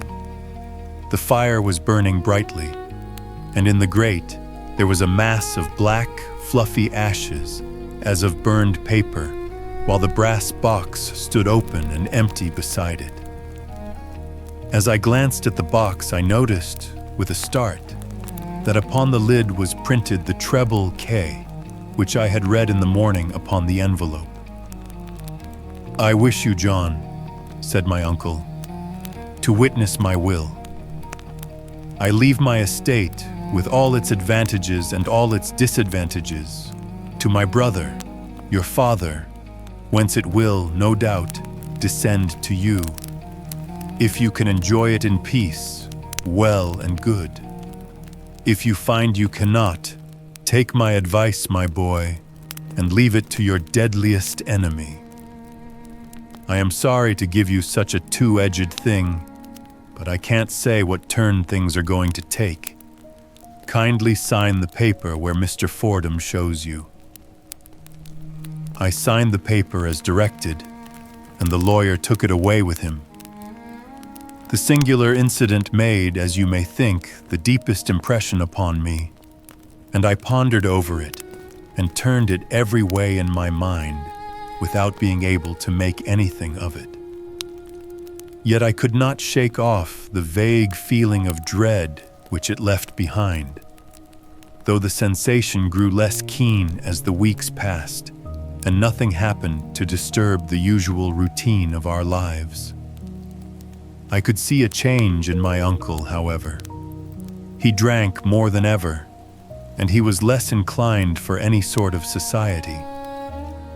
Most of his time he would spend in his room, with the door locked upon the inside, but sometimes he would emerge in a sort of drunken frenzy and would burst out of the house and tear about the garden with a revolver in his hand, screaming out that he was afraid of no man, and that he was not to be cooped up like a sheep in a pen by man or devil. When these hot fits were over, however, he would rush tumultuously in at the door and lock and bar it behind him, like a man who can brazen it out no longer against the terror which lies at the roots of his soul. At such times I have seen his face, even on a cold day, glisten with moisture, as though it were new raised from a basin. Well, to come to an end of the matter, Mr. Holmes, and not to abuse your patience, there came a night when he made one of those drunken sallies from which he never came back. We found him, when we went to search for him, face downward in a little green scummed pool, which lay at the foot of the garden. There was no sign of any violence, and the water was but 2 feet deep, so that the jury, having regard to his known eccentricity, brought in a verdict of suicide. But I, who knew how he winced from the very thought of death, had much ado to persuade myself that he had gone out of his way to meet it. The matter passed, however, and my father entered into possession of the estate and of some the £14,000 which lay to his credit at the bank. "One moment," Holmes interposed. "Your statement is, I foresee, one of the most remarkable to which I have ever listened. Let me have the date of the reception by your uncle of the letter and the date of his supposed suicide." The letter arrived on March 10th, 1883. His death was 7 weeks later, upon the night of May 2nd. "Thank you. Pray proceed." When my father took over the Horsham property, he, at my request, made a careful examination of the attic, which had been always locked up. We found the brass box there, although its contents had been destroyed. On the inside of the cover was a paper label with the initials of KKK repeated upon it, and letters, memoranda, receipts, and a register written beneath. These, we presume, indicated the nature of the papers which had been destroyed by Colonel Openshaw. For the rest, there was nothing of much importance in the attic, save a great many scattered papers and notebooks bearing upon my uncle's life in America. Some of them were of the wartime and showed that he had done his duty well and had borne the repute of a brave soldier. Others were of a date during the Reconstruction of the Southern states and were mostly concerned with politics, for he had evidently taken a strong part in opposing the carpetbag politicians who had been sent down from the north. Well, it was the beginning of '84 when my father came to live at Horsham, and all went as well as possible with us until the January of '85. On the 4th day after the New Year, I heard my father give a sharp cry of surprise as we sat together at the breakfast table.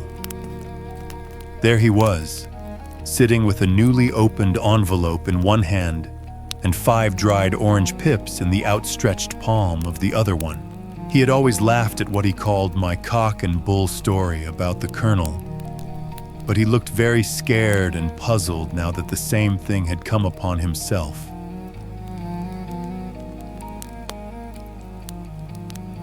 "What on earth does this mean, John?" he stammered. My heart had turned to lead.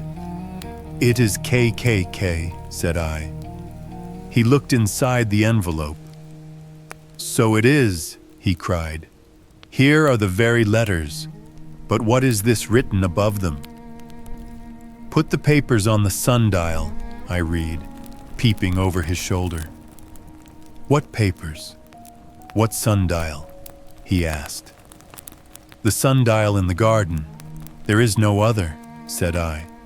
"But the papers must be those that are destroyed."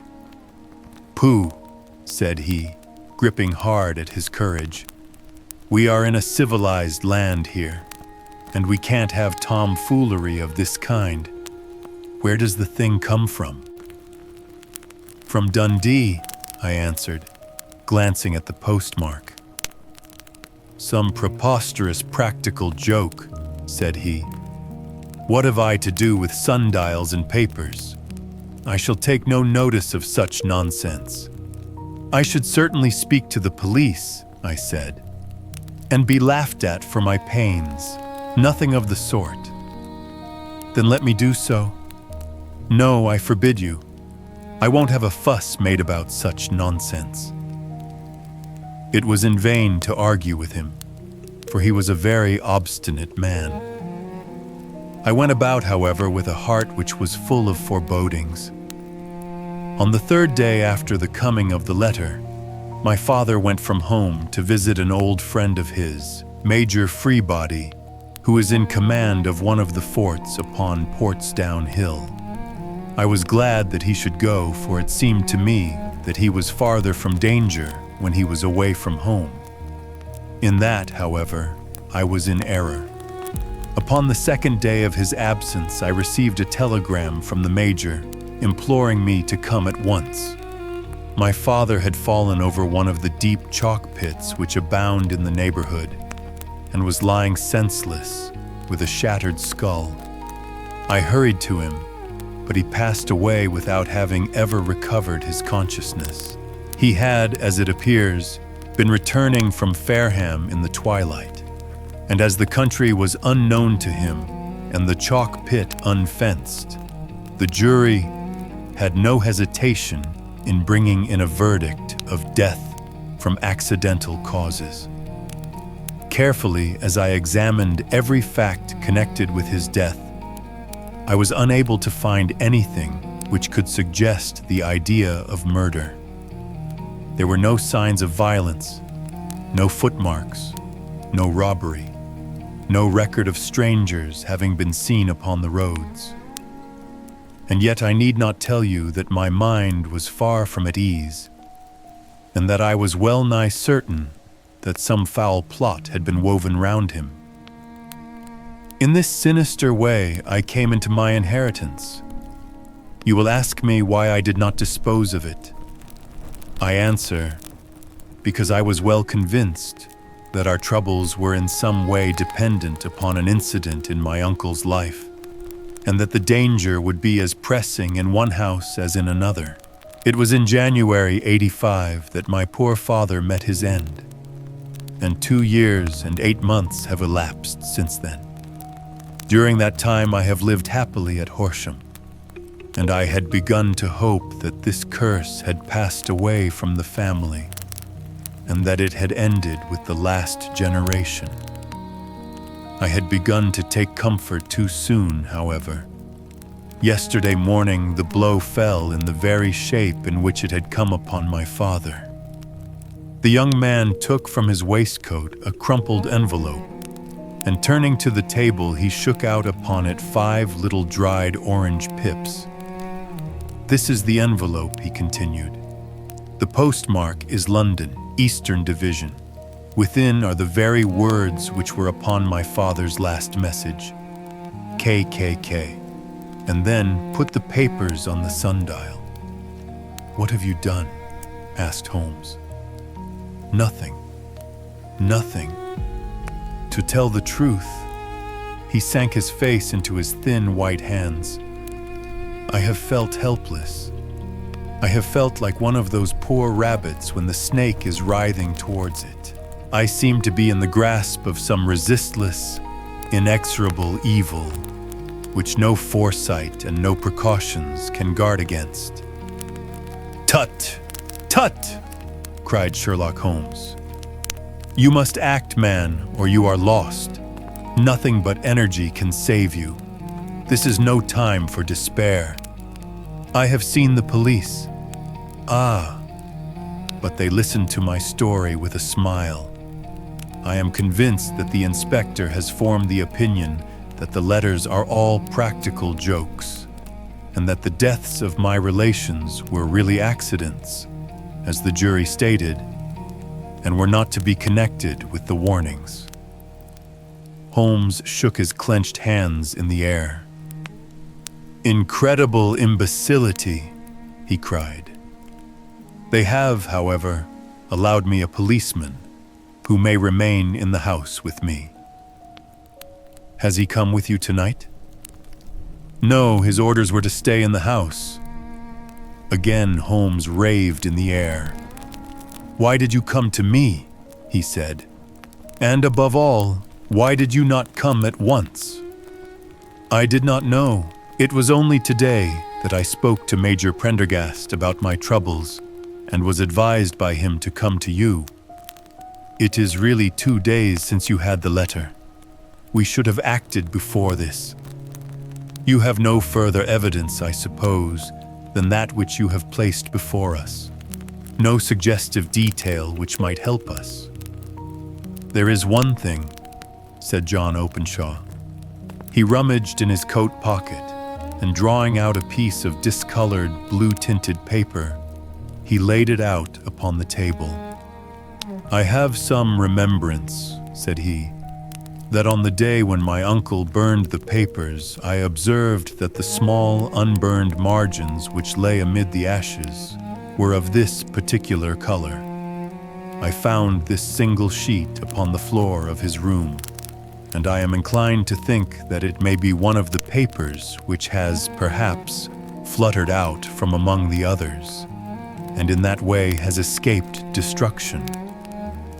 Beyond the mention of pips, I do not see that it helps us much. I think myself that it is a page from some private diary. The writing is undoubtedly my uncle's.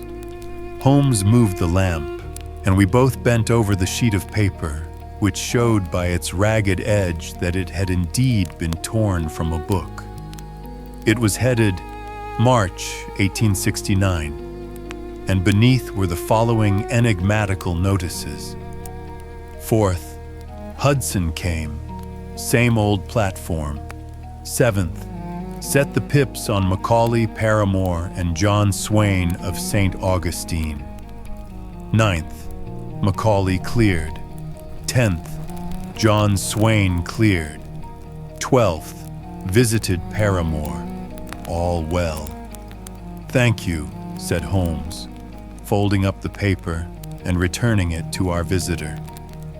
And now, while you must on no account lose another instant, we cannot spare time even to discuss what you have told me. You must get home instantly and act. What shall I do? There is but one thing to do. It must be done at once.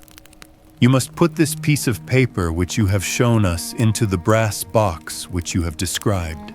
You must also put in a note to say that all the other papers were burned by your uncle, and that this is the only one which remains. You must assert that in such words as will carry conviction with them.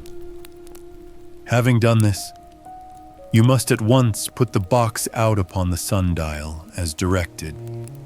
Do you understand? Entirely. Do not think of revenge or anything of the sort at present.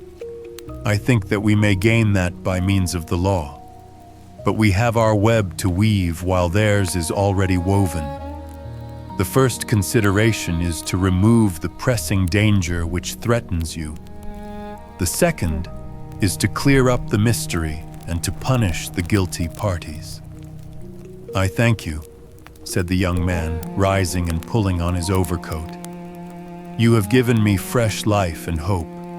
I shall certainly do as you advise. Do not lose an instant. And above all, take care of yourself in the meanwhile, for I do not think that there can be a doubt that you are threatened by a very real and imminent danger. How do you go back? By train from Waterloo. It is not yet 9. The streets will be crowded, so I trust that you may be in safety. And yet you cannot guard yourself too closely. I am armed. That is well. Tomorrow I shall set to work upon your case. I shall see you at Horsham then. No, your secret lies in London. It is there that I shall seek it. Then I shall call upon you in a day, or in 2 days, with news as to the box and the papers. I shall take your advice in every particular. He shook hands with us and took his leave. Outside, the wind still screamed and the rain splashed and pattered against the windows. This strange, wild story seemed to have come to us from amid the mad elements, blown in upon us like a sheet of seaweed in a gale. and now to have been reabsorbed by them once more. Sherlock Holmes sat for some time in silence, with his head sunk forward and his eyes bent upon the red glow of the fire. Then he lit his pipe, and leaning back in his chair, he watched the blue smoke rings as they chased each other up to the ceiling. "I think, Watson," he remarked at last, "that of all our cases we have had none more fantastic than this. Save perhaps the sign of 4. Well, yes, save perhaps that. And yet this John Openshaw seems to me to be walking amid even greater perils than did the Sholtos. But have you," I asked, "formed any definite conception as to what these perils are?" "There can be no question as to their nature," he answered. "Then what are they? Who is this KKK, and why does he pursue this unhappy family?" Sherlock Holmes closed his eyes and placed his elbows upon the arms of his chair with his fingertips together.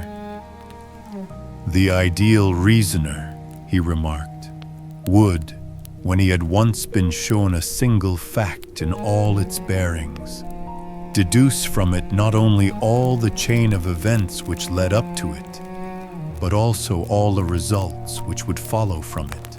As Cuvier could correctly describe a whole animal by the contemplation of a single bone, so the observer who has thoroughly understood one link in a series of incidents should be able to accurately state all the other ones, both before and after. We have not yet grasped the results which the reason alone can attain to.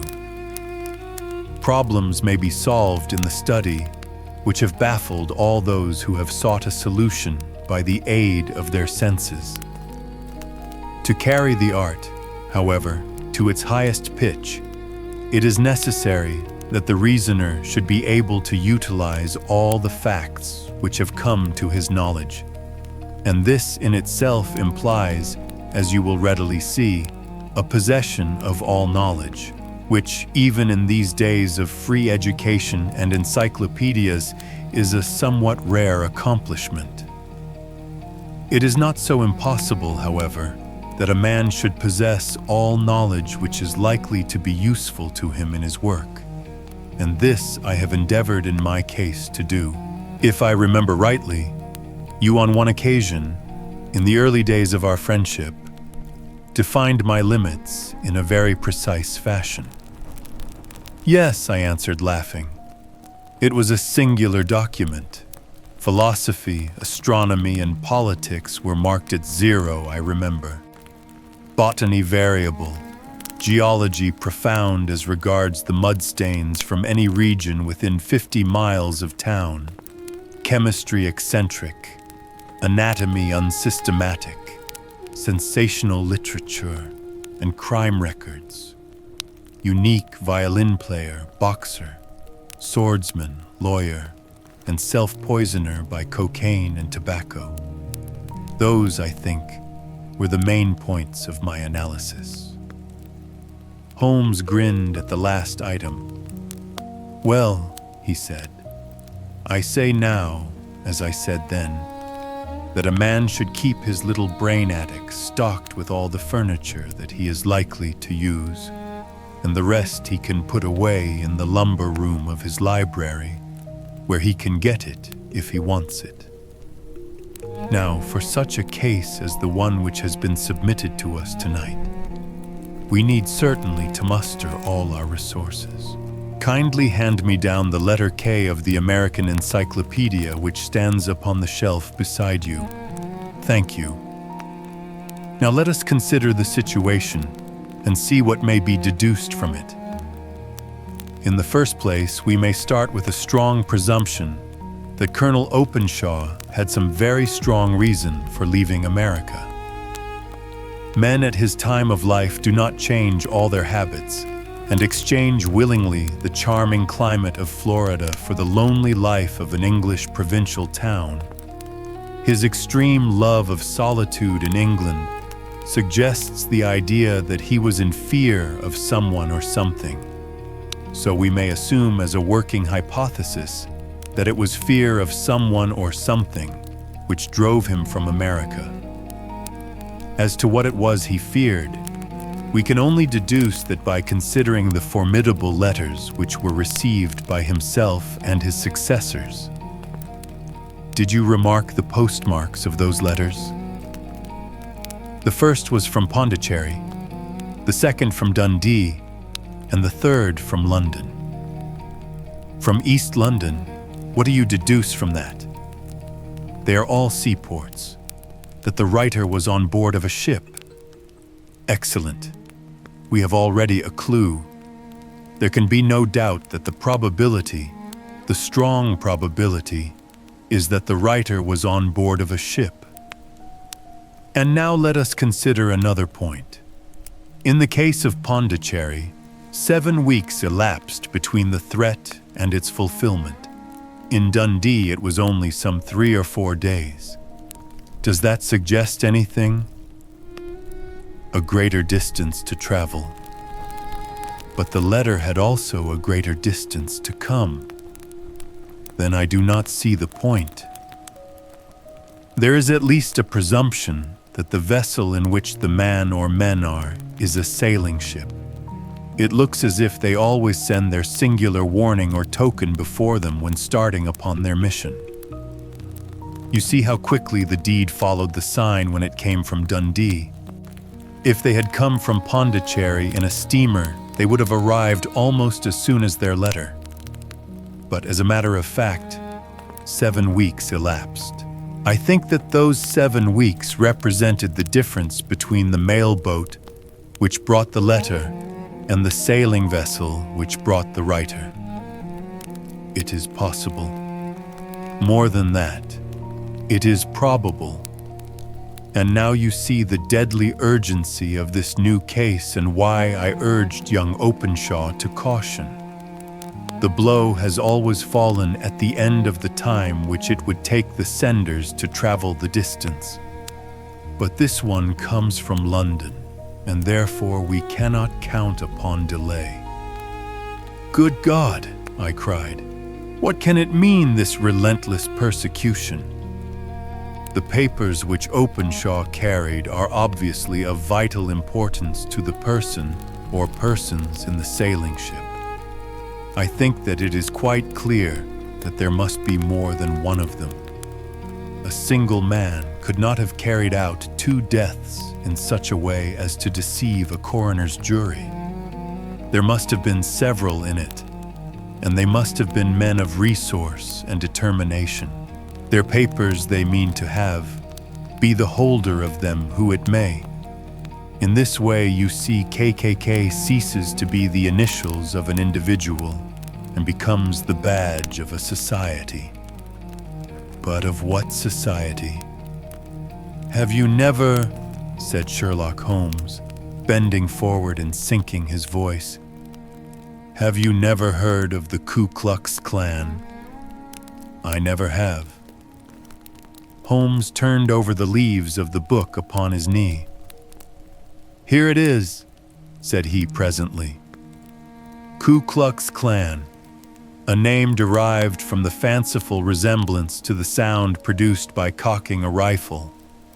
This terrible secret society was formed by some ex-Confederate soldiers in the southern states after the Civil War, and it rapidly formed local branches in different parts of the country, notably in Tennessee, Louisiana, the Carolinas, Georgia, and Florida.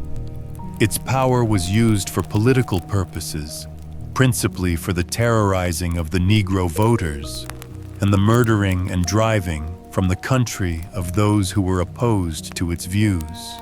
Its outrages were usually preceded by a warning sent to the marked man in some fantastic but generally recognized shape. A sprig of oak leaves in some parts, melon seeds or orange pips in others. On receiving this, the victim might either openly abjure his former ways or might fly from the country. If he braved the matter out, death would unfailingly come upon him, and usually in some strange and unforeseen manner. So perfect was the organization of the society, and so systematic its methods, that there is hardly a case upon record where any man succeeded in braving it with impunity, or in which any of its outrages were traced home to the perpetrators. For some years, the organization flourished in spite of the efforts of the United States government and of the better classes of the community in the South. Eventually, in the year 1869, the movement rather suddenly collapsed, although there have been sporadic outbreaks of the same sort since that date. "You will observe," said Holmes, laying down the volume, "that the sudden breaking up of the society was coincident with the disappearance of Openshaw from America with their papers. It may well have been cause and effect. It is no wonder that he and his family have some of the more implacable spirits upon their track. You can understand that this register and diary may implicate some of the first men in the South, and that there may be many who will not sleep easy at night until it is recovered. Then the page we have seen is such as we might expect. It ran, if I remember right, sent the pips to A, B, and C, that is, sent the society's warning to them. Then there are successive entries that A and B cleared or left the country, and finally that C was visited, with, I fear, a sinister result for C. Well, I think, Doctor, that we may let some light into this dark place. And I believe that the only chance young Openshaw has in the meantime is to do what I have told him. There is nothing more to be said or to be done tonight. So hand me over my violin, and let us try to forget for half an hour the miserable weather and the still more miserable ways of our fellow men." It had cleared in the morning, and the sun was shining with a subdued brightness through the dim veil which hangs over the great city. Sherlock Holmes was already at breakfast when I came down. "You will excuse me for not waiting for you," said he. "I have, I foresee, a very busy day before me in looking into this case of young Openshaw's." "What steps will you take?" I asked. "It will very much depend upon the results of my first inquiries. I may have to go down to Horsham after all." "You will not go there first?" "No, I shall commence with the city. Just ring the bell, and the maid will bring up your coffee." As I waited, I lifted the unopened newspaper from the table and glanced my eye over it. It rested upon a heading which sent a chill to my heart. "Holmes," I cried, "you are too late." "Ah," said he, laying down his cup, "I feared as much. How was it done?" He spoke calmly, but I could see that he was deeply moved. My eye caught the name of Openshaw and the heading "Tragedy near Waterloo Bridge." Here's the account.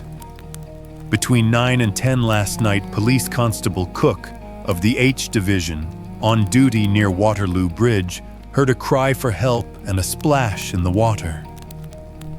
The night, however, was extremely dark and stormy, so that, in spite of the help of several passers-by, it was quite impossible to effect a rescue.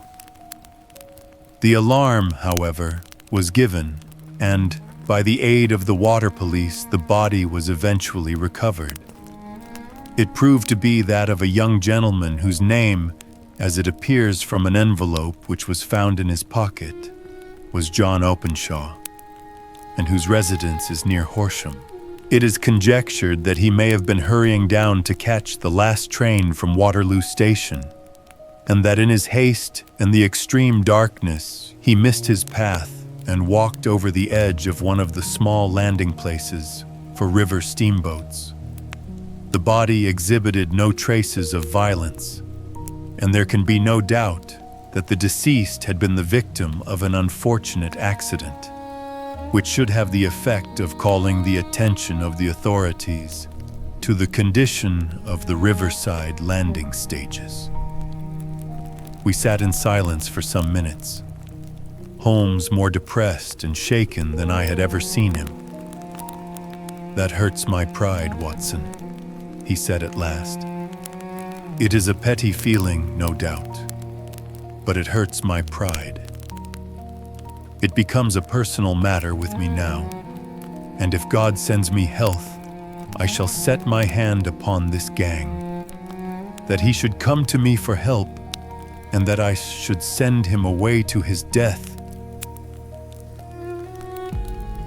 He sprang from his chair and paced about the room in uncontrollable agitation, with a flush upon his sallow cheeks and a nervous clasping and unclasping of his long, thin hands.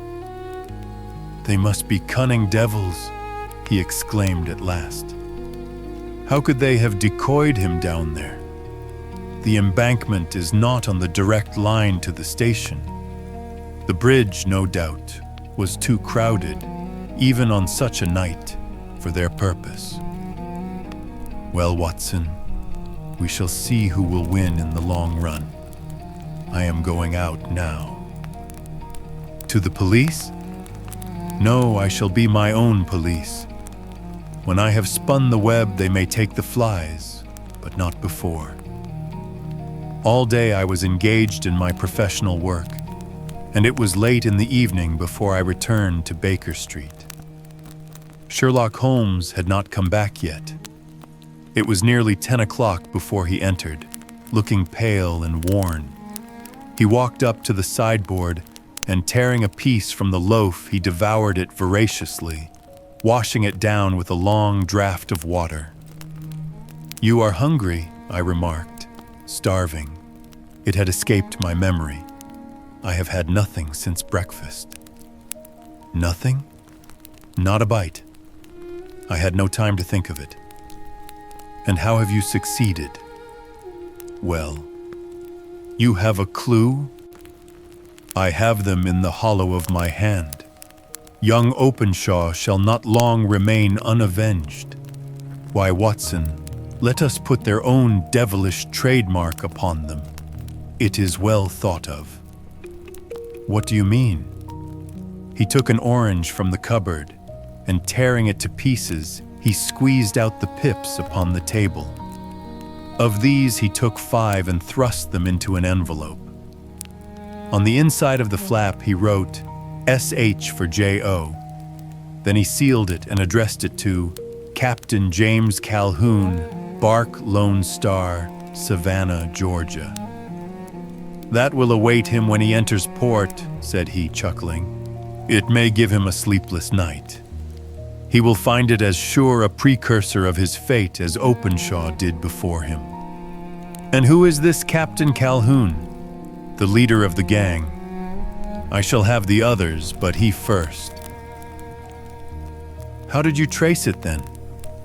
He took a large sheet of paper from his pocket, all covered with dates and names.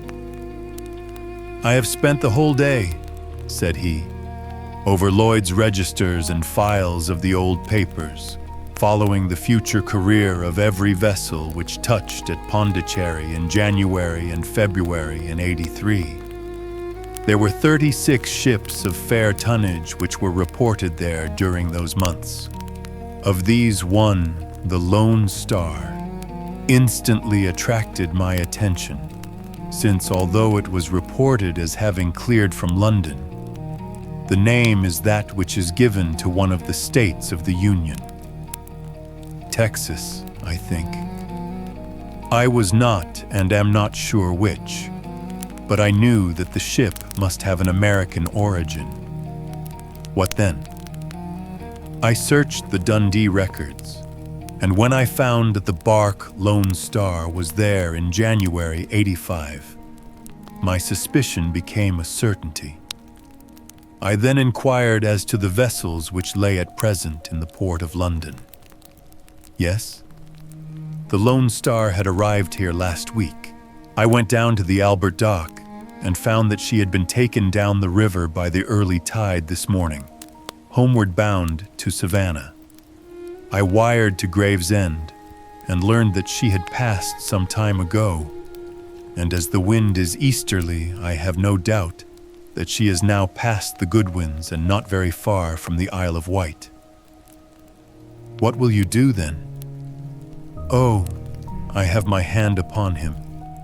He and the two mates are, as I learn, the only native-born Americans in the ship.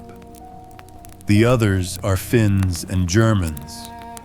I know also that they were all three away from the ship last night.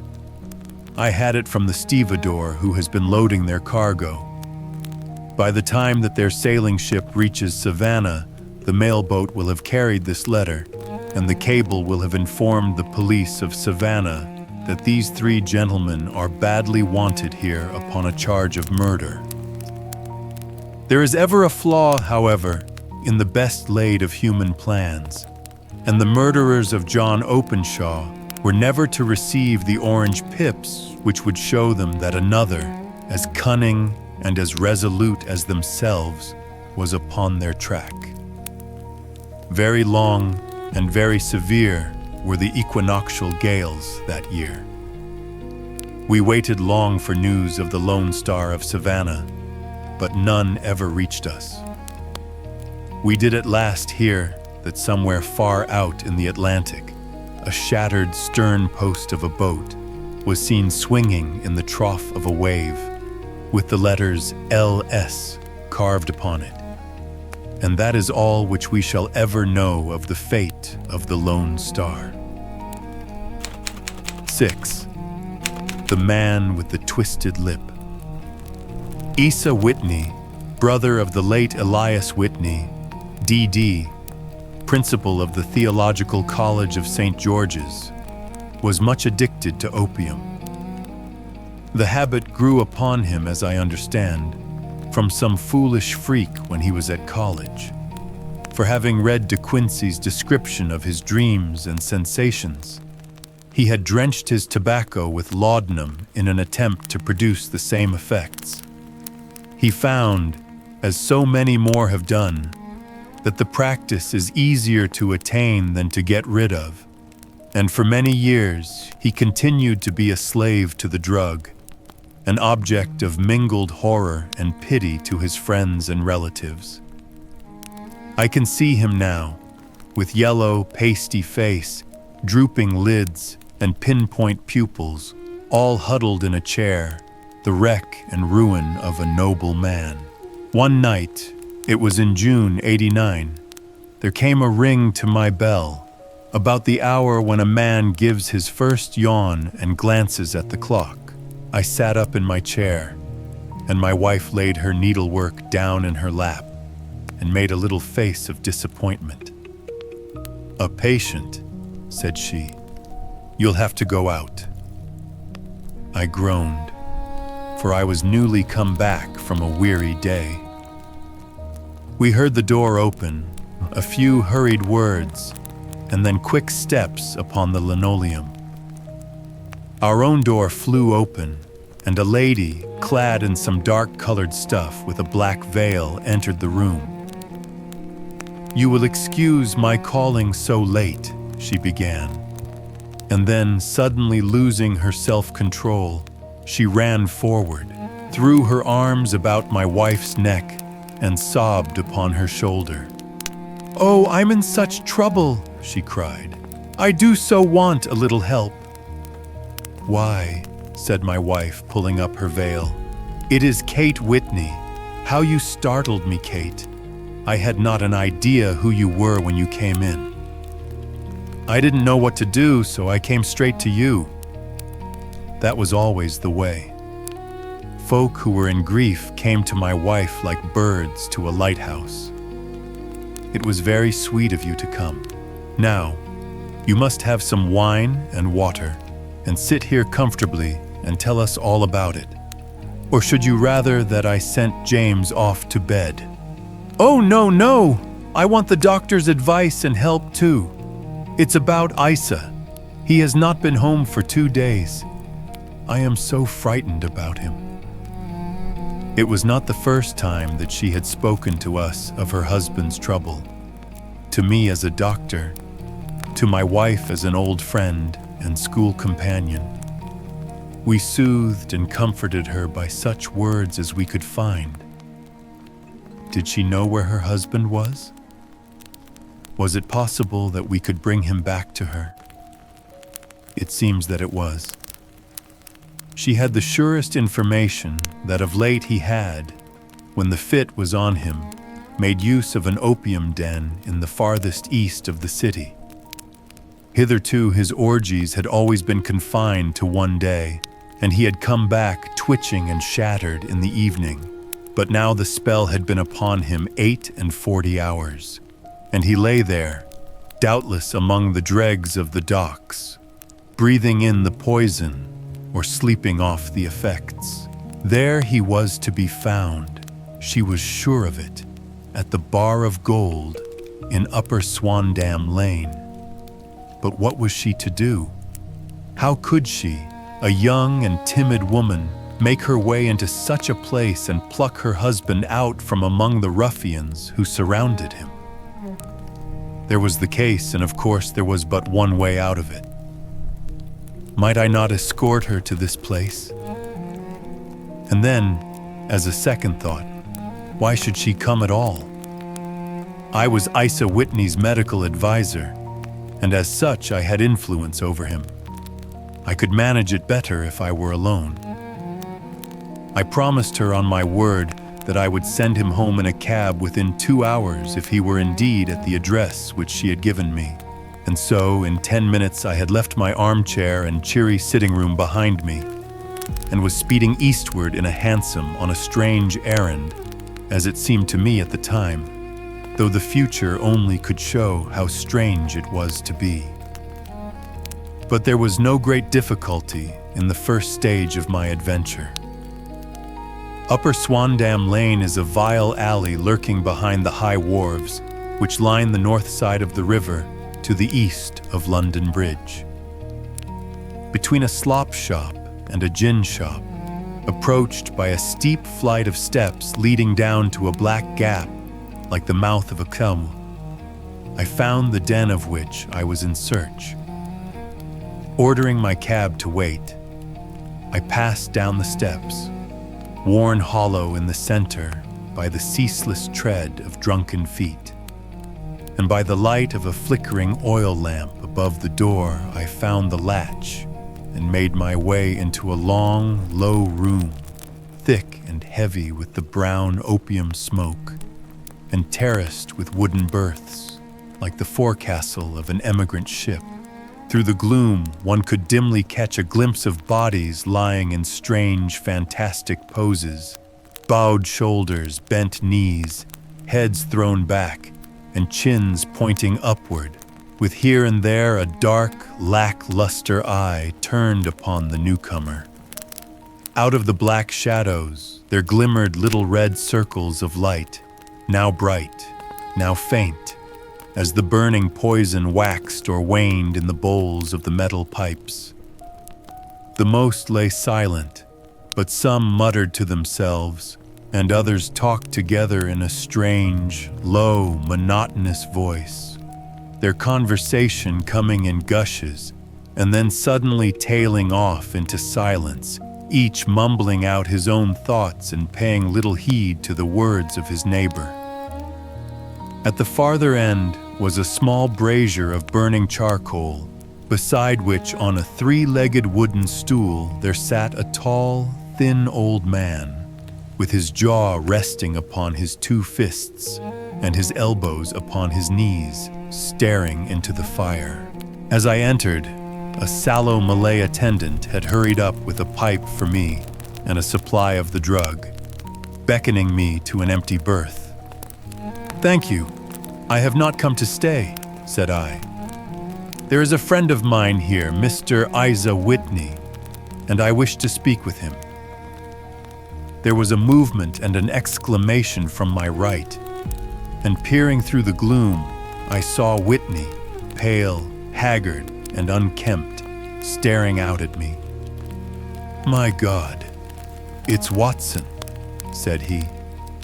He was in a pitiable state of reaction, with every nerve in a twitter. "I say, Watson, what o'clock is it?" "Nearly 11. "Of what day?" "Of Friday, June 19th. "Good heavens, I thought it was Wednesday." "It is Wednesday. What do you want to frighten a chap for?" He sank his face onto his arms and began to sob in a high treble key. "I tell you that it is Friday, man. Your wife has been waiting this 2 days for you. You should be ashamed of yourself." "So I am. But you've got mixed, Watson, for I have only been here a few hours. 3 pipes, 4 pipes. I forget how many. But I'll go home with you. I wouldn't frighten Kate. Poor little Kate. Give me your hand. Have you a cab?" "Yes, I have one waiting." "Then I shall go in it. But I must owe something. Find what I owe, Watson. I am all off color. I can do nothing for myself." I walked down the narrow passage between the double row of sleepers, holding my breath to keep out the vile, stupefying fumes of the drug, and looking about for the manager. As I passed the tall man who sat by the brazier, I felt a sudden pluck at my skirt, and a low voice whispered, "Walk past me and then look back at me." The words fell quite distinctly upon my ear. I glanced down.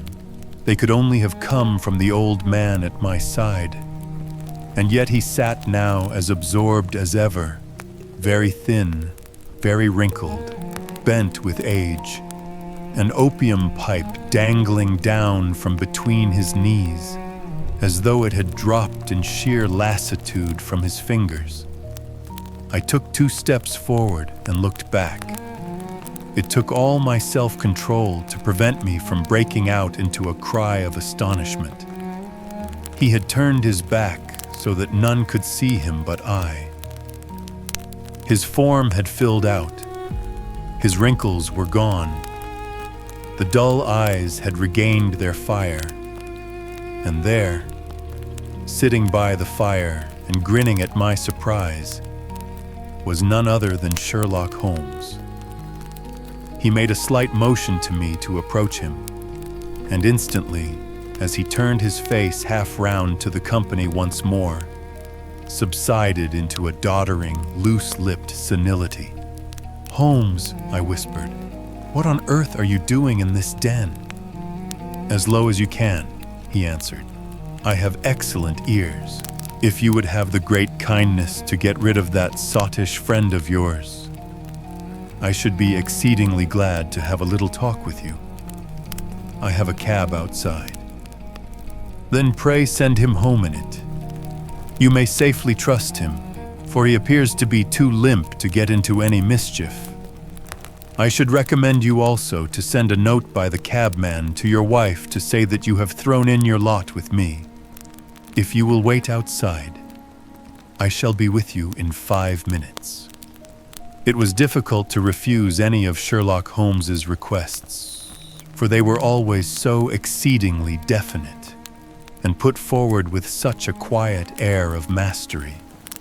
I felt, however, that when Whitney was once confined in the cab, my mission was practically accomplished, and for the rest, I could not wish anything better than to be associated with my friend in one of those singular adventures which were the normal condition of his existence.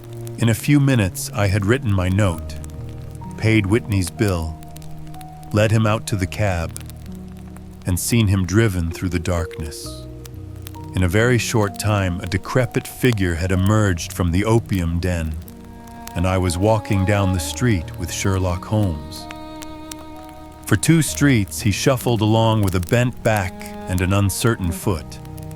Then, glancing quickly round, he straightened himself out and burst into a hearty fit of laughter.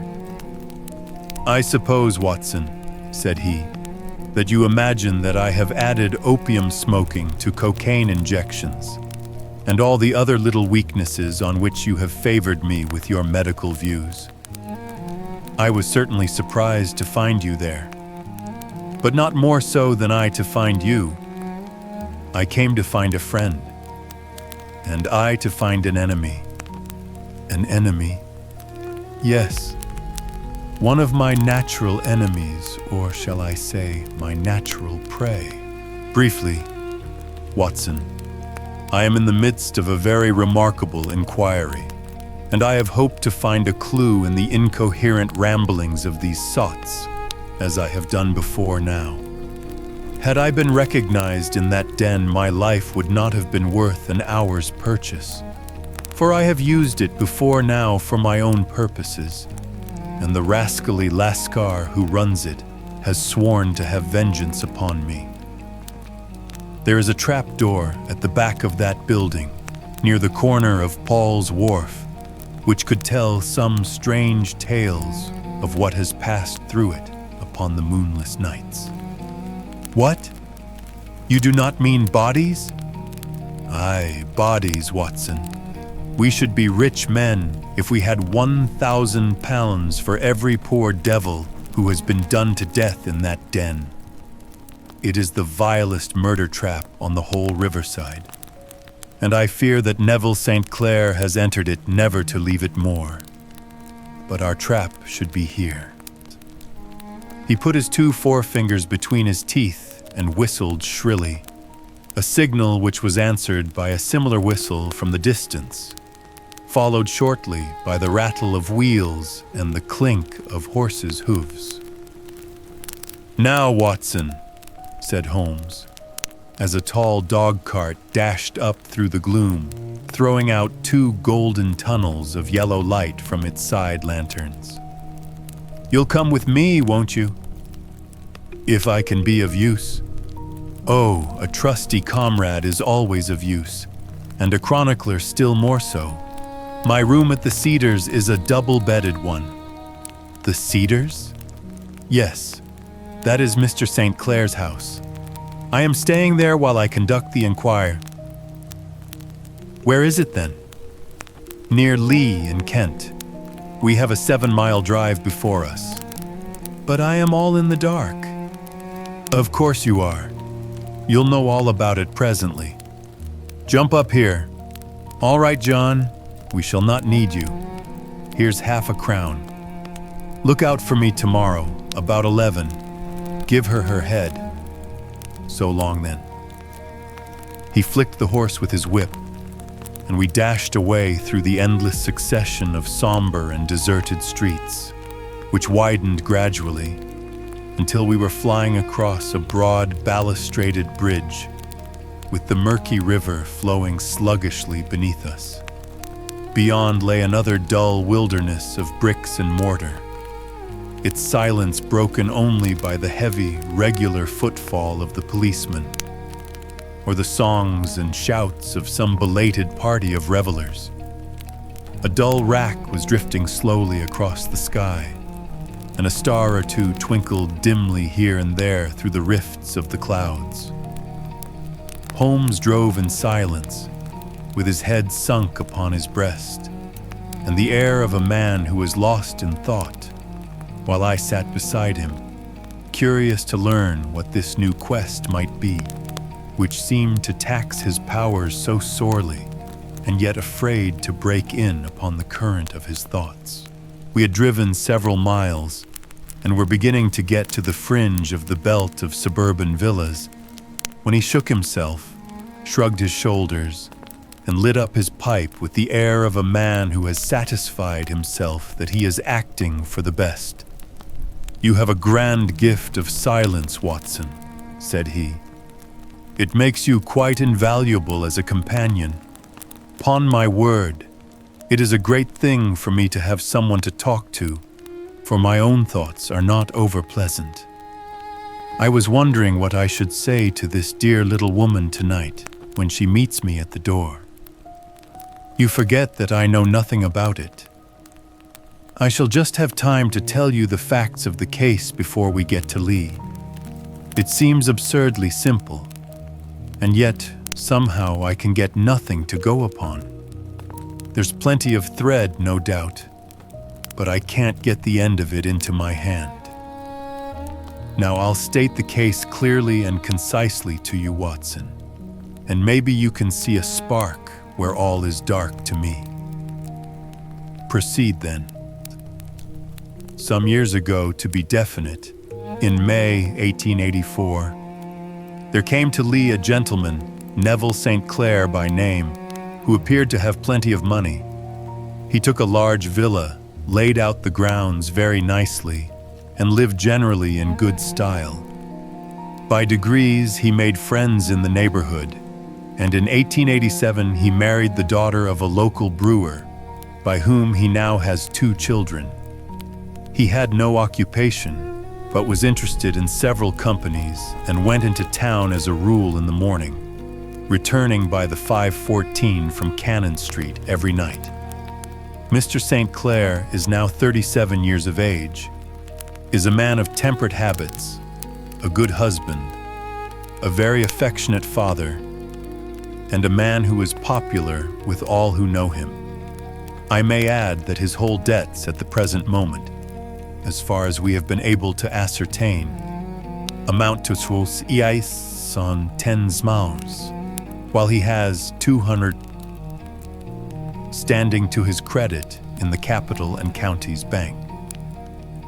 There is no reason, therefore, to think that money troubles have been weighing upon his mind. Last Monday, Mr. Neville St. Clair went into town rather earlier than usual, remarking before he started that he had 2 important commissions to perform, and that he would bring his little boy home a box of bricks.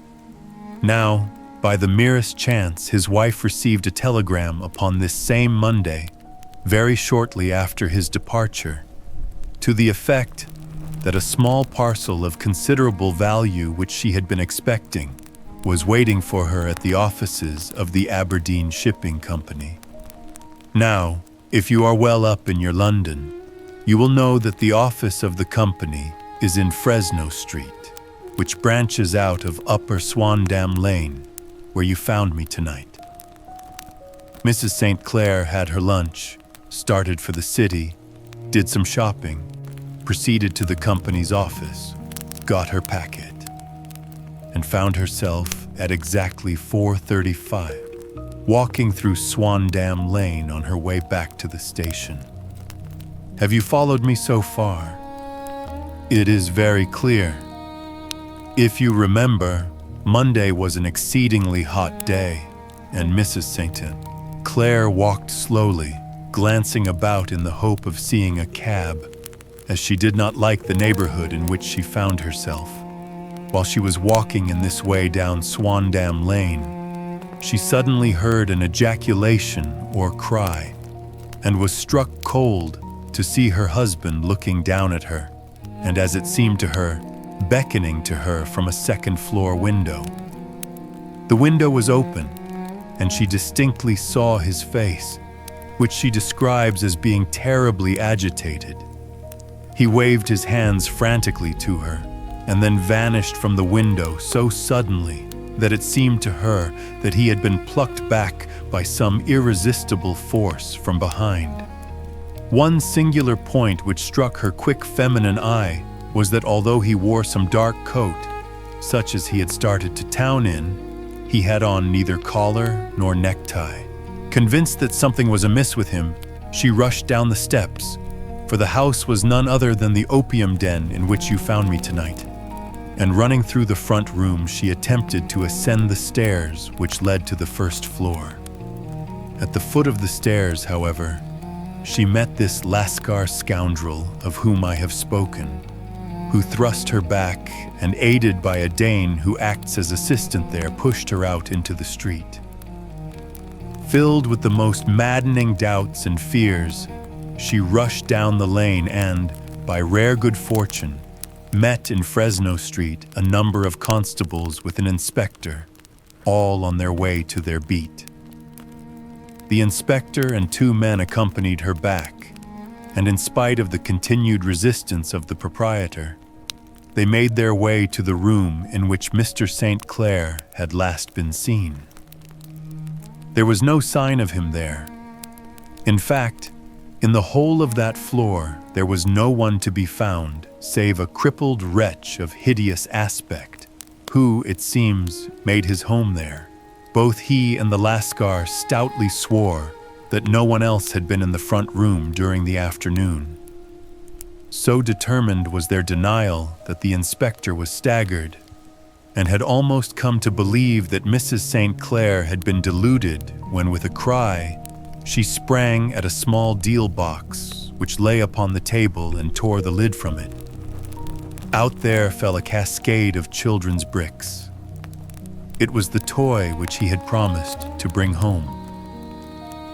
This discovery, and the evident confusion which the cripple showed, made the inspector realize that the matter was serious. The rooms were carefully examined, and results all pointed to an abominable crime. The front room was plainly furnished as a sitting room and led into a small bedroom, which looked out upon the back of one of the wharves. Between the wharf and the bedroom window is a narrow strip, which is dry at low tide but is covered at high tide with at least 4.5 feet of water. The bedroom window was a broad one and opened from below. On examination, traces of blood were to be seen upon the windowsill, and several scattered drops were visible upon the wooden floor of the bedroom. Thrust away behind a curtain in the front room were all the clothes of Mr. Neville St. Clair, with the exception of his coat. His boots, his socks, his hat, and his watch, all were there. There were no signs of violence upon any of these garments, and there were no other traces of Mr. Neville St. Clair. Out of the window he must apparently have gone, for no other exit could be discovered, and the ominous bloodstains upon the sill gave little promise that he could save himself by swimming, for the tide was at its very highest at the moment of the tragedy. And now as to the villains who seemed to be immediately implicated in the matter. The Lascar was known to be a man of the vilest antecedents, but as by Mrs. St. Clair's story, he was known to have been at the foot of the stair within a very few seconds of her husband's appearance at the window. He could hardly have been more than an accessory to the crime. His defense was one of absolute ignorance, and he protested that he had no knowledge as to the doings of Hugh Boone, his lodger, and that he could not account in any way for the presence of the missing gentleman's clothes. So much for the Lascar manager. Now for the sinister cripple who lives upon the second floor of the opium den, and who was certainly the last human being whose eyes rested upon Neville St. Clair. His name is Hugh Boone, and his hideous face is one which is familiar to every man who goes much to the city. He is a professional beggar, though in order to avoid the police regulations, he pretends to a small trade in wax vestas. Some little distance down Threadneedle Street, upon the left-hand side, there is, as you may have remarked, a small angle in the wall. Here it is that this creature takes his daily seat, cross-legged with his tiny stock of matches on his lap. And as he is a piteous spectacle, a small rain of charity descends into the greasy leather cap which lies upon the pavement beside him. I have watched the fellow more than once before ever I thought of making his professional acquaintance, and I have been surprised at the harvest which he has reaped in a short time. His appearance, you see, is so remarkable that no one can pass him without observing him. A shock of orange hair, a pale face disfigured by a horrible scar, which, by its contraction, has turned up the outer edge of his upper lip, a bulldog chin, and a pair of very penetrating dark eyes. which present a singular contrast to the color of his hair, all mark him out from amid the common crowd of mendicants, and so, too, does his wit, for he is ever ready with a reply to any piece of chaff which may be thrown at him by the passers-by. This is the man whom we now learn to have been the lodger at the opium den, and to have been the last man to see the gentleman of whom we are in quest. "But a cripple," said I. "What could he have done single-handed against a man in the prime of life?" "He is a cripple in the sense that he walks with a limp, but in other respects he appears to be a powerful and well-nurtured man. Surely your medical experience would tell you, Watson, that weakness in one limb is often compensated for by exceptional strength in the others. Pray continue your narrative." Mrs. St. Clair had fainted at the sight of the blood upon the window, and she was escorted home in a cab by the police, as her presence could be of no help to them in their investigations. Inspector Barton, who had charge of the case, made a very careful examination of the premises, but without finding anything which threw any light upon the matter. One mistake had been made in not arresting Boone instantly, as he was allowed some few minutes during which he might have communicated with his friend the Lascar. But this fault was soon remedied, and he was seized and searched, without anything being found which could incriminate him. There were, it is true, some bloodstains upon his right shirt sleeve, but he pointed to his ring finger, which had been cut near the nail, and explained that the bleeding came from there, adding that he had been to the window not long before, and that the stains which had been observed there came doubtless from the same source. He denied strenuously having ever seen Mr. Neville St. Clair, and swore that the presence of the clothes in his room was as much a mystery to him as to the police. As to Mrs. St. Clair's assertion that she had actually seen her husband at the window, he declared that she must have been either mad or dreaming. He was removed, loudly protesting, to the police station, while the inspector remained upon the premises in the hope that the ebbing tide might afford some fresh clue. And it did, though they hardly found upon the mud bank what they had feared to find. It was Neville St. Clair's coat, and not Neville St. Clair, which lay uncovered as the tide receded. And what do you think they found in the pockets? I cannot imagine. No, I don't think you would guess. Every pocket stuffed with pennies and halfpennies, 421 pennies and 270 halfpennies. It was no wonder that it had not been swept away by the tide. But a human body is a different matter. There is a fierce eddy between the wharf and the house. It seemed likely enough that the weighted coat had remained when the stripped body had been sucked away into the river. But I understand that all the other clothes were found in the room. Would the body be dressed in a coat alone? No, sir, but the facts might be met speciously enough.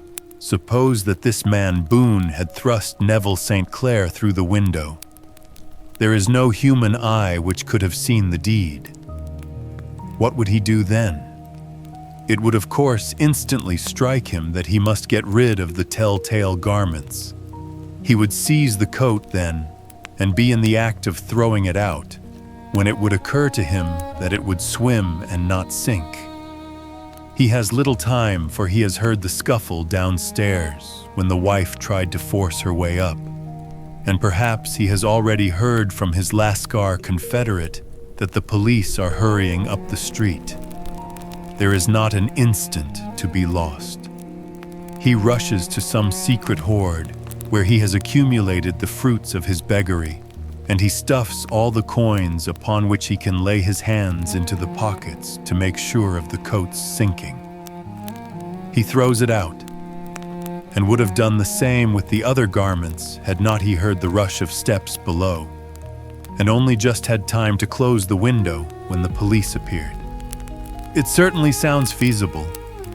Well, we will take it as a working hypothesis for want of a better. Boone, as I have told you, was arrested and taken to the station, but it could not be shown that there had ever before been anything against him. He had for years been known as a professional beggar, but his life appeared to have been a very quiet and innocent one. There the matter stands at present, and the questions which have to be solved. What Neville St. Clair was doing in the opium den? What happened to him when there? Where is he now? And what Hugh Boone had to do with his disappearance are all as far from a solution as ever. I confess that I cannot recall any case within my experience which looked at the first glance so simple and yet which presented such difficulties. While Sherlock Holmes had been detailing this singular series of events, we had been whirling through the outskirts of the great town until the last straggling houses had been left behind, and we rattled along with a country hedge upon either side of us. Just as he finished, however, we drove through two scattered villages where a few lights still glimmered in the windows. "We are on the outskirts of Lee," said my companion. "We have touched on 3 English counties in our short drive, starting in Middlesex, passing over an angle of Surrey, and ending in Kent. See that light among the trees? That is the Cedars. And beside that lamp sits a woman whose anxious ears have already, I have little doubt, caught the clink of our horses' feet." "But why are you not conducting the case from Baker Street?" I asked. "Because there are many inquiries which must be made out here. Mrs. St. Clair has most kindly put 2 rooms at my disposal, and you may rest assured that she will have nothing but a welcome for my friend and colleague. I hate to meet her, Watson, when I have no news of her husband. Here we are. Whoa, there, whoa." We had pulled up in front of a large villa which stood within its own grounds. A stable boy had run out to the horse's head, and springing down, I followed Holmes up the small, winding gravel drive which led to the house. As we approached, the door flew open, and a little blonde woman stood in the opening, clad in some sort of light mousseline de soie, with a touch of fluffy pink chiffon at her neck and wrists. She stood with her figure outlined against the flood of light, one hand upon the door, one half raised in her eagerness, her body slightly bent, her head and face protruded, with eager eyes and parted lips, a standing question. "Well?" she cried. "Well?" And then, seeing that there were 2 of us, she gave a cry of hope which sank into a groan as she saw that my companion shook his head and shrugged his shoulders. "No good news?" "None." "No bad?" "No."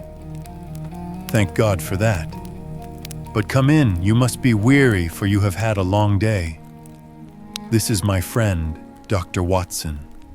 He has been of most vital use to me in several of my cases, and a lucky chance has made it possible for me to bring him out and associate him with this investigation." "I am delighted to see you," said she, pressing my hand warmly. "You will, I am sure, forgive anything that may be wanting in our arrangements, when you consider the blow which has come so suddenly upon us." "My dear madam," said I am an old campaigner, and if I were not, I can very well see that no apology is needed. If I can be of any assistance, either to you or to my friend here, I shall be indeed happy. Now, Mr. Sherlock Holmes, said the lady as we entered a well-lit dining room, upon the table of which a cold supper had been laid out. "I should very much like to ask you one or two plain questions, to which I beg that you will give a plain answer." "Certainly, madam." "Do not trouble about my feelings. I am not hysterical, nor given to fainting. I simply wish to hear your real opinion." "Upon what point?" "In your heart of hearts, do you think that Neville is alive?" Sherlock Holmes seemed to be embarrassed by the question. "Frankly, now," she repeated, standing upon the rug and looking keenly down at him as he leaned back in a basket chair. "Frankly then, madam, I do not." "You think that he is dead?" "I do." "Murdered?" "I don't say that. Perhaps." "And on what day did he meet his death?" "On Monday." "Then perhaps, Mr. Holmes, you will be good enough to explain how it is that I have received a letter from him today." Sherlock Holmes sprang out of his chair as if he had been galvanized. "What?" he roared. "Yes, today." She stood smiling, holding up a little slip of paper in the air. "May I see it?" "Certainly." He snatched it from her in his eagerness, and smoothing it out upon the table, he drew over the lamp and examined it intently. I had left my chair and was gazing at it over his shoulder. The envelope was a very coarse one, and was stamped with the Gravesend postmark, and with the date of that very day, or rather of the day before, for it was considerably after midnight.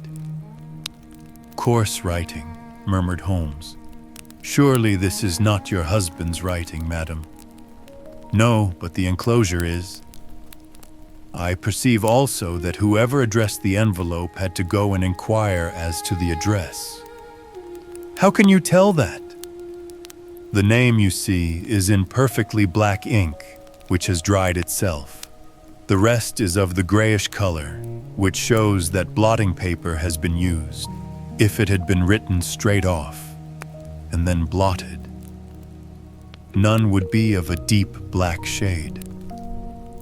This man has written the name, and there has then been a pause before he wrote the address, which can only mean that he was not familiar with it.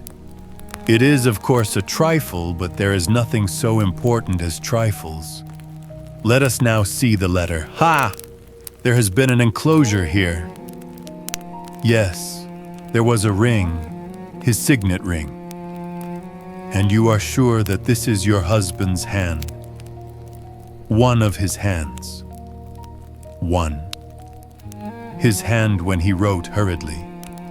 It is very unlike his usual writing, and yet I know it well.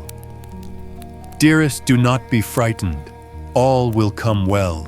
There is a huge error which it may take some little time to rectify. Wait in patience. Neville. Written in pencil upon the fly-leaf of a book, octavo size. No watermark. Posted today in Gravesend by a man with a dirty thumb. Ha! And the flap has been gummed, if I am not very much in error, by a person who had been chewing tobacco. And you have no doubt that it is your husband's hand, madam. None. Neville wrote those words. And they were posted today at Gravesend. Well, Mrs. St. Clair, the clouds lighten, though I should not venture to say that the danger is over. But he must be alive, Mr. Holmes.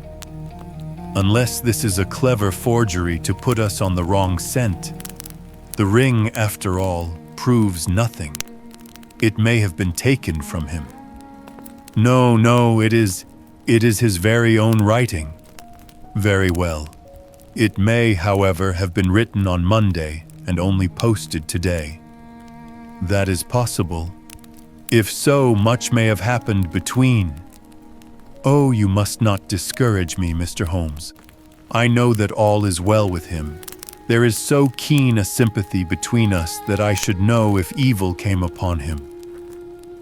On the very day that I saw him last, he cut himself in the bedroom, and yet I in the dining room rushed upstairs instantly with the utmost certainty that something had happened. Do you think that I would respond to such a trifle and yet be ignorant of his death? I have seen too much not to know that the impression of a woman may be more valuable than the conclusion of an analytical reasoner. And in this letter, you certainly have a very strong piece of evidence to corroborate your view. But if your husband is alive and able to write letters, why should he remain away from you? I cannot imagine. It is unthinkable. And on Monday he made no remarks before leaving you? No. And you were surprised to see him in Swandam Lane? Very much so. Was the window open? Yes. Then he might have called to you? He might. He only, as I understand, gave an inarticulate cry. Yes. A call for help, you thought? Yes. He waved his hands. But it might have been a cry of surprise. Astonishment at the unexpected sight of you might cause him to throw up his hands. It is possible. And you thought he was pulled back? He disappeared so suddenly. He might have leaped back. You did not see anyone else in the room? No, but this horrible man confessed to having been there, and the Lascar was at the foot of the stairs. Quite so. Your husband, as far as you could see, had his ordinary clothes on, but without his collar or tie. I distinctly saw his bare throat. Had he ever spoken of Swandam Lane? Never. Had he ever showed any signs of having taken opium? Never. Thank you, Mrs. St. Clair. Those are the principal points about which I wished to be absolutely clear. We shall now have a little supper and then retire, for we may have a very busy day tomorrow. A large and comfortable double-bedded room had been placed at our disposal, and I was quickly between the sheets, for I was weary after my night of adventure. Sherlock Holmes was a man, however, who, when he had an unsolved problem upon his mind, would go for days, and even for a week, without rest, turning it over, rearranging his facts, looking at it from every point of view until he had either fathomed it or convinced himself that his data were insufficient. It was soon evident to me that he was now preparing for an all-night sitting. He took off his coat and waistcoat, put on a large blue dressing gown, and then wandered about the room collecting pillows from his bed and cushions from the sofa and armchairs.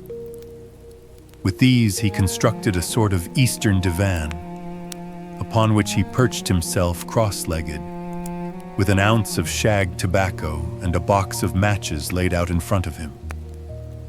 In the dim light of the lamp, I saw him sitting there, an old briar pipe between his lips, his eyes fixed vacantly upon the corner of the ceiling, the blue smoke curling up from him, silent, motionless, with the light shining upon his strong-set aquiline features. So he sat as I dropped off to sleep, and so he sat when a sudden ejaculation caused me to wake up, and I found the summer sun shining into the apartment. The pipe was still between his lips, the smoke still curled upward, and the room was full of a dense tobacco haze, but nothing remained of the heap of shag which I had seen upon the previous night. "Awake, Watson?" he asked. "Yes." "Game for a morning drive?" "Certainly." "Then dress. No one is stirring yet, but I know where the stable boy sleeps. and we shall soon have the trap out." He chuckled to himself as he spoke. His eyes twinkled, and he seemed a different man to the somber thinker of the previous night. As I dressed, I glanced at my watch. It was no wonder that no one was stirring. It was 25 minutes past 4. I had hardly finished when Holmes returned with the news that the boy was putting in the horse. "I want to test a little theory of mine," said he, pulling on his boots. "I think, Watson, that you are now standing in the presence of one of the most absolute fools in Europe. I deserve to be kicked from here to Charing Cross, but I think I have the key of the affair now." "And where is it?" I asked, smiling. "In the bathroom," he answered. "Oh yes, I am not joking," he continued, seeing my look of incredulity. "I have just been there, and I have taken it out, and I have got it in this Gladstone bag. Come on, my boy, and we shall see whether it will not fit the lock." We made our way downstairs as quietly as possible, and out into the bright morning sunshine. In the road stood our horse and trap, with the half-clad stable boy waiting at the head. We both sprang in, and away we dashed down the London road. A few country carts were stirring, bearing in vegetables to the metropolis.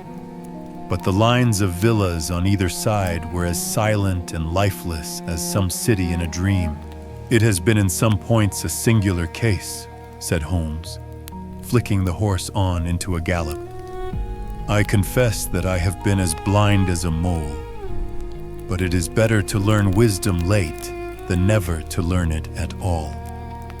In town, the earliest risers were just beginning to look sleepily from their windows as we drove through the streets of the Surrey side. Passing down the Waterloo Bridge Road, we crossed over the river and, dashing up Wellington Street, wheeled sharply to the right and found ourselves in Bow Street. Sherlock Holmes was well known to the force, and the two constables at the door saluted him. One of them held the horse's head, while the other led us in. "Who is on duty?" asked Holmes. "Inspector Bradstreet, sir." "Ah, Bradstreet. How are you?" A tall, stout official had come down the stone-flagged passage in a peaked cap and frogged jacket. "I wish to have a quiet word with you, Bradstreet." "Certainly, Mr. Holmes. Step into my room here." It was a small, office-like room with a huge ledger upon the table and a telephone projecting from the wall. The inspector sat down at his desk. "What can I do for you, Mr. Holmes?" "I called about that beggar man, Boone, the one who was charged with being concerned in the disappearance of Mr. Neville St. Clair of Lee." "Yes, he was brought up and remanded for further inquiries." "So I heard. You have him here?" "In the cells." "Is he quiet?" "Oh, he gives no trouble, but he is a dirty scoundrel." "Dirty?" "Yes, it is all we can do to make him wash his hands, and his face is as black as a tinker's. Well, when once his case has been settled, he will have a regular prison bath, and I think if you saw him, you would agree with me that he needed it." "I should like to see him very much." "Would you? That is easily done. Come this way. You can leave your bag." "No, I think that I'll take it." "Very good. Come this way, if you please." He led us down a passage, opened a barred door, passed down a winding stair, and brought us to a whitewashed corridor with a line of doors on each side. "The third on the right is his," said the inspector. "Here it is." He quietly shot back a panel in the upper part of the door and glanced through. "He is asleep," said he. "You can see him very well." We both put our eyes to the grating. The prisoner lay with his face towards us, in a very deep sleep, breathing slowly and heavily. He was a middle-sized man, coarsely clad as became his calling, with a colored shirt protruding through the rent in his tattered coat. He was, as the inspector had said, extremely dirty, but the grime which covered his face could not conceal its repulsive ugliness. A broad weal from an old scar ran right across it from eye to chin, and by its contraction had turned up one side of the upper lip, so that 3 teeth were exposed in a perpetual snarl. A shock of very bright red hair grew low over his eyes and forehead. "He's a beauty, isn't he?" said the inspector. "He certainly needs a wash," remarked Holmes. "I had an idea that he might, and I took the liberty of bringing the tools with me." He opened the Gladstone bag as he spoke, and took out, to my astonishment, a very large bath sponge. You are a funny one," chuckled the inspector. "Now, if you will have the great goodness to open that door very quietly, we will soon make him cut a much more respectable figure." "Well, I don't know why not," said the inspector. "He doesn't look a credit to the Bow Street cells, does he?" He slipped his key into the lock, and we all very quietly entered the cell. The sleeper half turned, and then settled down once more into a deep slumber. Holmes stooped to the water jug, moistened his sponge, and then rubbed it twice vigorously across and down the prisoner's face. "Let me introduce you," he shouted, "to Mr. Neville St. Clair of Lee, in the county of Kent." Never in my life have I seen such a sight. The man's face peeled off under the sponge like the bark from a tree. Gone was the coarse brown tint. Gone, too, was the horrid scar which had seamed it across, and the twisted lip which had given the repulsive sneer to the face. A twitch brought away the tangled red hair, and there, sitting up in his bed, was a pale, sad-faced, refined-looking man, black-haired and smooth-skinned, rubbing his eyes and staring about him with sleepy bewilderment. Then suddenly realizing the exposure, he broke into a scream and threw himself down with his face to the pillow. "Great heavens!" cried the inspector.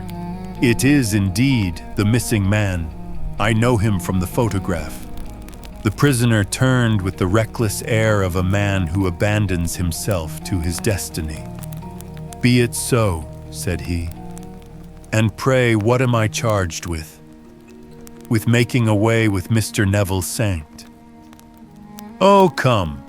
You can't be charged with that unless they make a case of attempted suicide of it," said the inspector with a grin. "Well, I have been 27 years in the force, but this really takes the cake. If I am Mr. Neville St. Clair, then it is obvious that no crime has been committed, and that therefore I am illegally detained. No crime, but a very great error has been committed," said Holmes. "You would have done better to have trusted your wife." "It was not the wife, it was the children," groaned the prisoner. "God help me, I would not have them ashamed of their father. My God, what an exposure! What can I do?" Sherlock Holmes sat down beside him on the couch and patted him kindly on the shoulder. "If you leave it to a court of law to clear the matter up," said he, "of course you can hardly avoid publicity. On the other hand, if you convince the police authorities that there is no possible case against you, I do not know that there is any reason that the details should find their way into the papers. Inspector Bradstreet would, I am sure, make notes upon anything which you might tell us and submit it to the proper authorities. The case would then never go into court at all." "God bless you," cried the prisoner passionately. "I would have endured imprisonment, aye, even execution, rather than have left my miserable secret as a family blot to my children. You are the first who have ever heard my story. My father was a schoolmaster in Chesterfield, where I received an excellent education. I traveled in my youth, took to the stage, and finally became a reporter on an evening paper in London.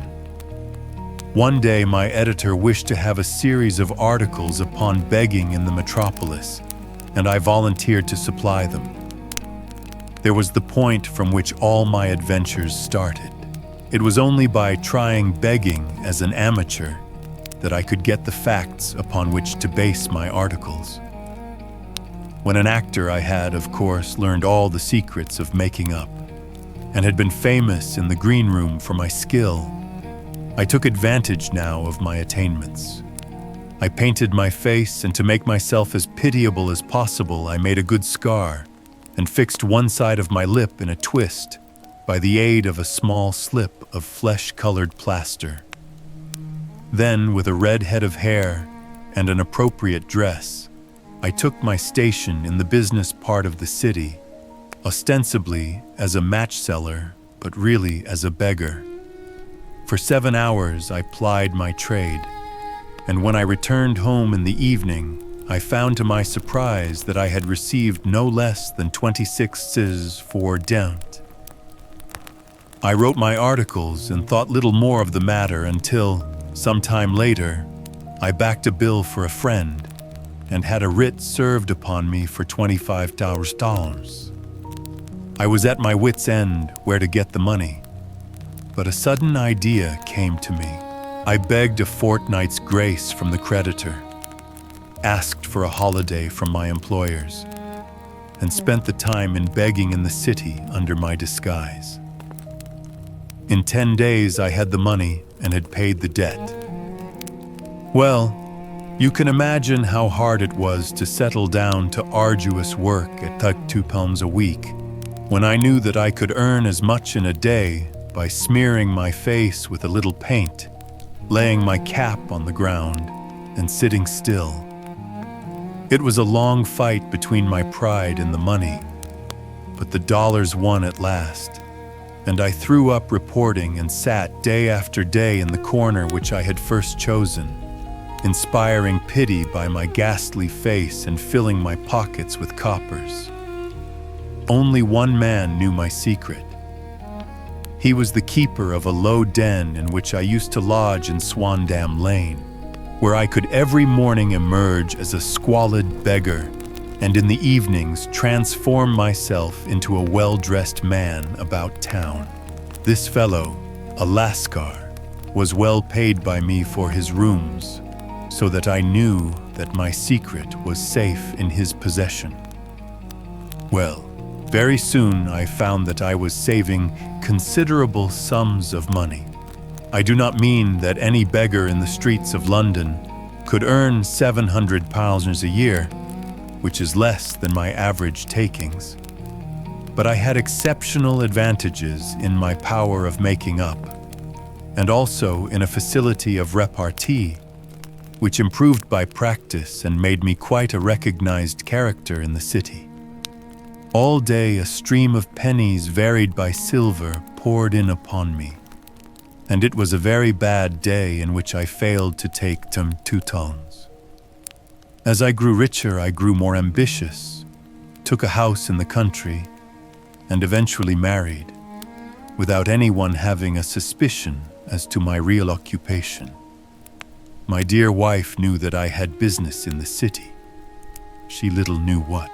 Last Monday I had finished for the day and was dressing in my room above the opium den when I looked out of my window and saw, to my horror and astonishment, that my wife was standing in the street, with her eyes fixed full upon me. I gave a cry of surprise, threw up my arms to cover my face, and rushing to my confidant, the Lascar, entreated him to prevent anyone from coming up to me. I heard her voice downstairs, but I knew that she could not ascend. Swiftly, I threw off my clothes, pulled on those of a beggar, and put on my pigments and wig. Even a wife's eyes could not pierce so complete a disguise. But then it occurred to me that there might be a search in the room, and that the clothes might betray me. I threw open the window, reopening by my violence a small cut which I had inflicted upon myself in the bedroom that morning. Then I seized my coat, which was weighted by the coppers which I had just transferred to it from the leather bag in which I carried my takings. I hurled it out of the window, and it disappeared into the Thames. The other clothes would have followed, but at that moment, there was a rush of constables up the stair, and a few minutes after I found, I confess, to my relief, that instead of being identified as Mr. Neville St. Clair, I was arrested as his murderer. I do not know that there is anything else for me to explain. I was determined to preserve my disguise as long as possible, and hence my preference for a dirty face. Knowing that my wife would be terribly anxious, I slipped off my ring and confided it to the Lascar at a moment when no constable was watching me, together with a hurried scrawl, telling her that she had no cause to fear. "That note only reached her yesterday," said Holmes. "Good God! What a week she must have spent." "The police have watched this Lascar," said Inspector Bradstreet, "and I can quite understand that he might find it difficult to post a letter unobserved. Probably he handed it to some sailor customer of his, who forgot all about it for some days." "That was it," said Holmes, nodding approvingly. "I have no doubt of it. But have you never been prosecuted for begging?" "Many times. But what was a fine to me?" "It must stop here, however," said Bradstreet. "If the police are to hush this thing up, there must be no more of Hugh Boone. I have sworn it by the most solemn oaths which a man can take. In that case, I think that it is probable that no further steps may be taken. But if you are found again, then all must come out. I am sure, Mr. Holmes, that we are very much indebted to you for having cleared the matter up. I wish I knew how you reach your results." "I reached this one," said my friend, "by sitting upon 5 pillows and consuming an ounce of shag. I think, Watson, that if we drive to Baker Street, we shall just be in time for breakfast."